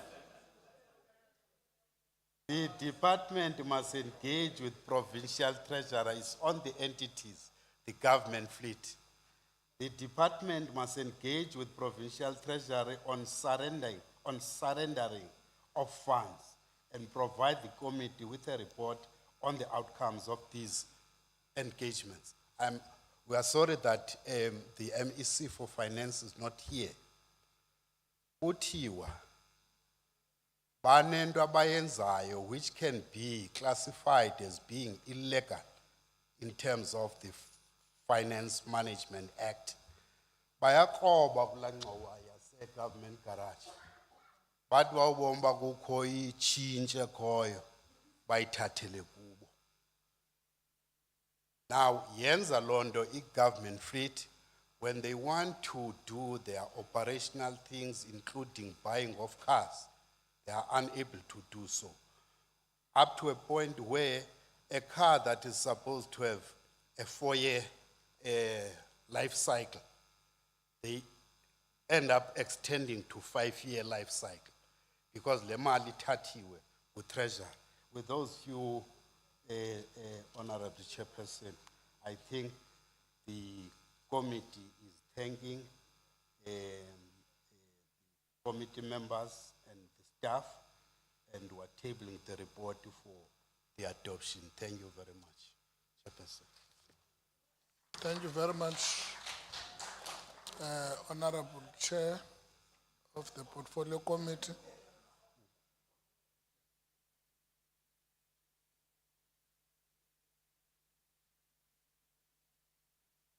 Do we have any questions to the committee? Any questions to the committee? None. Committee members, you can occupy your seat. Any questions to the MSc? None. That takes us to the debate of the report of the Portfolio Committee, and I will call upon the first political party, Democratic Alliance, Honorable Van Bruggenrode. Your 12 minutes starts now. Acting Chair of Chairs, Acting Premier, MECs, members of the House, ladies and gentlemen in the gallery, I greet you all in the wonderful name of our Lord Jesus Christ this evening. Good evening, colleagues. I greet you in the name of change. Honorable Deputy Chair of Chairs, I prepared the speech today based on building this province of hope and having a vision of a better tomorrow for our communities across the length and breadth of this province, as we call it home. But sadly, we can only call this a beautiful province based on our landscape and not what is happening on our roads every day. It seems that opportunities of our people are being robbed, and fit for purpose is definitely not the order of the day. Our communities are not being exposed to services, and this will then regard into economic growth that is being stifled. It is very sad, Deputy Chair of Chairs, that this department has regressed year on year. Time will not allow me to cite every point, but allow me just to cite a few that is near and dear to my heart. The issue of scholar transport is been mentioned quite rapidly today here. On the Chair of Chairs, this department is failing our children. Our children are being robbed of opportunity to go to school because due to unforeseen budget, and we've seen this morning in the paper, the MEC has met taxi operators that are still awaiting their payment since October. We've repeatedly seen that the allegation of ghost scholar transport operators. This program exists because of the need to transport our scholars to school, yet they are robbed of their right to education. The disregard shown by the Department of Transport has forced many parents to use their limit funds on alternative transport, which often provides into unroadworthy vehicles, and then this private transport operators are not subjected to the scrutiny which is by the Department on scholar transport operators. JFJs, we have seen recently the spat of scholar transport related accidents, and this is due to overloading, general disregard of the rule of law and our rules of the road, and these transport operators are just having a death sentence on our children's life. Sending your child to school should not be a death sentence, not at all. MEC, I'm imploring you today to find additional funding and let us make sure that at the beginning of next year we have adequate transport operators to transport our children. Furthermore, I've been standing here at this podium for 4 years advocating the same story, and this is to move scholar transport back to the Department of Education, because surely we cannot meet the standards that is needed in this province. This is against the norm in other provinces, and we really want to implore the MEC to do the right thing in order for our children not to be robbed of an opportunity. Acting Chair of Chairs, another issue that is near and dear to my heart, it is the implementation of a 24-hour traffic law enforcement in this province. Our motorists are simply just ignoring the rule of law, and hence, because this has been proven in a study that most accidents occur during the early hours of the morning at midnight, whilst our streets are not being manned with law enforcement officers. Further to that, poor communication or lack of communication is also a hindering force for implementation of a 24-hour traffic law enforcement. It is simply unacceptable that traffic law enforcement officers are expected to perform their duties without the necessary life-saving resources that is needed to execute their duties. We're imploring the MEC once more to implement a 24-hour traffic law enforcement as we are heading or we're in the festive season. Acting Chair of Chairs to you, MEC, when will you provide bulletproof vests for our traffic officers in order for them to execute their duty safely and without any fear of favor?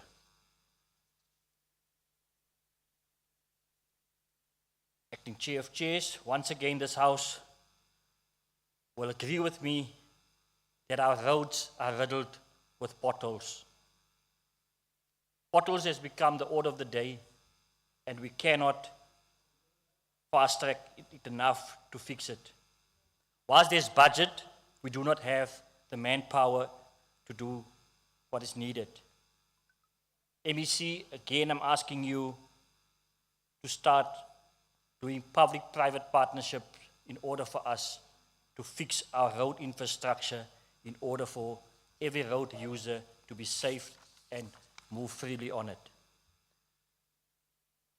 My last point, Deputy Acting Chair of Chairs, you will agree with me that our roads have been also taken over by freight trucks, and this exacerbated the need of an adequate rail network. In a response to a parliamentary question, it was revealed that this province does not have any rail network that is operational in the province. MEC, we want to ask you to make a concerted effort to engage your national counterparts as well as PRASA to assist in rehabilitating our rail network in this province. It is quite disappointing that we are robbing our citizens of this province and depriving them from reliable, cost-effective mode of transport.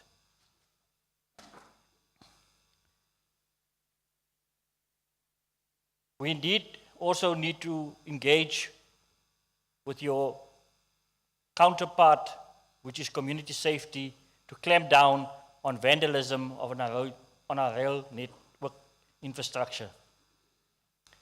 This is hindering the growth of our community as well as our economic development in this province.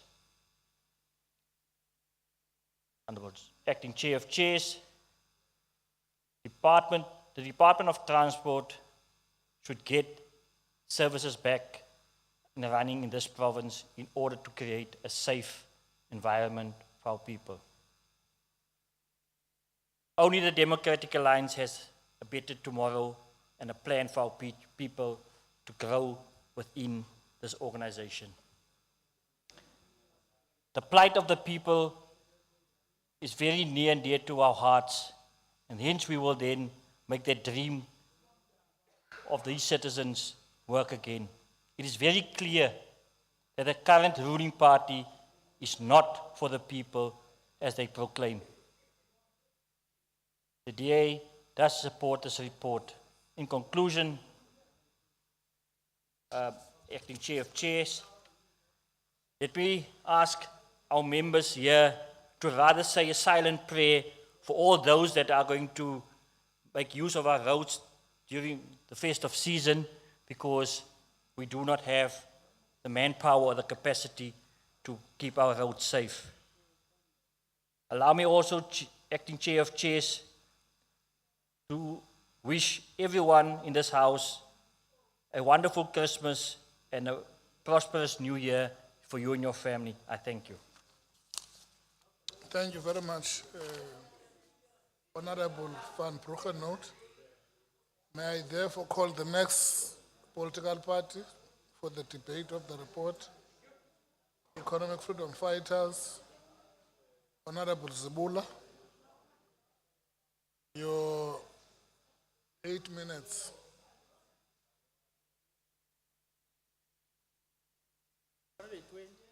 Your 8 minutes starts now.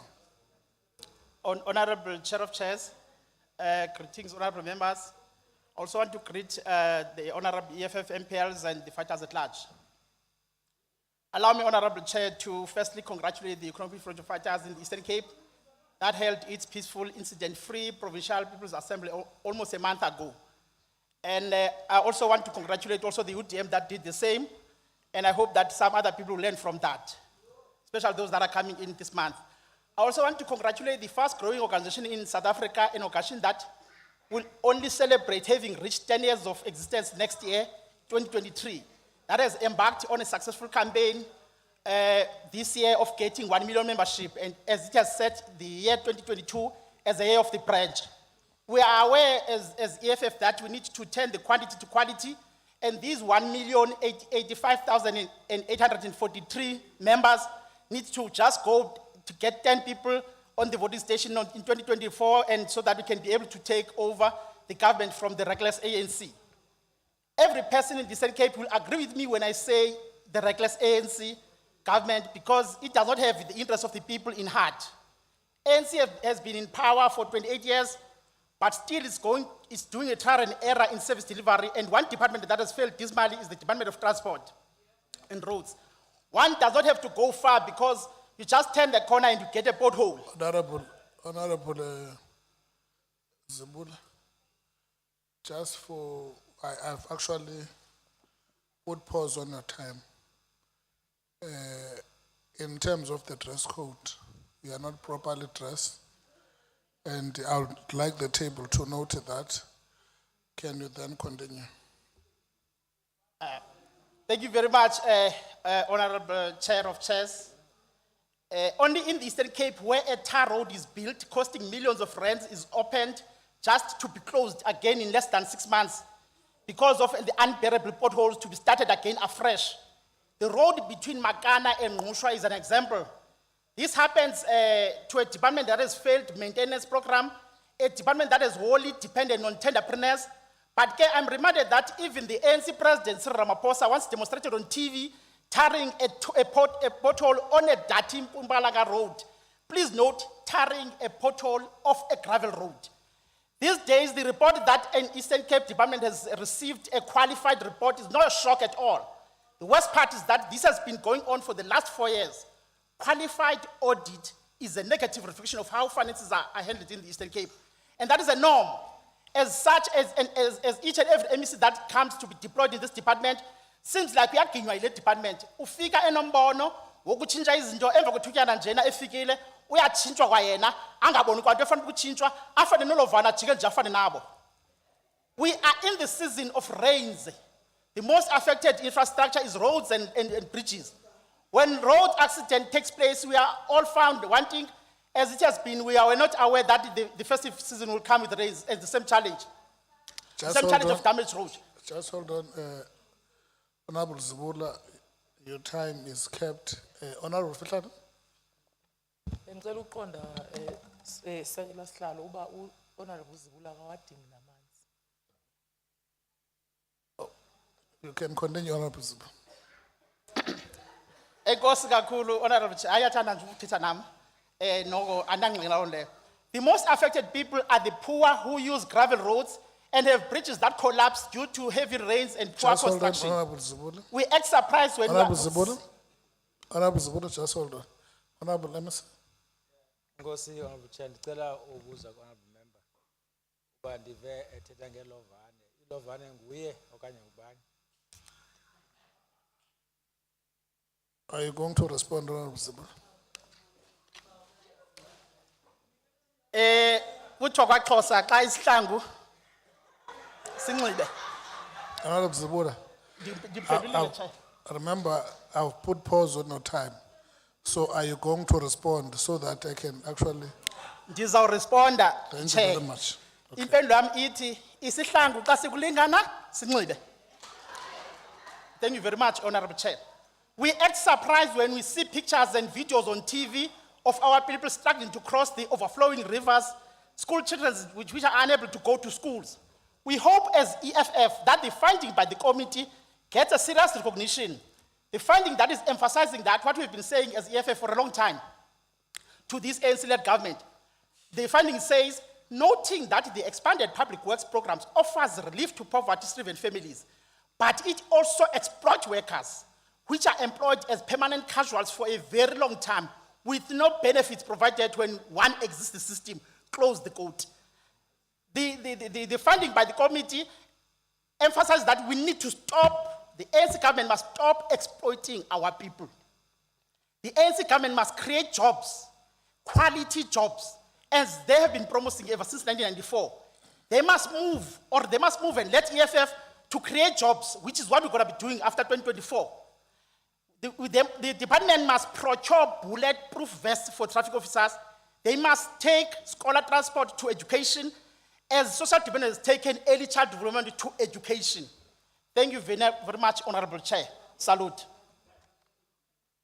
Thank you very much, Honorable Zibula. May we then go to the next political party to debate the report of the committee, UTM. Honorable Zinti, your 4 minutes starts now. Thank you, Chair. The transport sector is an important component of the economy and a common tool used for development. A relation between the quantity and quality Just of... hold on, Honorable Zinti. Honorable members, you are drowning the speaker. Can we please be ordered? Over to you. Thank you, Chair. A relation between the quantity and quality of transport infrastructure and the level of economic development is apparent. High-density transport infrastructure and highly connected networks are commonly associated with high levels of development. It is concerning that the transport in the province is mostly owned by private sector more than the government and not bound by government laws. There is an imbalance when it comes to providing transport for the community of the Eastern Cape, especially in rural areas. The strategic plan has to be developed and presented in Parliament on how the gap will be closed between private and public transport. Transportation planning in the province is compounded by poor planning between transportation demands and settlements, sprawls, planned and unplanned land uses. Inherited and continued shortage of qualified, experience and skilled manpower continues to adversely hamper the required institutional capacities to undertake analytical transportation planning. Nowhere in the New South Africa are the apartheid legacies more pronounced than in the province of the Eastern Cape. Its composition of two former homelands of Ciskei and Transkei and parts of the apartheid South Africa provide extreme political disparities between the white man's enclaves and the predominantly rural settlement of poor black people. The demand is under increasing pressure to deliver on their pre-democracy promises. In order to deliver, increasingly advocating for equitable use of the land, access to economic markets and community participation in transport issues to political and to ensure socio-economic development. Consequently, the current mode of political and technical concerns over uncontrolled urban development and purely reactive transportation planning, along with demands for open and community participatory decision-making, have combined to strain the normal planning process beyond its technical tolerance. Failing to disclose fruitful and wasteful expenditure by the department, it needs to be investigated and concluded before the beginning of the next financial year. And the MEC need to ensure the Parliament that this will be the last time this ever happens in the department. 50 seconds left. 50 seconds. Otherwise, that will be failure on his side as the leader and the accounting officer. Thank you, Chair. The UTM accepts the report. Thank you very much. Honorable Member. Thank you very much. I will therefore call upon the next political party to debate the report, African National Congress, Honorable Timaza. Your 18 minutes starts now.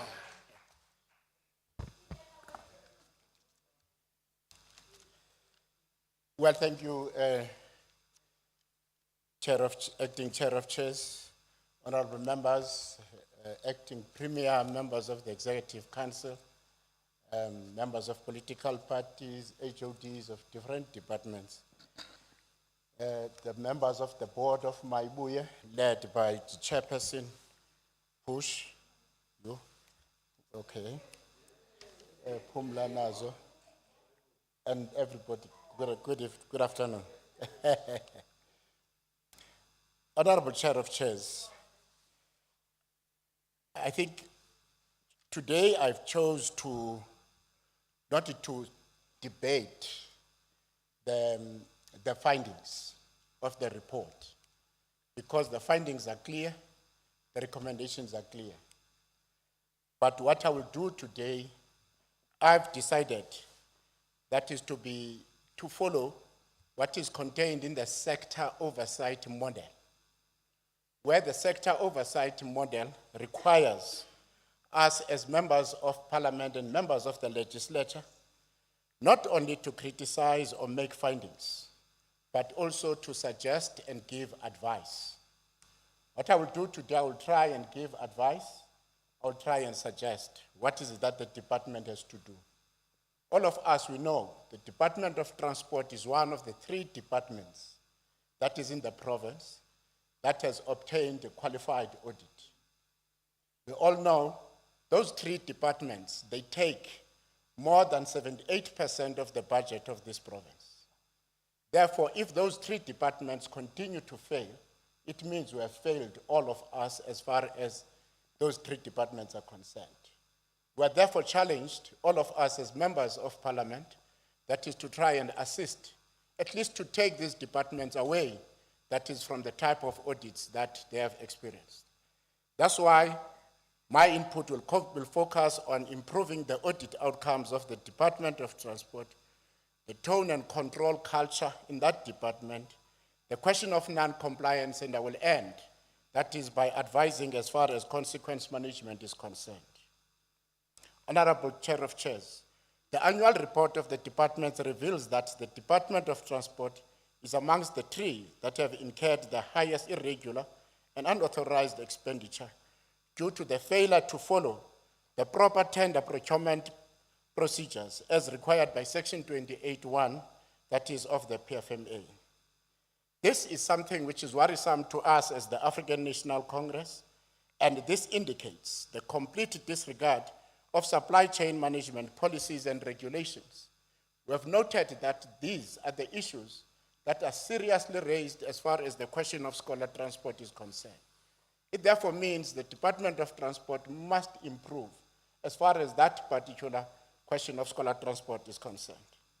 Key challenges causing audit stagnation in the Department of Transport, again, it is the scholar transport program that seems to be lacking improvement on financial controls. We appreciate, that is as the African National Congress, the decision taken by the department of making sure that what they're going to do, supply chain in the Department of Transport, the one that was under the scholar transport, now will be merged, that is with the mainstream, that is as far as supply chain of the department is concerned. Other reasons for the stagnation in audit outcomes of the department is the failure by the accounting officer to raise the difficult questions and pursue answers from management in issues, in cases where progress was clearly not made as far as addressing the previous year's findings.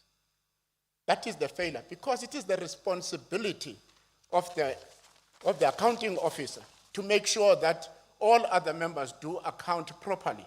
But we notice that there is a very failure. There are no difficult questions that are asked. Section 45 of the PFMA indicates it clearly that there are responsibilities of other members. Those particulars of other officials, those responsibilities, there's one person who's supposed to monitor that all other officials, they abide with those particular responsibilities, is none other that is than the head of department that is in a department. As ANC, we are concerned with the failure of the Department of Transport to show evidence of having audit improvement plan or report on steps taken to improve, that is the audit outcomes. As African National Congress, we believe that the accounting officer must take overall responsibility for the financial management of the department and for achieving the objectives of that particular department. We all understand these are the issues that are also raised in the PFMA, where PFMA in Section 39 indicates that if the head of department fails to do all of the above, then what is it that should be happening? So that's why I want to put emphasis on the fact that the HOD of a department has a responsibility of making sure that issues of accountability are cared for by each and every manager in the department. Failure to do so by the HOD of a department, then it means, obviously, the department will continue to get a qualified audit outcome.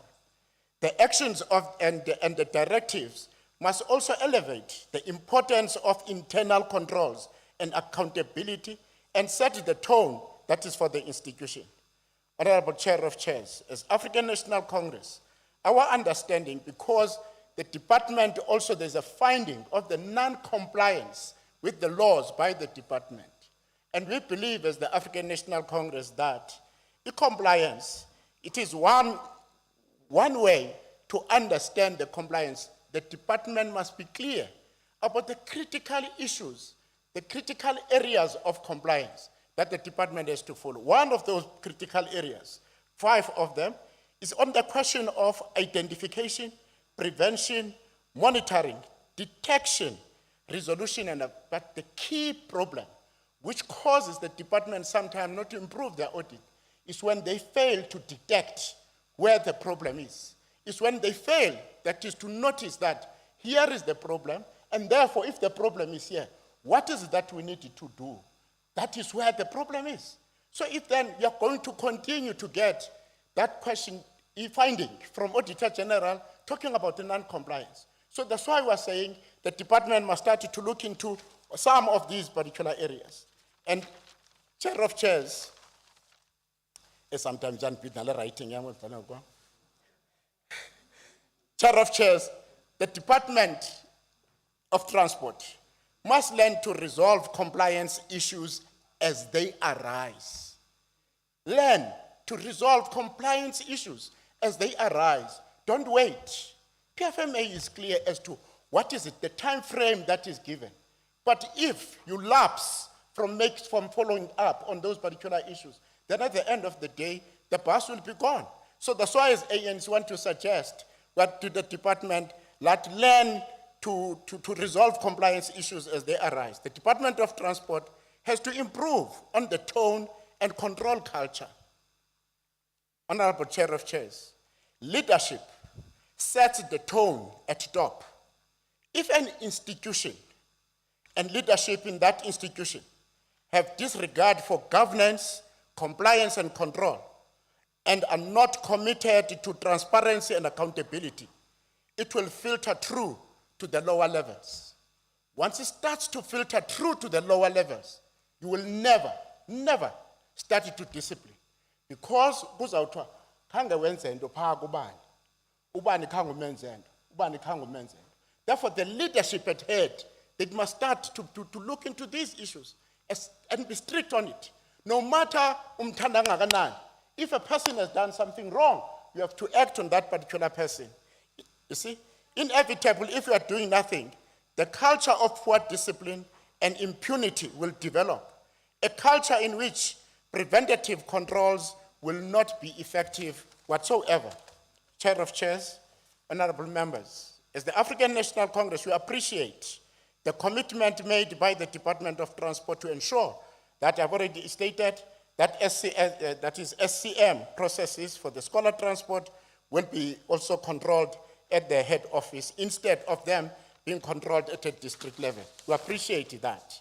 And also we appreciate, as the African National Congress, the collaboration between the Department of Transport and that of the Department of Education in ensuring smooth running of the scholar transport. The sooner the two MECs, their HODs, their CFOs start to meet and come up with a common understanding as to what should be happening, I think the problems in that particular scholar transport will be something of the past. But if they work that is differently, then we'll continue to have this, and it is going to affect the audit outcome. We do appreciate, as the African National Congress, the steps taken, that is to resolve some of the labor-related disputes. We congratulate MECs for doing that, because there are serious labor-related issues. You see, honorable members, managers should at all times bear in mind that there will always be tension between the interest of the employer and the interest of the workers. It is inherent. But what is critical is when you have people who understand that there is this inherent tension, and what is it that you need to do? It's not that to start to act, that you must show that you discipline seriously. No. What you have to do is to understand. Section 23 of the Constitution of the Republic states it clearly that what needs to be done so that you can have clear and fair labor practice that is at the workplace. But if you don't follow those things, what you want to see happening, just discipline, dismiss, do this, precautionary suspension, and all those things, you are missing the point. Departments in the Eastern Cape have lost millions of rands because of rushing, doing it wrong, because of failure to understand that problem, that the tension that will be there at all times. That particular tension will be there, and it needs to be controlled properly. As African National Congress, we commend Maibuye on its unqualified audit outcomes. But at the same time, the same breath, we're saying this entity must work towards expanding its own revenue base. Maibuya must start to work on that, to expand its own revenue base, and then if it does that, it will be good. There are areas where we are concerned as the African National Congress, the 99% expenditure on all programs, yet the achievement of planned targets does not reach the 70%. This means that there is a need to put more effort on alignment of budget and targets. The defaulting institutions in paying over license collected fees is something which even the chairperson of the committee has raised. And Honorable Chair of Chairs, as the African National Congress, wanted to end this by also quoting on the question of consequence management, on consequence management. Consequence management. There are legislative frameworks to address issues of consequence management in the country.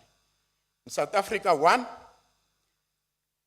there's a question of code of conduct, which was promulgated to provide guidance to the employees on standards and types of conduct expected to a public servant. That is the first one. The second one, it is the question of performance management and development systems, which is PMDS. It is wrong to think that PMDS is only for monetary rewards. It is wrong. People must go and read that. PMDS is not for that. It's not only that is for monetary reward. It is also for ensuring accountability. If you have not been accountable, you haven't done certain things properly, then you cannot get PMDS on that particular financial year. So it is not for monetary rewards only, the PMDS. That's what you have to understand. And also the PFMA. It is also for the question of discipline. You can read from section 38 up to section 40.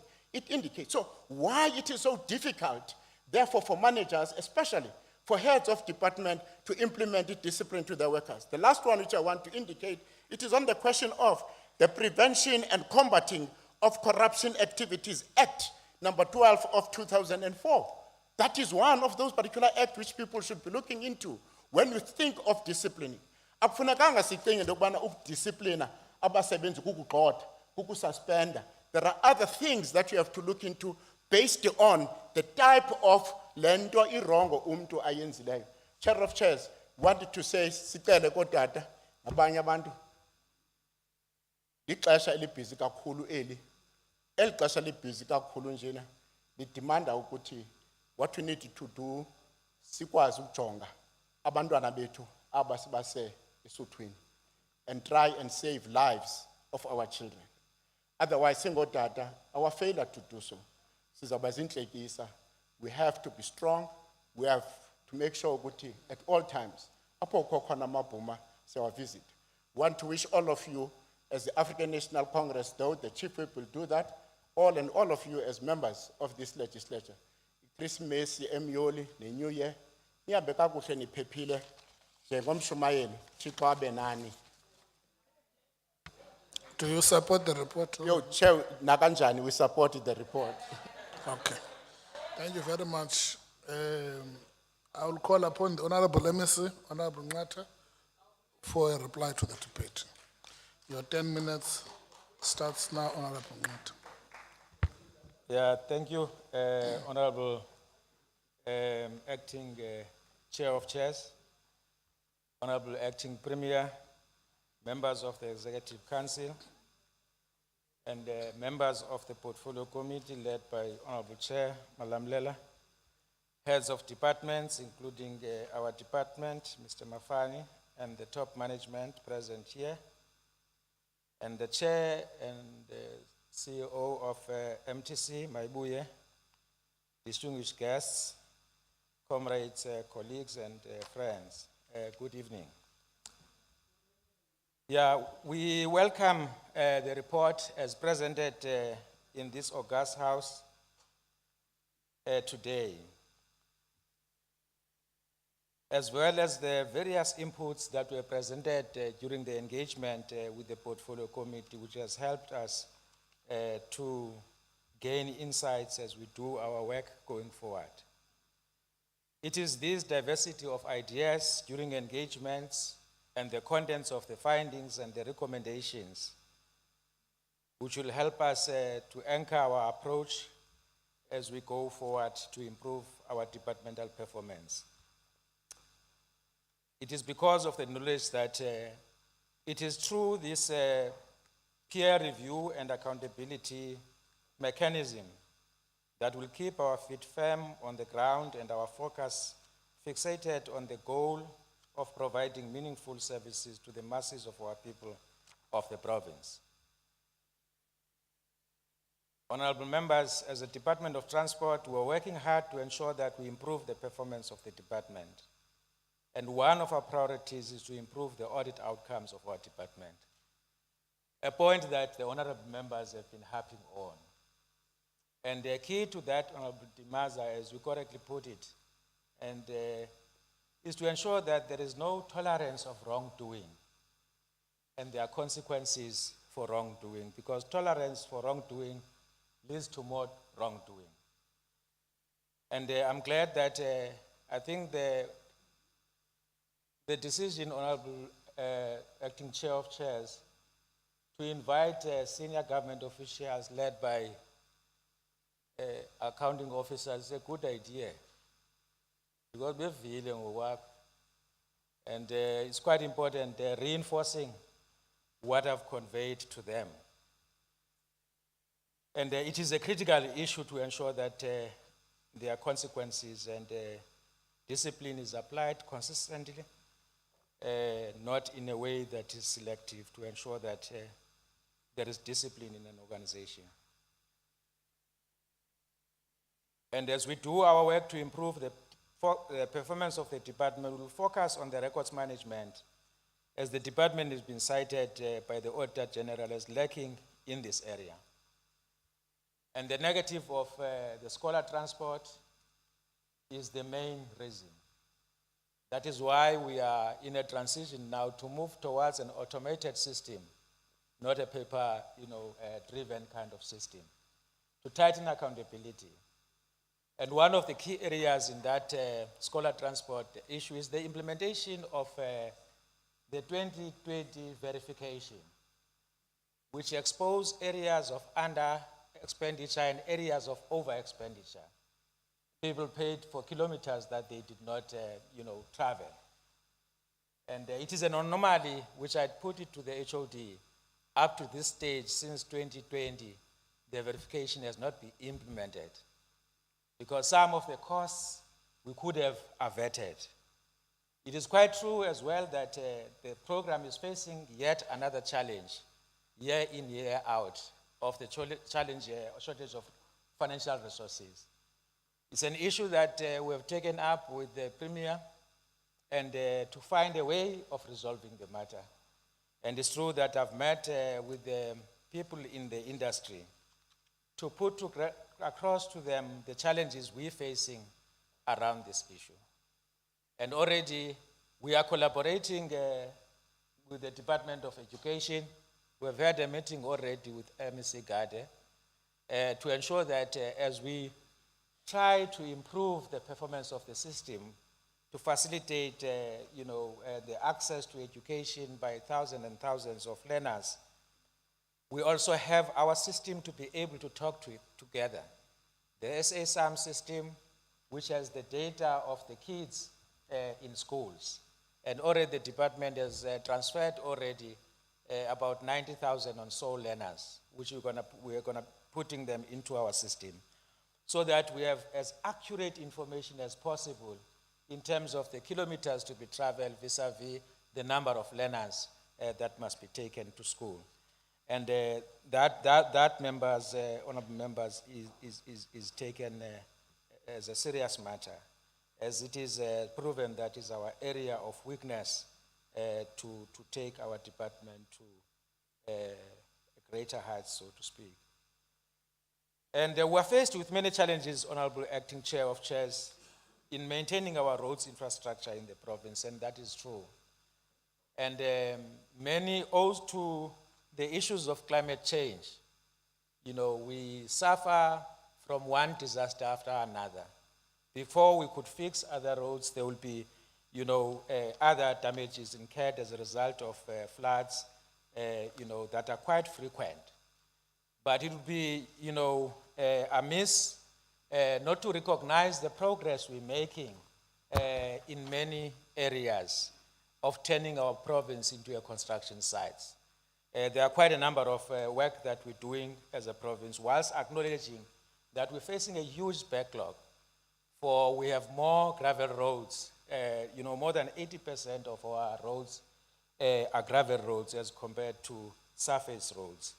And therefore, it leaves us with a kind of mammoth task in tackling this issue. That's why we are looking at various options to address this issue, so that wherever resources are available, we secure value for money. Because sometimes these gravel roads, even if it's done this week, and the road, rain struck next week, when you go into the area, it will be difficult to argue that the road has been done. And yet, it has been done a few weeks ago. So those are some of the challenges. So the greatest task, therefore, is how do we then bring about options that are more effective. Even with rains, at least the road can be able, to withstand and adapt to the climate changes, because climate change is a reality. It's not going anywhere. And therefore, the issues of adaptability are quite central, going forward. And the other issue which I said, this adaptability, again, we discussed with Honorable Gade to say, if during, matric exams and there are floods, a bridge is overflowing because there's some dirt that has sort of blocked that bridge. And as transport, you are unable to unblock the bridge so that the water can be channeled correctly. And you want to wait for the water to subside in order to do the work. And exams are ongoing, they can't wait. So I was saying to Honorable Gade, given these changes, you must have in policies, Department of Education, a possibility of looking for emergency exam centers so that your system is flexible. If there are difficulties, you can shift kids to be able to write in an emergency exam center. Those are some of the adaptability kind of methods that we need to think of with more creative. 1 minute left. Oh, okay. Yeah, so the points, honorable members, are taken to heart, and the issue of GFMS is another issue that we will continue to refer to it as an entity. And yet, in the rationalization which was done just recently by GTEC, it was not recommended to be a standalone entity. These are some of the issues we're beginning to explore. It might be that it's an issue that needs to be reconsidered so that it becomes an entity, so that it becomes to constitute a key instrument for provincial revenue sort of building going forward, given its capacity. And the issue stand, Honorable MEC for Finance, that would really want that to be considered, that whatever, surplus that remains, the entity is allowed to use it for reinvestment, to recapitalize its fleet, rather than be surrendered altogether. Even if we decide in percentage term, to say another percentage for recapitalization, but another percentage will go to the Provincial Revenue Fund. My view is that that should be targeted as well. That which is targeted is for a certain project, so that whatever we say... Your time is sort up, of, Honorable Members. Yeah. Okay. Honorable Chair, and I want to take this opportunity, Honorable Chair, to appreciate the presentation by the committee. The ANC caucus and people of the province, and for the opportunity. Honorable members, thanks very much. Thank you very much, Honorable Members. I put the report. Honorable Members, I put the report. Any objection? Thank you very much. I will ask the Secretary to read the sixth order of the day.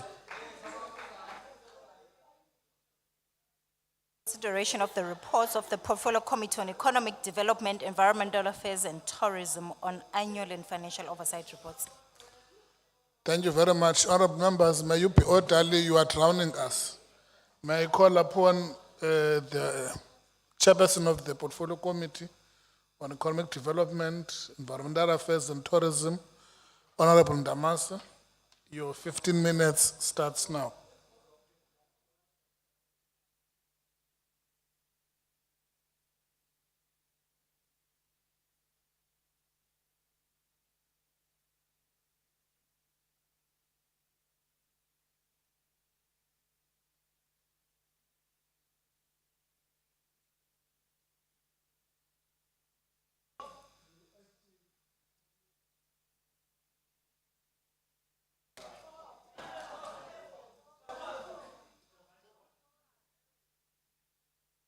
indawo wrong.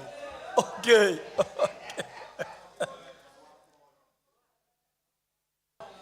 From the beginning, Honorable Acting Chair of Chairs, the Acting Premier, the members of the Executive Council, the honorable members of this House, the Administrative Court of the province, our guests that are part of the meeting and in all the platforms, ladies and gentlemen, good evening. In tabling these reports, I will emphasize the findings as well as the recommendations in trying to manage time. We will first look at the Department of Economic Development, Environmental Affairs and Tourism, and that will be part A of our report. And the second part will be looking into the public entities that are reporting directly to the department. Looking at program 1, we made the following findings. The department achieved 75.5% of its performance targets, an improvement from the 55.8% it achieved in the 2020-2021 financial year. The department underspent its budget by 29.2 million. The department reduced its vacancy rate from 25% to 14% due to the successful implementation of its annual recruitment plan. D, the department placed 30 interns for a period of 24 months. E, the department regressed in the achievement of its employment equity target for women in senior management due to resignations. F, the department has 75 employees in excess of the approved organizational structure. And the recommendations are as follows. The committee notes the performance improvement and is not satisfied with the overall attainment of performance targets. The department must within 30 days submit a plan to the committee on how it will improve the management of performance objectives. Secondly, the department must within 30 days submit a plan to the committee to prevent a recurrence of the underspending. Thirdly, the committee commends the achievement. D, the department must within 30 days submit a detailed report to the committee on the placement of interns. E, the department must submit a plan for restoring and sustaining its employment equity target. The plan must be submitted to the committee within 30 days. F, the department must submit a progress report on the management of staff in excess and the RPL program. That report must be submitted within 30 days. Program 2, finding A, the department underspent its budget by 26.6 million due to the specified issues that are on A and B in the report. The recommendation is that the department must within 30 days submit a plan to the committee on how it will prevent a recurrence of the LRED underspending. On program 3, the findings are as follows. The first one is that the department's environmental affairs program achieved 64.7% of its targets. The second one is that the department's awareness campaigns and capacity building workshops enabled it to overachieve on its targets for the administrative enforcement notices issued for non-compliance with environmental management legislation. The recommendations, the first one is that the department must submit a report to the committee on the reasons for the underperformance. Secondly is that the committee knows the commendable performance. If we look to the public entities, the department has 6 public entities, and we can daily say as part of this report that relatively the performance is satisfying in relation to almost all the public entities. Then let's look first at the Eastern Cape Parks and Tourism Agency, ECPTA. The findings are as follows. The ECPTA incurred irregular expenditure valued at 5.7 million because of its adherence to the provincial local economic development procurement framework. In addition, the early DPF was found to be in contravention of national prescripts and regulations. The second finding is that the ECPTA dependence on conditional grants for funding its operations continues.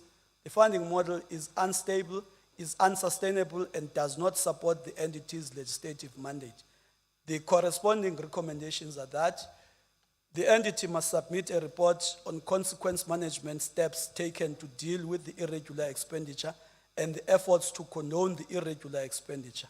The second one is that the department must within 30 days submit a plan to the committee for raising funds that will enable the ECPTAs to achieve its mandate. On the Kucha Development Corporation, the findings are as follows. The first one is that the CDC employee allegedly created ghost student records and facilitated the transfer of student stipends into a personal bank account from 2013 to February 2021. Upon its internal audit investigation, the following happened. That A, CDC dismissed the alleged perpetrator and accomplice for committing fraud. The entity also opened a case of fraud with the South African police for further investigation. And lastly was that the entity recovered 153,000 of an estimated 7 million that was stolen through the scheme. The second finding was that the entity underachieved on its cash flow target from operating activities. The second one is that the entity successful technical skills training program is an unfunded mandate, and there are specifics in relation to that are on A and B. Then the fourth one is that there is insufficient funding for the CDC SEZ mandate and operations in terms of SEZ Act. The result is that there are no funds for capital expenditure, and the entity's ability to pay creditors within 30 days as required by the PFMA is hampered. The corresponding recommendations are as follows. The entity must within 30 days submit a progress report to the committee on the court case, a report on the recovery of the funds, and submit a plan to prevent a recurrence. Secondly is that the entity must within 30 days submit a report to the committee on the reasons for the underachievement, the effect of the underachievement on the CDC operations, and submit plans to improve cash flow from operating activities. The third one is that the department must within 30 days submit a report to the committee on the funding of the entity's skills development program. Furthermore, the entity must submit a plan to the committee for sustaining its current training program in the absence of the DDIT funding.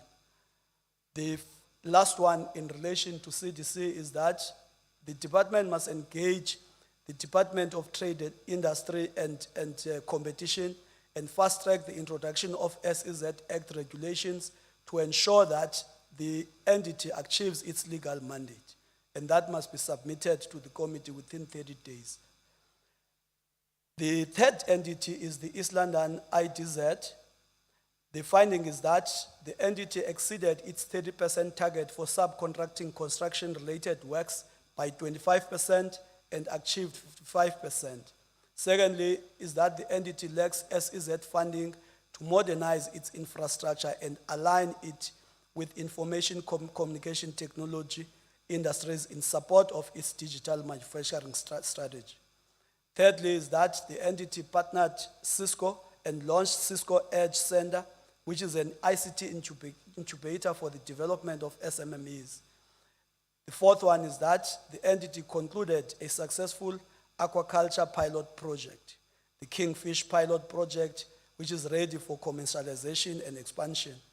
Then the corresponding recommendations are as follows. A is that the entity must submit a report to the committee on how the target was exceeded and consider the possibility of revising the baseline for its targets in view of the improved performance.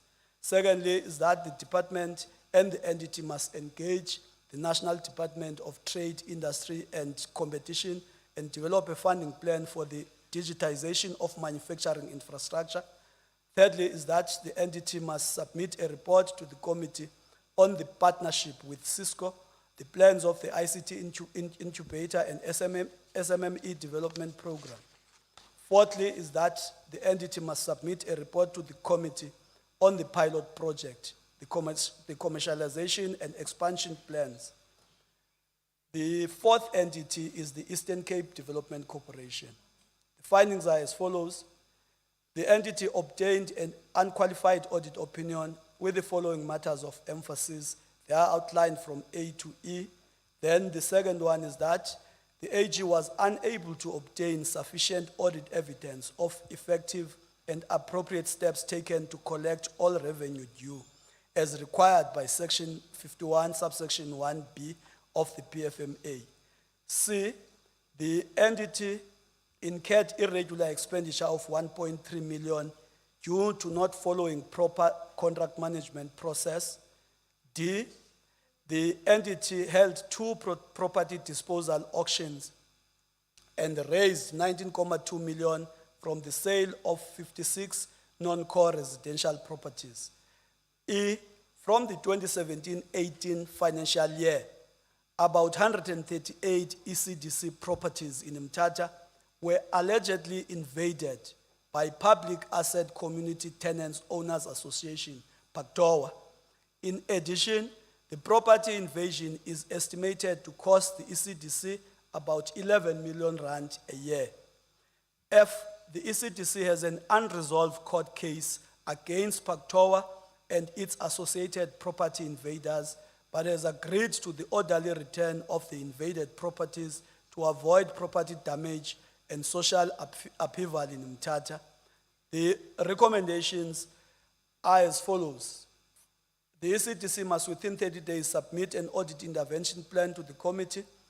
The entity must also submit a report to the committee on the steps it took to collect all revenues as required by the Act. The entity must submit a report to the committee on the cause of the irregular expenditure and consequence management steps taken to deal with the irregular expenditure. D, the entity must submit a detailed report to the committee on the property auction, outline the locations and values of properties sold. E, the entity must within 30 days submit a report to the committee on the occupation status of the properties, names of people who occupy the affected properties, and the rental amount collected from the properties since 2017 2 minutes financial left, year. Honorable Member. I did not hear you well, Honorable. 2 minutes left. Okay. Let's now go straight to the half-year financial report, and we'll only look into the general findings with their concomitant general recommendations.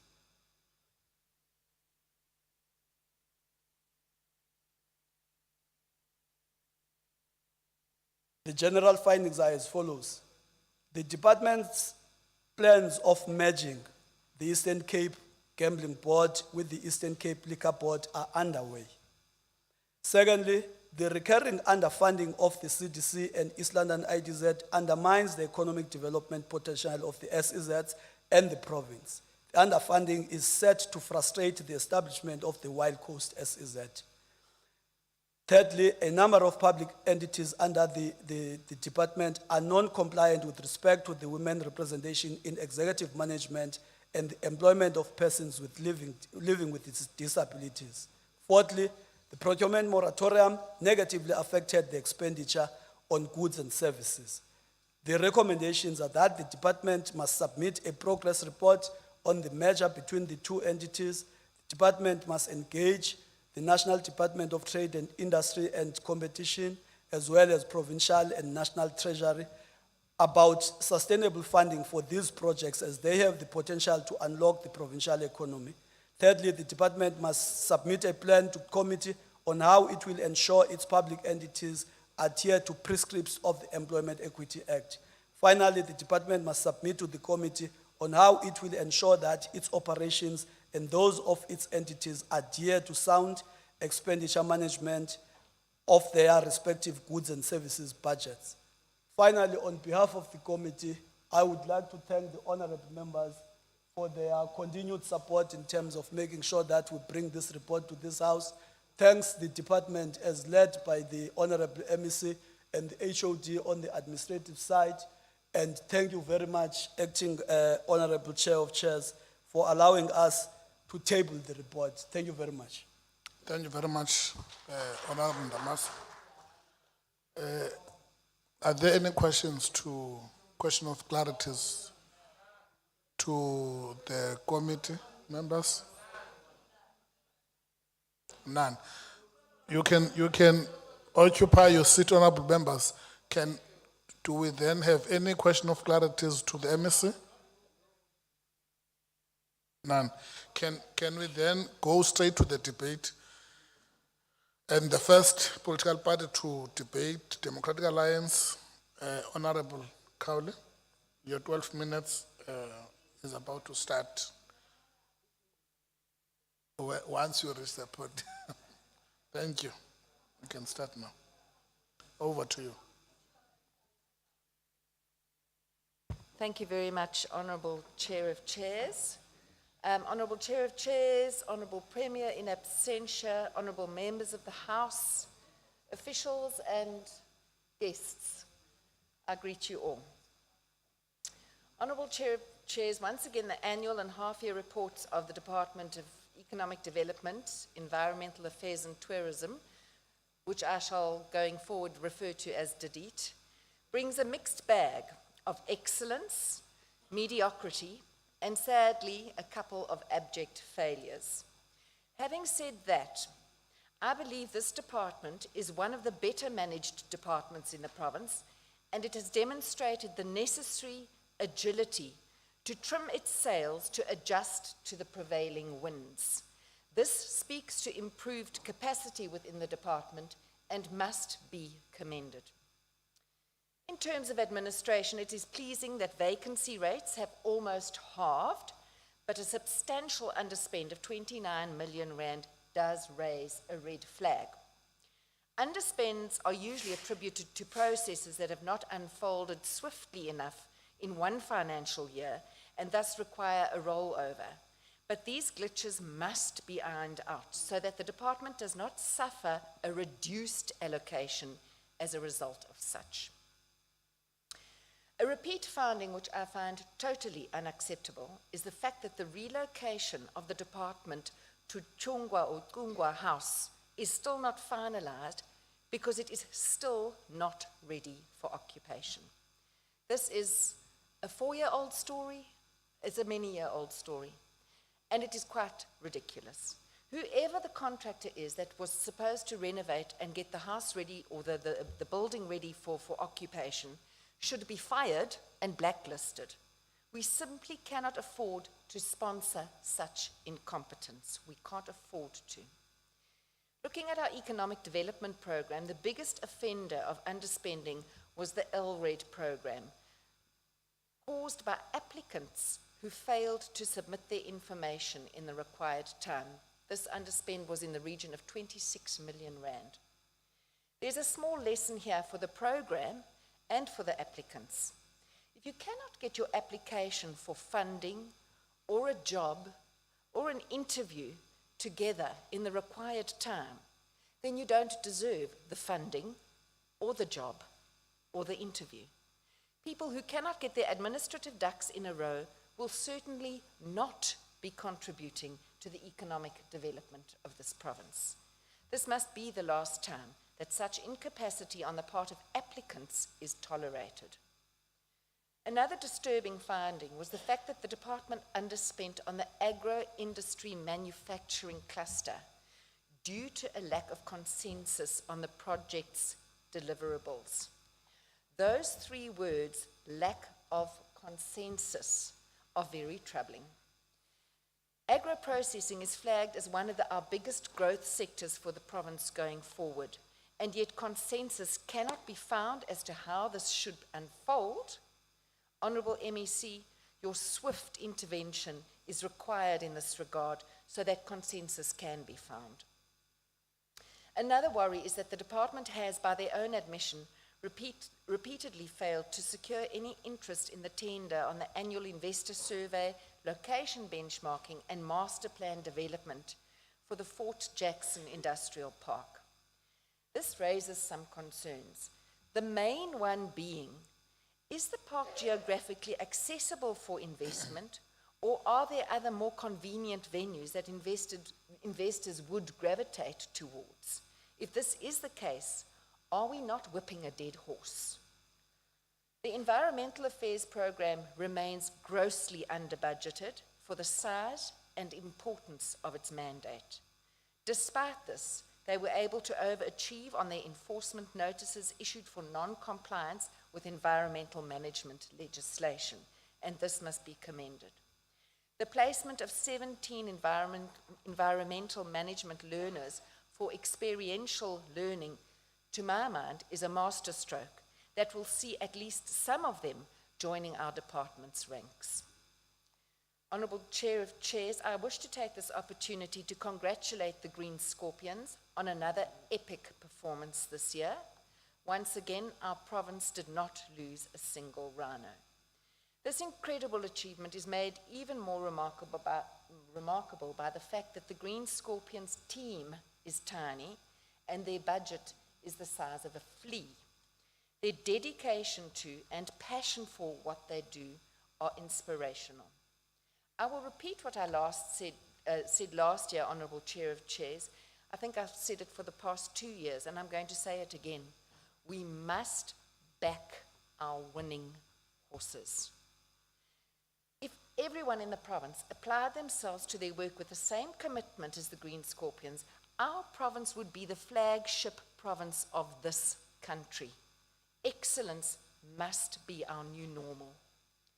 In terms of optimizing our tourist experience for both local and foreign investors, or visitors rather, we need to keep our province clean. Here, I would appeal to the MEC for Cogta to hold his municipalities to account if they are failing in their mandate to collect refuse regularly and manage the waste effectively. Waste represents such an opportunity for job creation, but seeing waste lying on our street corners and along our highways and byways is just disgusting and, quite frankly, is not the purview of DDEET. Do you know that there are actually people in this province who stop their cars, throw all their food rubbish, their empty bottles and their empty cans out the window to the side of the road? It shocks me. Do you know that in every other country in Africa and the world, you would be arrested on the spot and you would face either a prison sentence or a massive fine? It is clear that awareness campaigns are an urgent requirement in this regard. And personally, I would rope in the taxi associations because they have eyes everywhere in the province and could play a positive role. Coming to our public entities, I will begin with the two big guns, the CDC and ELIDS. Both continue to achieve clean audits and aggressively hunt for more investors, which is to be commended. However, the great sadness for them is that they are being hamstrung by the fact that the Special Economic Zone Act, to comply with the legal mandate and access SEZ funding to support their operations, is being held at bay by the DTRC. This is a repeat finding, and it is time that the Department of Trade, Industry and Competition is held to account for this unacceptable and crippling delay. Honourable MEC, I know you have engaged them, but I believe it is time to turn up the heat. We must also prioritise the one-stop shop approach that ELIDS has adopted to promote the ease of doing business across our province. This enhances investment opportunities and has had a tremendous impact on investment in the Western Cape. Let us roll them out here. There is no reason why we can't. Coming to the Eastern Cape Parks and Tourism Agency, to me it is a disgrace that the entity responsible for a massive surge in local tourism, which consistently gets a clean audit report and which has brought in excess of 8 billion rand into our province through tourism, has to depend on conditional grant funding in order to survive. Furthermore, they project that their budget will be further reduced to 315 million rand in the 24-25 financial year. Honourable MEC, I say this again, back your winning horses. If the ECPTA budget is ever reduced again, we are going to have a dance, and it's not going to be ballet. And the reason I say that is because of the next thing I'm going to raise. Let us look at the ECDC, Eastern Cape Development Corporation. This is the serial underperformer, which could not even produce enough audit evidence for the Auditor General to show that they had taken appropriate steps to collect all revenue due. Fancy words for they're not being held to account for money that has disappeared. Months back, when the lid was lifted on the Mtata rental 2 minutes scandal, left, Honourable Member. we asked for projected rental as opposed to actual rental income. We still await those figures. Numbers don't lie, and the reason that we don't have those figures is because our department has been fleeced of millions of rands in rental over the past several years.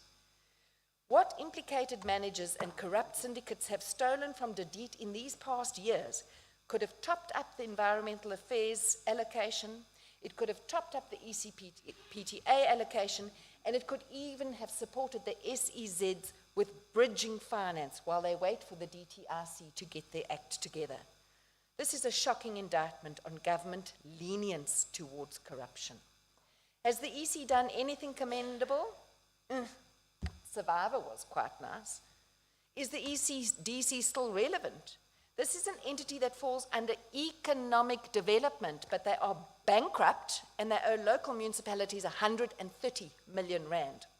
That answers my question.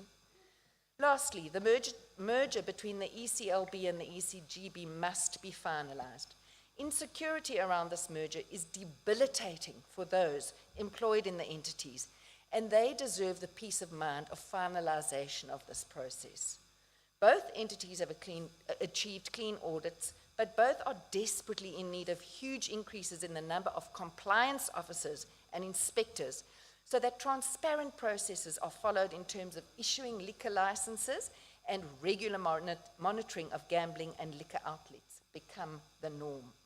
We must do everything in our power to prevent another Enyo Beni from ever happening in our province again. The DA accepts the report. Thank you very much, Honourable Member. Can we then go to the next political party, African National Congress, Honourable Obishe? Your 18 minutes.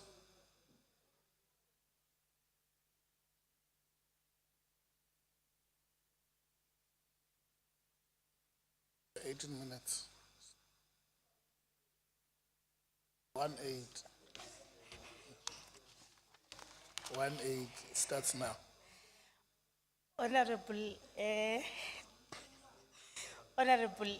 Acting Chair of Chairs, Honorable Acting Premier, Honorable members of the Executive Council, Honorable members in the House, distinguished guests, and everyone watching the proceedings from all platforms of the media.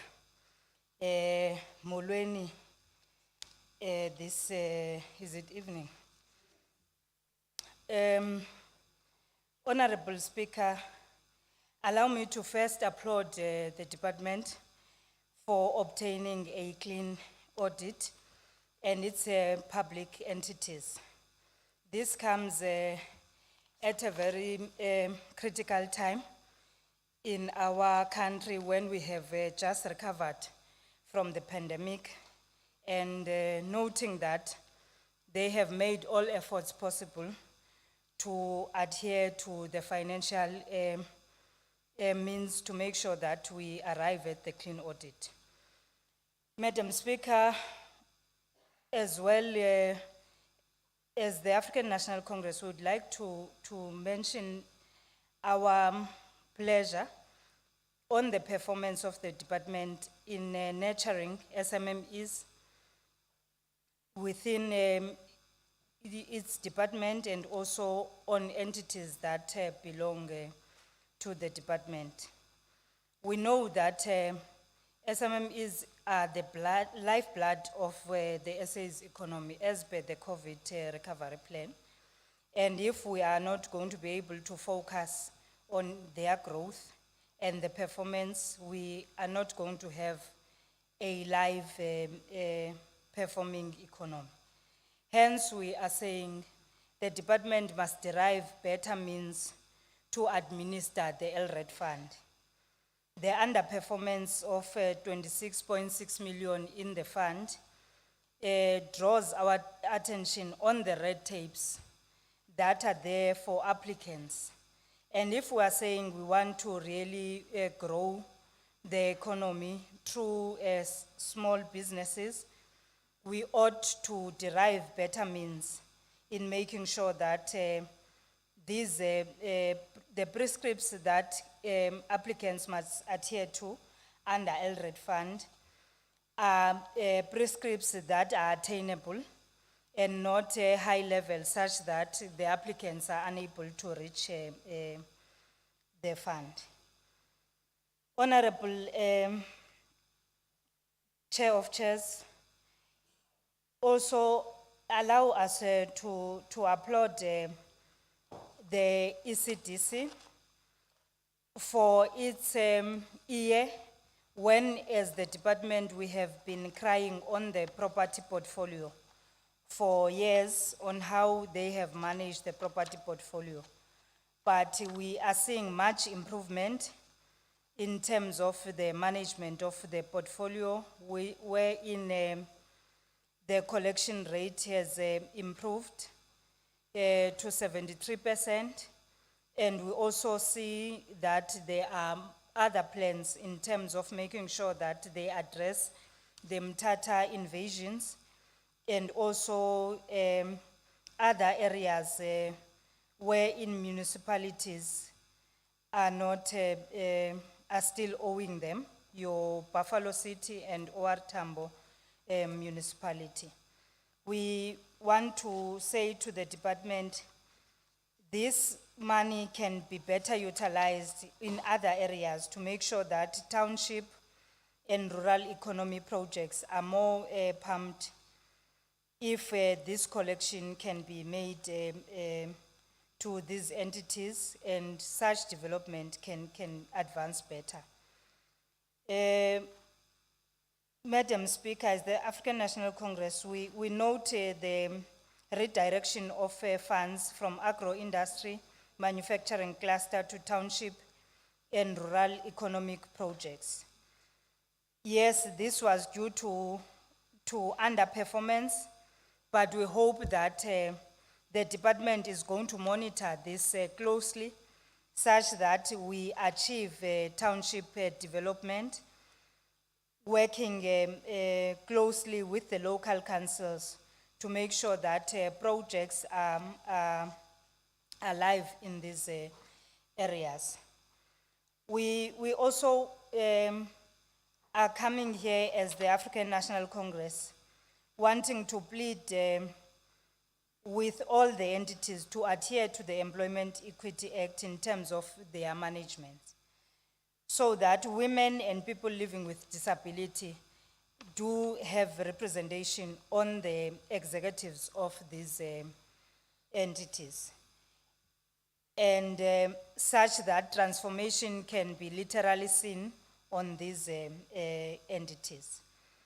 As well, when performance of the Eastern Cape Liquor Board is counted, we want to also count the value chain and see transformation of the value chain of liquor industry, as it is has not transformed to its ultimate ability. And as such, most of the vendors are still operating without growing the industry and exploring avenues that can give them sustainable means of doing business. So we want to plead with the department to monitor the performance of this entity such that transformation is realized in this area.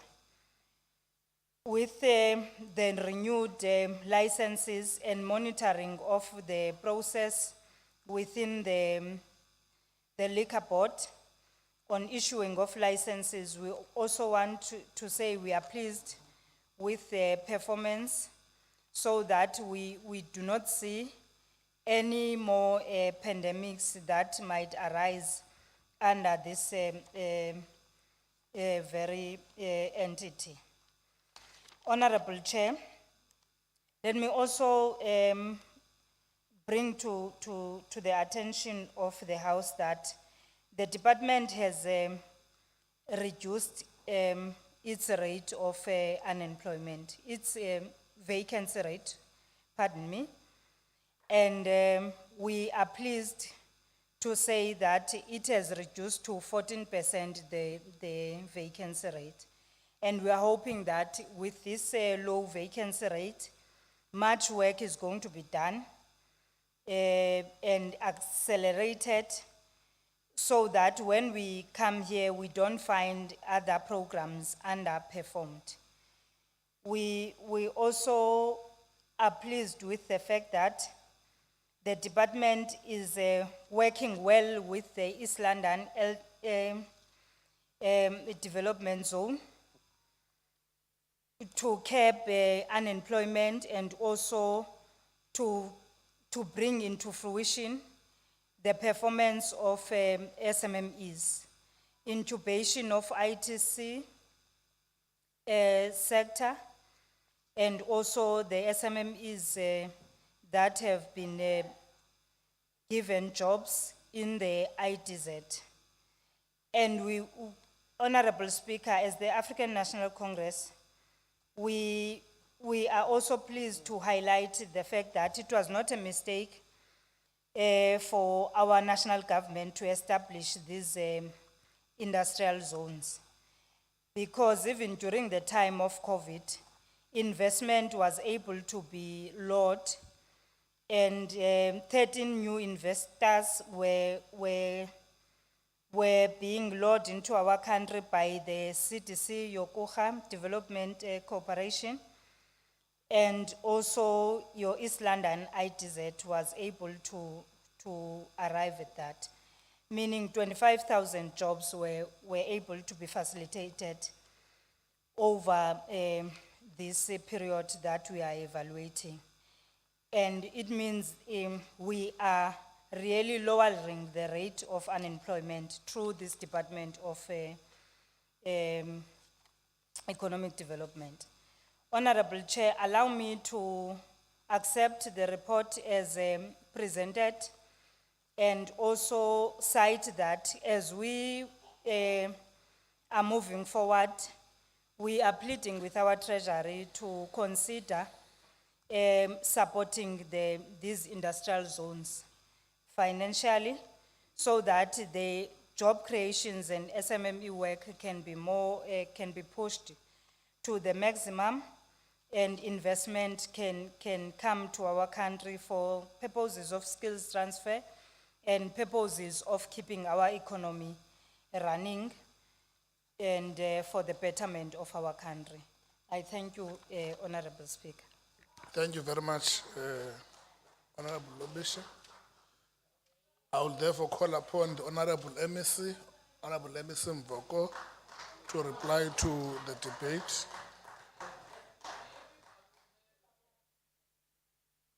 Honorable MEC, you have 10 minutes. And the Thank you 10 very minutes much, starts Honorable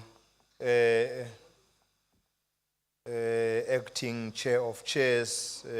Greetings to you and to the honorable members, all officials from, senior officials from the government departments, and greetings to the chairperson of the Portfolio Committee and all its members. Ladies and gentlemen, good day. Because for Honorable Chairperson, 4 political parties did not speak, firstly, and secondly, that we have 6 entities, I'm going to maximize the time given. And perhaps you could even allocate the other 18 minutes that is over and above to replace the political parties that did not speak. Honorable Acting Chair of Chairs, allow me to relay my utmost appreciation of the time given to me to respond to the report that has been tabled in this House by the Chairperson of the Portfolio Committee, Honorable Ndamase. Chairperson has exceptionally provided the House with a comprehensive report on the findings and recommendations relating to our annual report for 21-22 and the financial oversight for 22-23 financial years. As the department, Honorable Acting Chair of Chairs, we do take note of these findings and recommendations, and we shall respond at the prescribed timelines. As I touch on some of the issues that preoccupied our operations, Honorable Acting Chair of Chairs, I must reiterate that the department and its entities had a better year in 2021-22 when compared to the first year of COVID-19, which was 2020-2021. When we started the year under review, there was a great economic uncertainty in the country and in the province. Subsequently, we had a responsibility to implement a reconstruction and economic recovery plan, whilst also supporting efforts to protect livelihoods. At the center of our economic reconstruction and recovery plan and recovery efforts was infrastructure development, support to small businesses, investment promotion, and tourism development. Through our strong capacity and advanced capabilities at our SEZs, which is the East London IDZ and the Kucha Development Corporation, we're able to achieve a considerable number of new investors at a rand value of 1.5 billion rand. We're also able to facilitate over 25,000 jobs through the efforts of the East London IDZ, CDC, and Eastern Cape Development Corporation. Through our entities, we're able to give financial and non-financial support to SMMEs, and cooperatives to ensure that they are able to sustain themselves and provide employment to the poor and vulnerable. Honorable members, we are seeing a steady improvement of bulk infrastructure at our state-owned industrial parks, and as such, there is notable progress in all of them. All these efforts are to ensure that these parks are revitalized and are able to provide necessary infrastructure to improve our manufacturing base and thereby stimulate economic growth and job creation. I can confirm that we have a combined pipeline investment of 2.4 billion rand at all our industrial parks. Honorable Chair of Chairs, the Eastern Cape was the most popular destination for domestic tourists in accordance with statistics released by South African Tourism, where about 5 million trips were made to the province in 2021, proving once again that tourism is one of the most resilient and economic enabled sectors in the province. Members, although with challenges of underspending, we pride ourselves with a clean audit opinion that we received from the Auditor General of South Africa after a series of unqualified audits. We are putting all efforts to improve efficiencies on supply chain management processes as means to address underspending. Honorable Chair, Acting Chair of Chairs, our assessment of performance for the first semester of the current financial year shows that there is steady improvement post the COVID period within the department and its entities, although with room for improvement. Oversight structures such as the Portfolio Committee remain key in us achieving these targets, thus appreciating their continued support and efforts. And as I indicated, a detailed feedback to the reports will be provided timeously. Thank you very much, Honorable Acting Chair of Chairs. Thank you very much, Honorable. Let me see. I put the report. Any objection? Thank you, honorable members. That concludes the discussion on this matter and the business for the day.